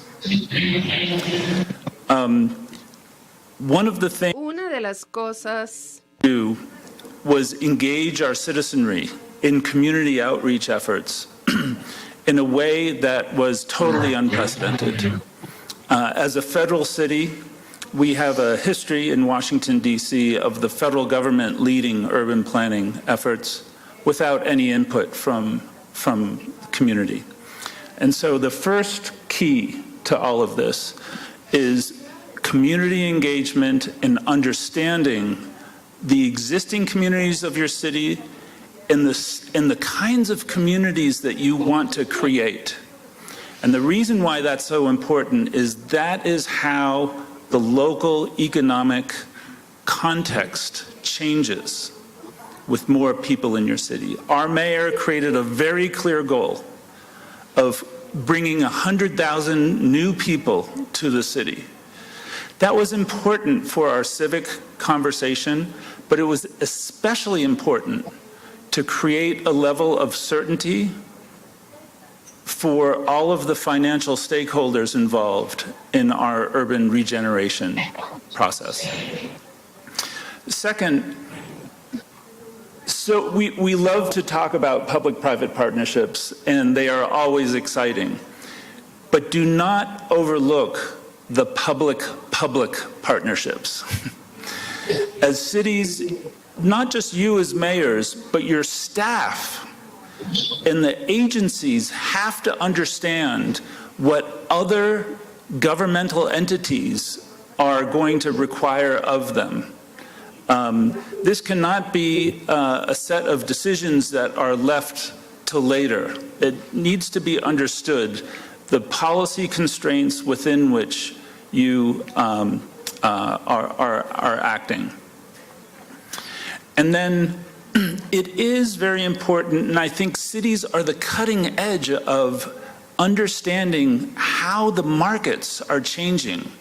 So in Washington, we were very, very lucky to, in our community outreach, also not just engage with neighborhood citizens, but engage with the companies in Washington, engage with the land developers in Washington, and understand what do they need in order to invest in our city.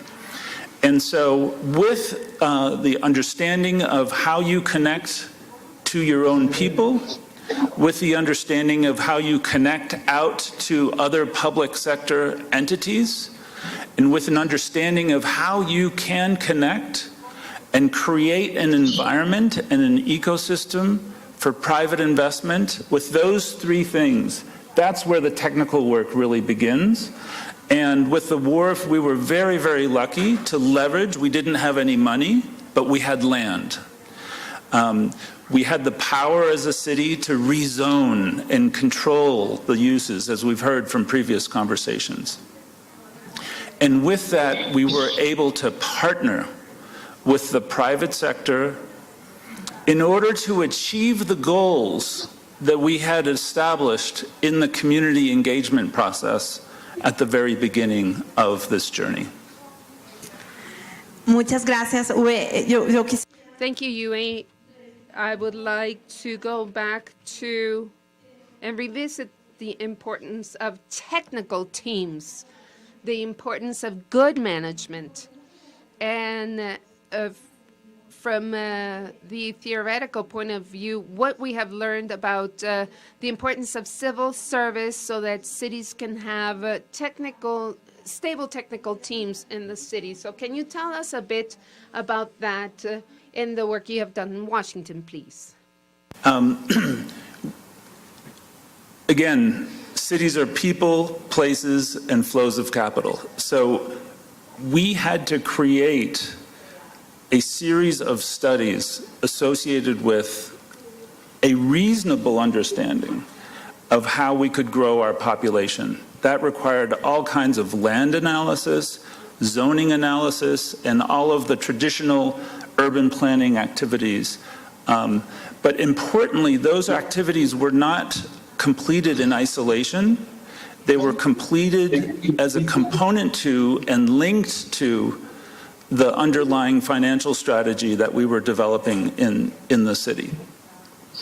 Second, we had to understand what technical capabilities we had in the city, what technical capabilities we had to go out and find through consultants, and then ultimately we had to find what technical capabilities we could only find through engaging in a public-private partnership. And I'll give you one example. Our city had declined in population for 50 years.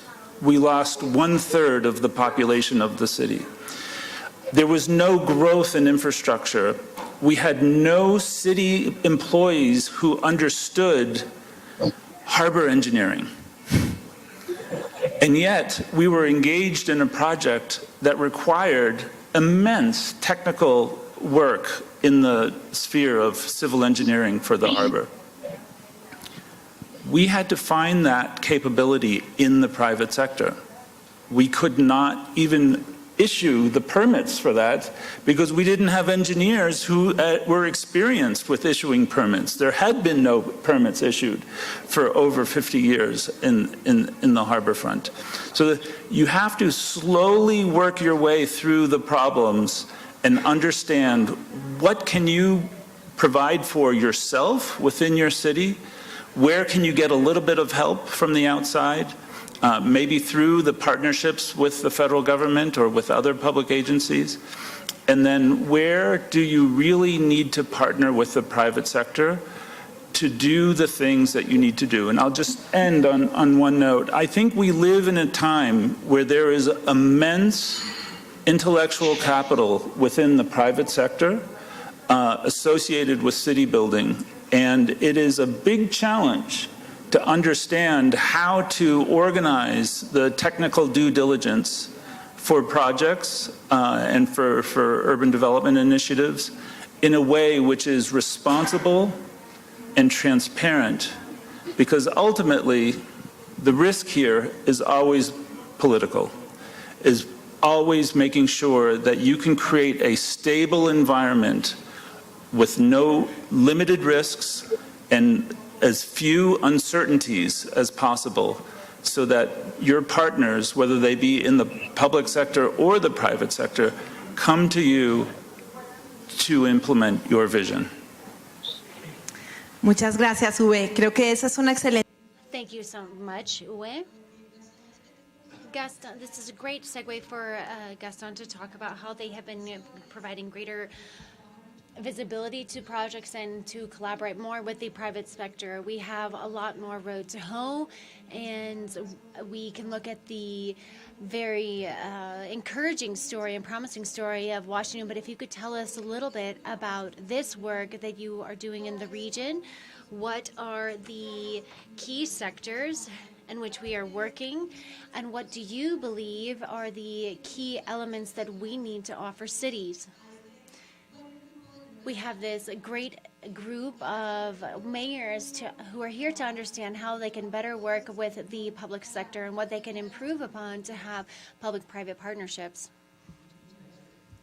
Thank you very much for that question. I would like to build on Uwe's response because I think that is key. In the case of private participation in these projects, we say that this is even more valid. We have the in many cases, we have the need to have a technical capacity to go hand in hand with these projects and to be able to audit the project as well. It's not just about getting good consultants on board and to just be left into the hands of a few.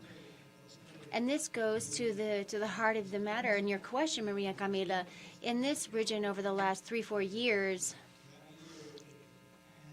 where we have seen a lot of mobilization within cities. For example, just to give you an example of our structuring portfolio, we are currently working with an active portfolio of 40 projects, of which almost 30%, 27% are in cities. And last year, for example,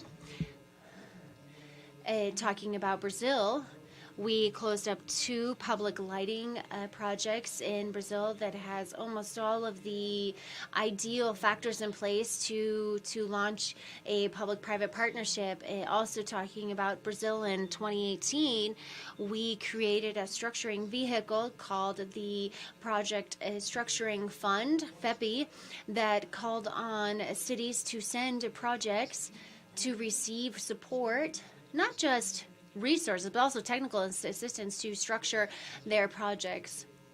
We work with a regional public bank there, and I think that this is a model that we need to keep in mind. Why? Because this is a model that mitigates a lot of the obstacles that lower income cities have to be able to access these PPPs. For example, maybe there's just one public lighting project. It doesn't make a lot of sense for them to create public capacity for just a single project.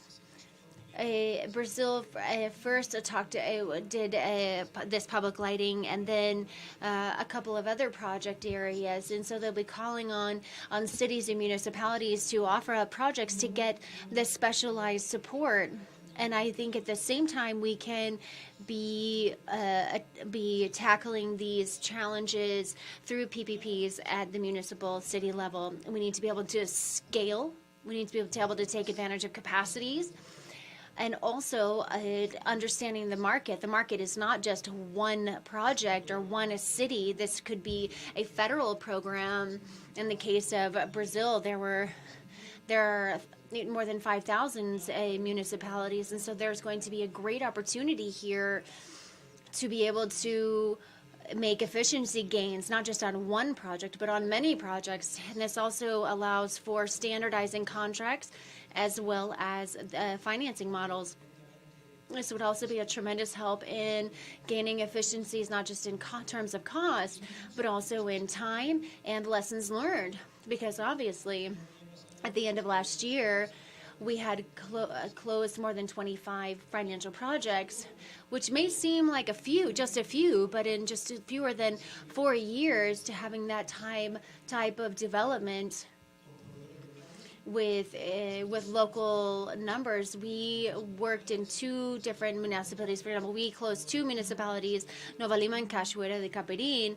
In the case of Capoeira, we made a series of modifications to sustainability and citizen security, along with the University of Sao Paulo. And we were providing follow-up and monitoring for the link between crime and lighting, public lighting. And so we were able to have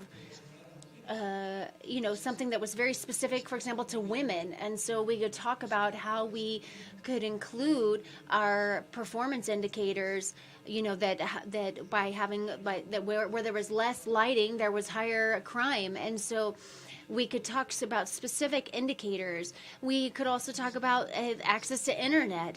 There were 2 investment cycles because of technology obsolescence. It was about 15 years, and so these are 30-year contracts. And so we're going through 2 cycles of obsolescence. Another big challenge that we have in cities in terms of resources is that these are projects in countries where electric rates are affordable and that for people to be able to pay them without receiving subsidies. For example, in Brazil, the payments from property owners first go into a trust, which pays the contract, and the surplus goes to the municipality, and this has tremendously lowered political risk. And so we have been able to...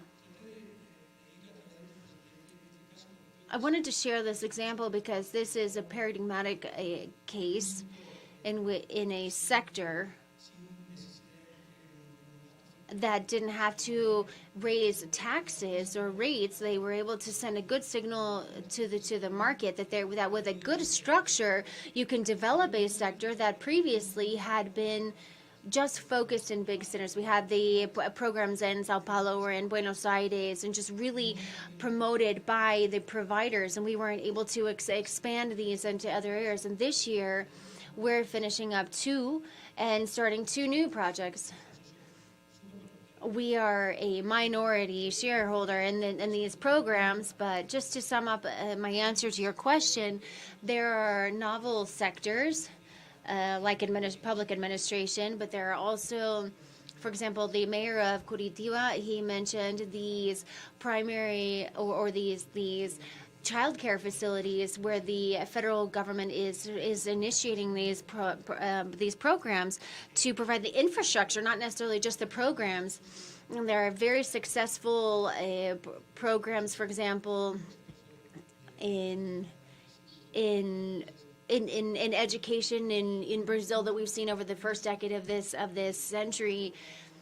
There are a lot of cases mobilizing private capital, and what we talked about in the first general question, we must have a good project design and have a strong fiscal responsibility so that when a city comes in, they're ready to plug the private sector into those projects. Thank you very much, Gaston. You mentioned a few sectors, and I think for the mayors, just to think about what sectors, you mentioned a couple in Brazil, but what are the emerging sectors? What are you seeing within the bank that are these sectors that have the greatest appetite for the private sector? As I was mentioning earlier, in the specific case of Brazil, that public lighting case was key. We're also doing bus projects in Panida. I think we have the mayor here, and we're using a structuring vehicle there as well. We are working with a national development bank there, and a regional development bank as well for structuring it. In Colombia, there's a lot of interest in the social sector, which would include education. We had the Bogota mayor here talking about building a hospital, which was built by FDN a couple of years ago. We're also in the preparation phase in Cundinamarca. We've been working a lot in the hospital sector at state levels in Brazil, in the state of Santa Catarina, for example. There are also opportunities for mobilizing assets in cities. There's a lot more European experience here that could be transferable to this region. For example, recycling cultural assets in the old historic areas of cities, and how we can develop activities and really get the most out of these cultural assets. This is a lot of the vision that we have seen with the mayors. We've been looking for good social and economic return in these projects. It's difficult because we would have to categorize municipalities, and cities are very different. Obviously, we have Bogota, which is a big city, and then we have cities that have less than a population of less than 1 million. There's a lot of opportunities in these various areas. Thank you very much, Gaston. I would like to open this up to the audience. If you have any questions for this panel, we have Susana, who's still connected with us. We have Ube and Gaston for any questions that you might have.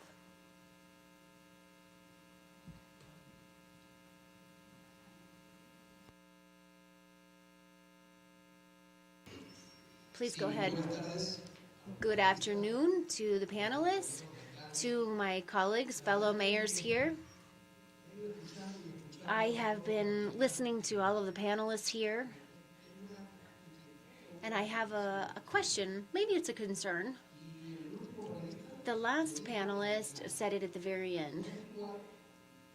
It's not the same to have a mayor's office in Colombia to a mayor's office in Panama, which would be small, without any ability to manage projects that could be impactful or productive,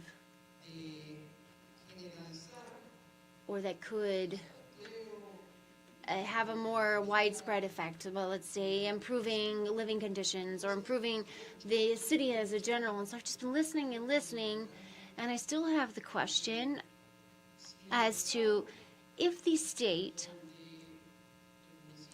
where the city resides does not have the resources or to provide this support, if the city is not able to get into some sort of PPP because it's a small city or a small town, and the private sector oftentimes doesn't want to go into that town, maybe it wants to go only into larger towns or cities. What is the formula? And because I'm just going to speak from my own experience, I represent a town or a city. We have a population of about 65,000, maybe. But this is a town or a city that has unfortunately not been able to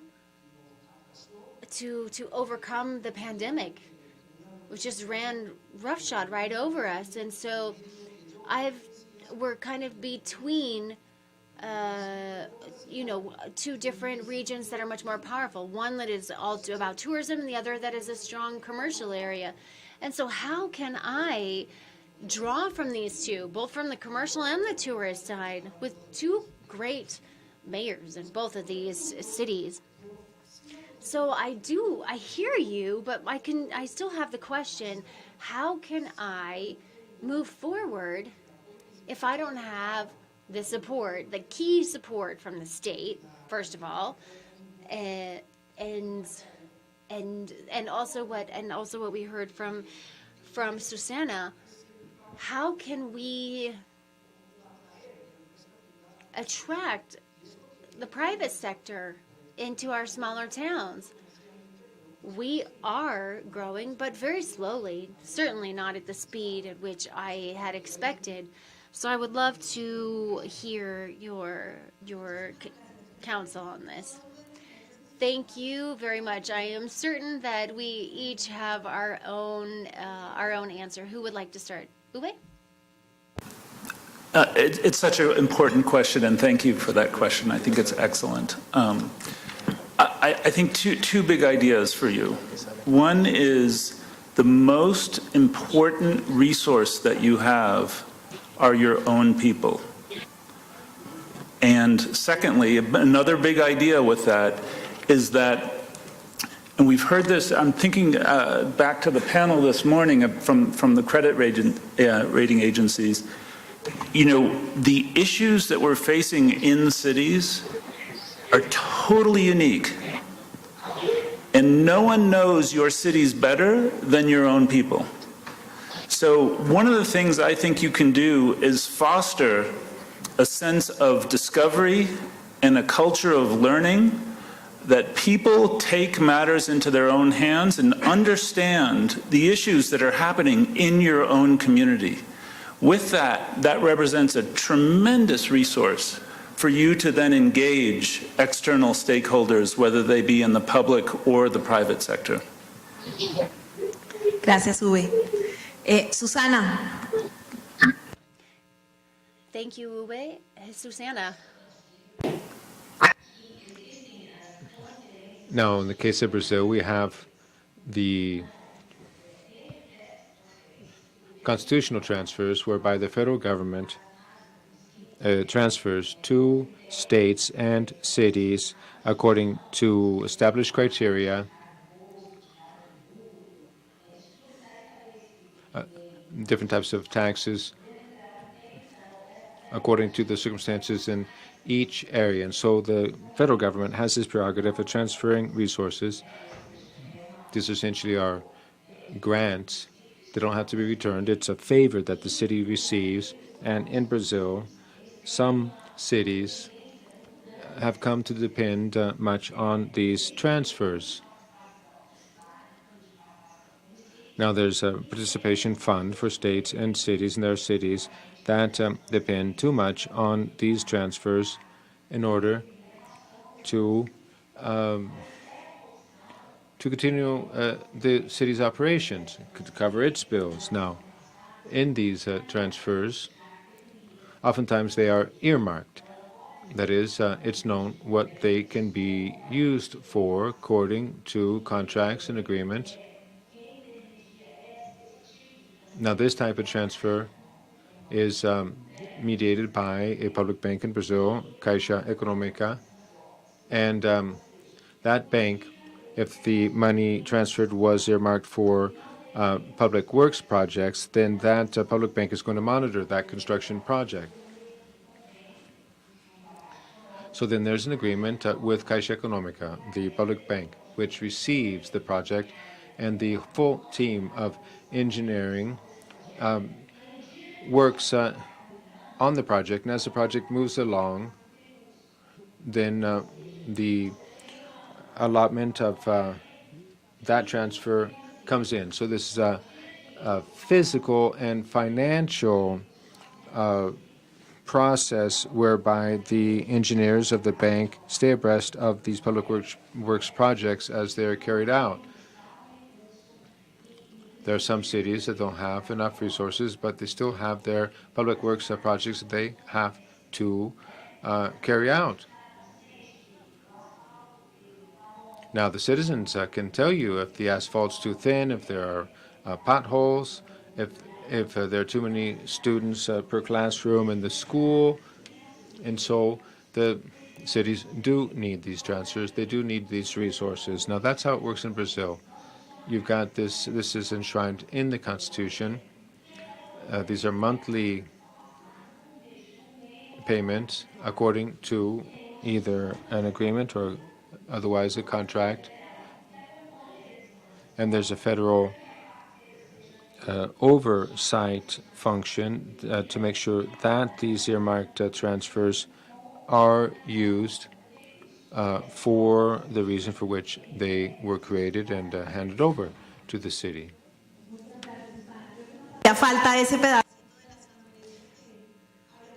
All of these transfers that we have seen this in many other countries, and I think that these transfers have helped us to have more equal transfers to much smaller cities. Just one comment to piggyback on what was said earlier. In some cases, it's not always the solution, but there are very successful examples. For certain types of projects, there can be municipal consortia.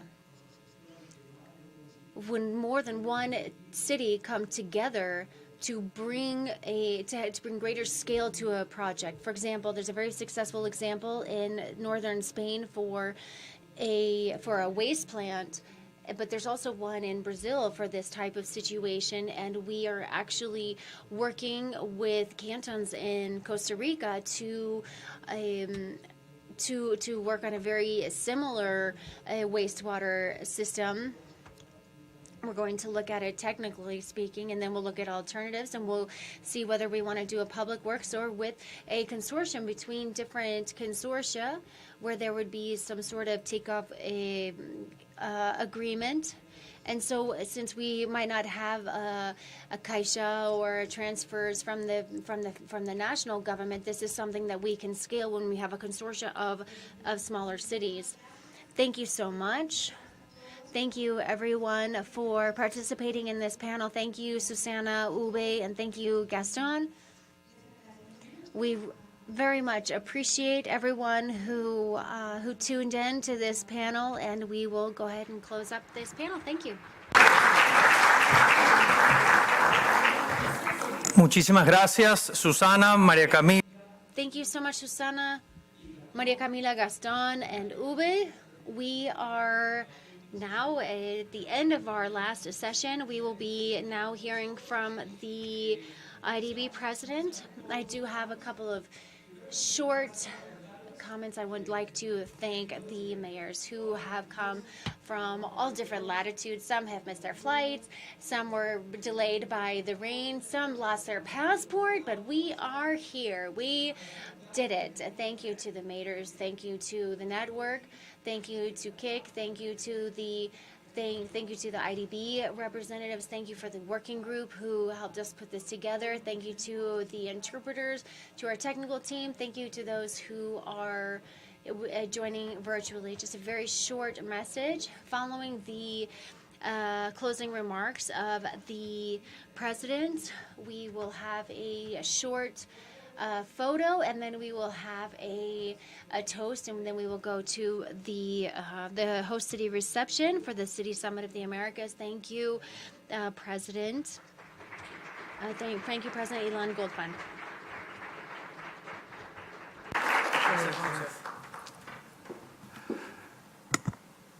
Buenas tardes a todos. Boa tarde a todos. Voy a hablar en inglês, vou falar em inglês for everybody. So good afternoon. I have already heard from our specialists here about the collaborative spirit and sharing of experiences between all of you and our panelists. Thanks to you, we had successful sessions on topics ranging from fiscal sustainability to building attractive portfolio projects, promoting public and private initiatives. Most importantly, the IDB is hearing you, your challenges, your aspirations. We heard you discuss the need to increase tax collection, income sources, gain access to competitive credit rates, and become fiscal sustainable. You know better than everybody else that cities are critical to the social and economic development of our countries. That's especially true in Latin America and the Caribbean, the most urbanized region in the developing world. Our cities are home to 81% of our citizens, and that percentage from 81 is rising quickly across all population groups. For example, indigenous people, half live in cities. Did you know that 3/4 of GDP of the countries is in the cities? So today, it is clear to you and to us that the future of Latin America and the Caribbean is intrinsically connected to our urban areas and climate change. Cities incubate growth, but they need resources to unlock its potential. Let me share with you a few sobering facts about the region. Before the pandemic, most of the region's poverty was in rural areas. Today, after high inflation, not so high as in the 80s, but high inflation, the number of impoverished households in cities have surpassed rural areas. So we have more people poor in cities than in rural areas. Affordable, resilient, safe housing is key to bringing social gaps and reducing them and integrate marginalized urban areas. Cities also need additional financing to invest in education, healthcare, job placement, and as you know, the IDB is helping in all of these areas. But we have challenges. Cities are already experiencing the physical, ecological, and socio-economic consequences of climate change.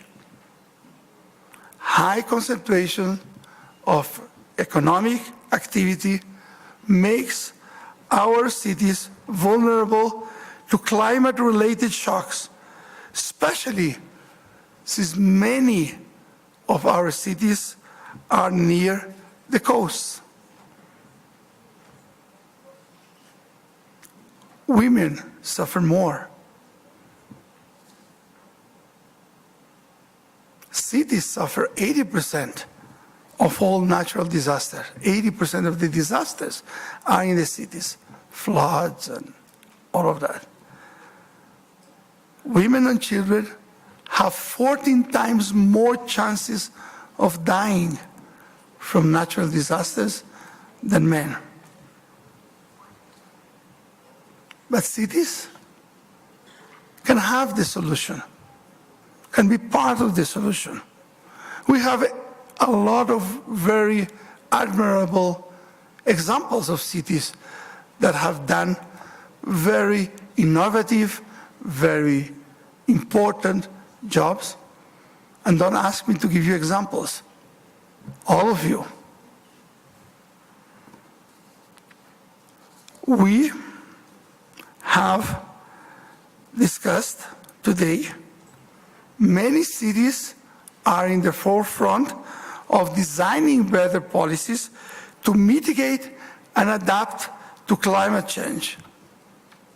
But financing remains a major challenge. Globally, you need quite a lot of resources to finance low-emission, resilient infrastructure, and 70% of these resources have to be invested in urban areas. So it's a lot of resources, and 70% needs to go to cities.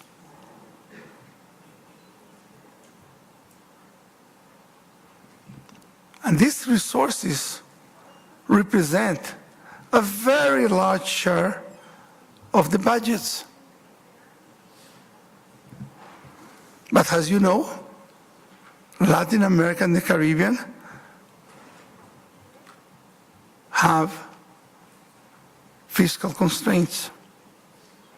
We have both limited tax revenue, limited access to affordable financing from capital markets that we need, cities need, to increase expenditure, to do the investments that we are talking, both for climate, but also for other priorities.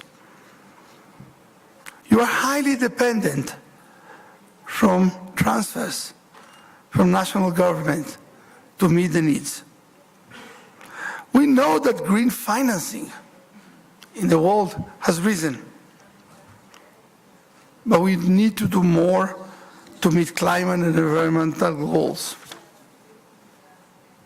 Do you know how much of this financing of climate goes to municipal initiatives?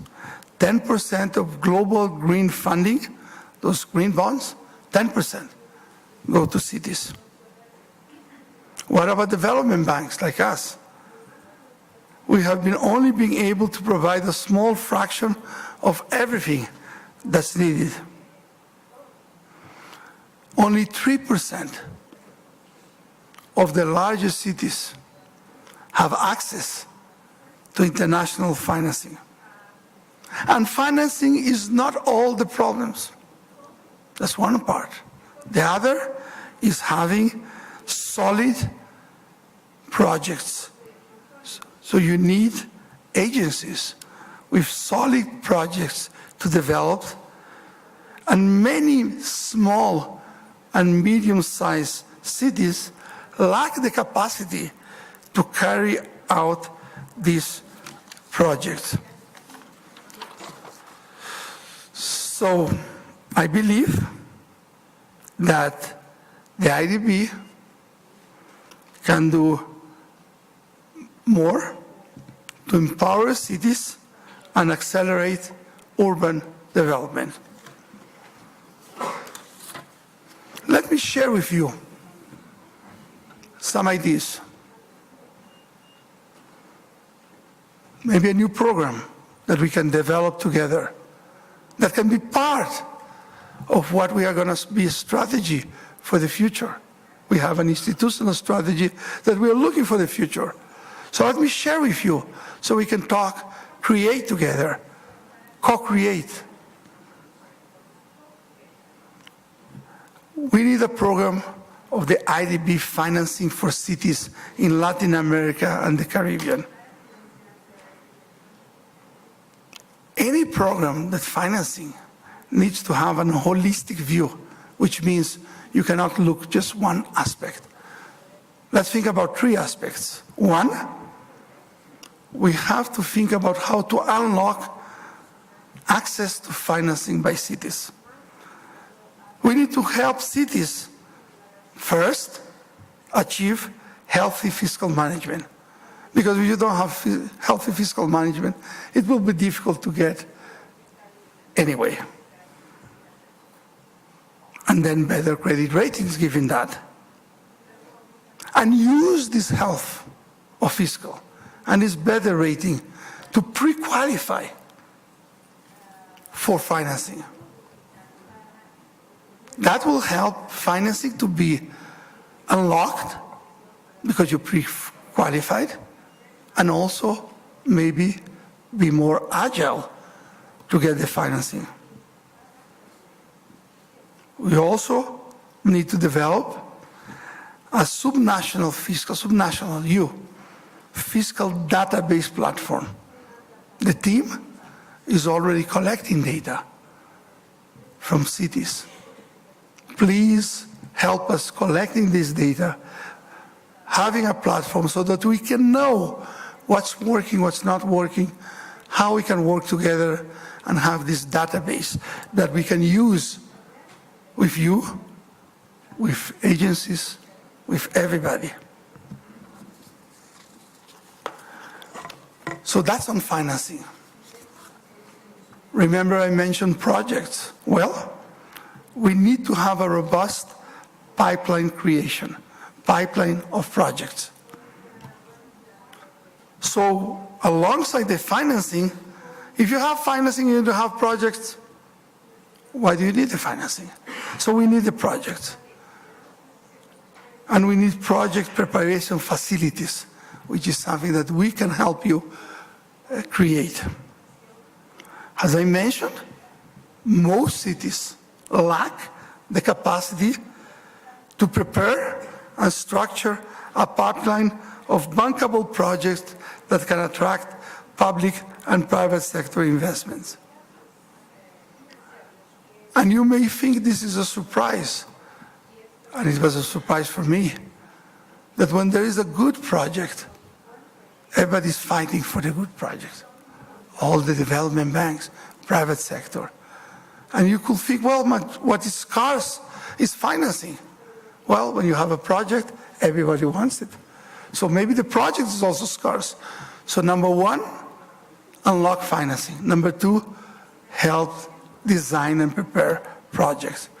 Number three, what does a regional bank does better? It helps share knowledge. What you do may be useful for what somebody else wants to do. What you are thinking may have been done somewhere else. And in terms of cities, we have a lot of cities and a lot of experiences. So we need a platform for knowledge sharing. And we have good examples of experiences. I can go on and on experiences of urban that was successful, of cities that have more electric buses than somewhere else. Or we were places where you have old cities that become rejuvenated old cities. So let me tell you that we have a program. We need you. Let's think about it. The IDB is committed to helping your cities thrive. So to conclude, with your support, we can improve your access to financing, we can strengthen your project pipelines, and we can develop a leading-edge knowledge-sharing platforms that will promote better fiscal, financial management in cities across the region, and more importantly, it will help develop your cities for your citizens. And actually, it's not your citizens, it's our citizens and the IDB's citizens. So in closing, I just want to thank the generosity and support of the Mayor of Denver, the State of Colorado, the Board Chair of the Biennial of the Americas, Denver, and the U.S. State Department, and all the organizing partners who made this event possible. So thank you, as well as the panelists and my colleagues at the IDB, for everything that happened today. Thank you very much.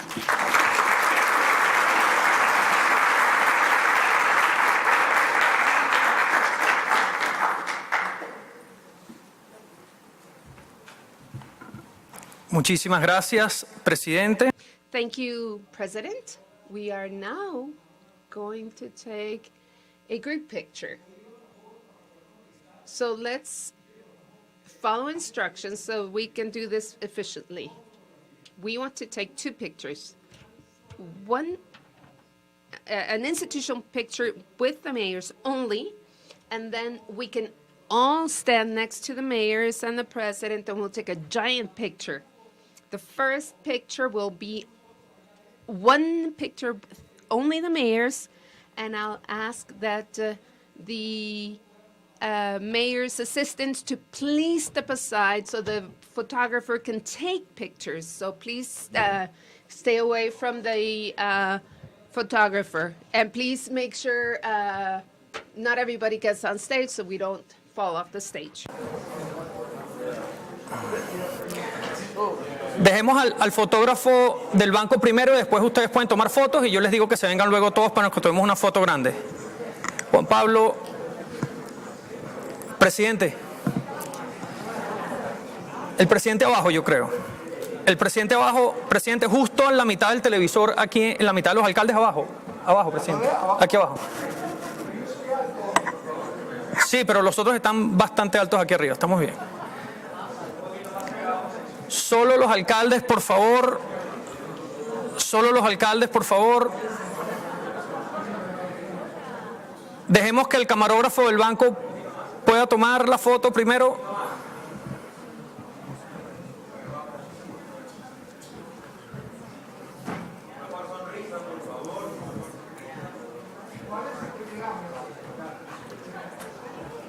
Levanta la mano con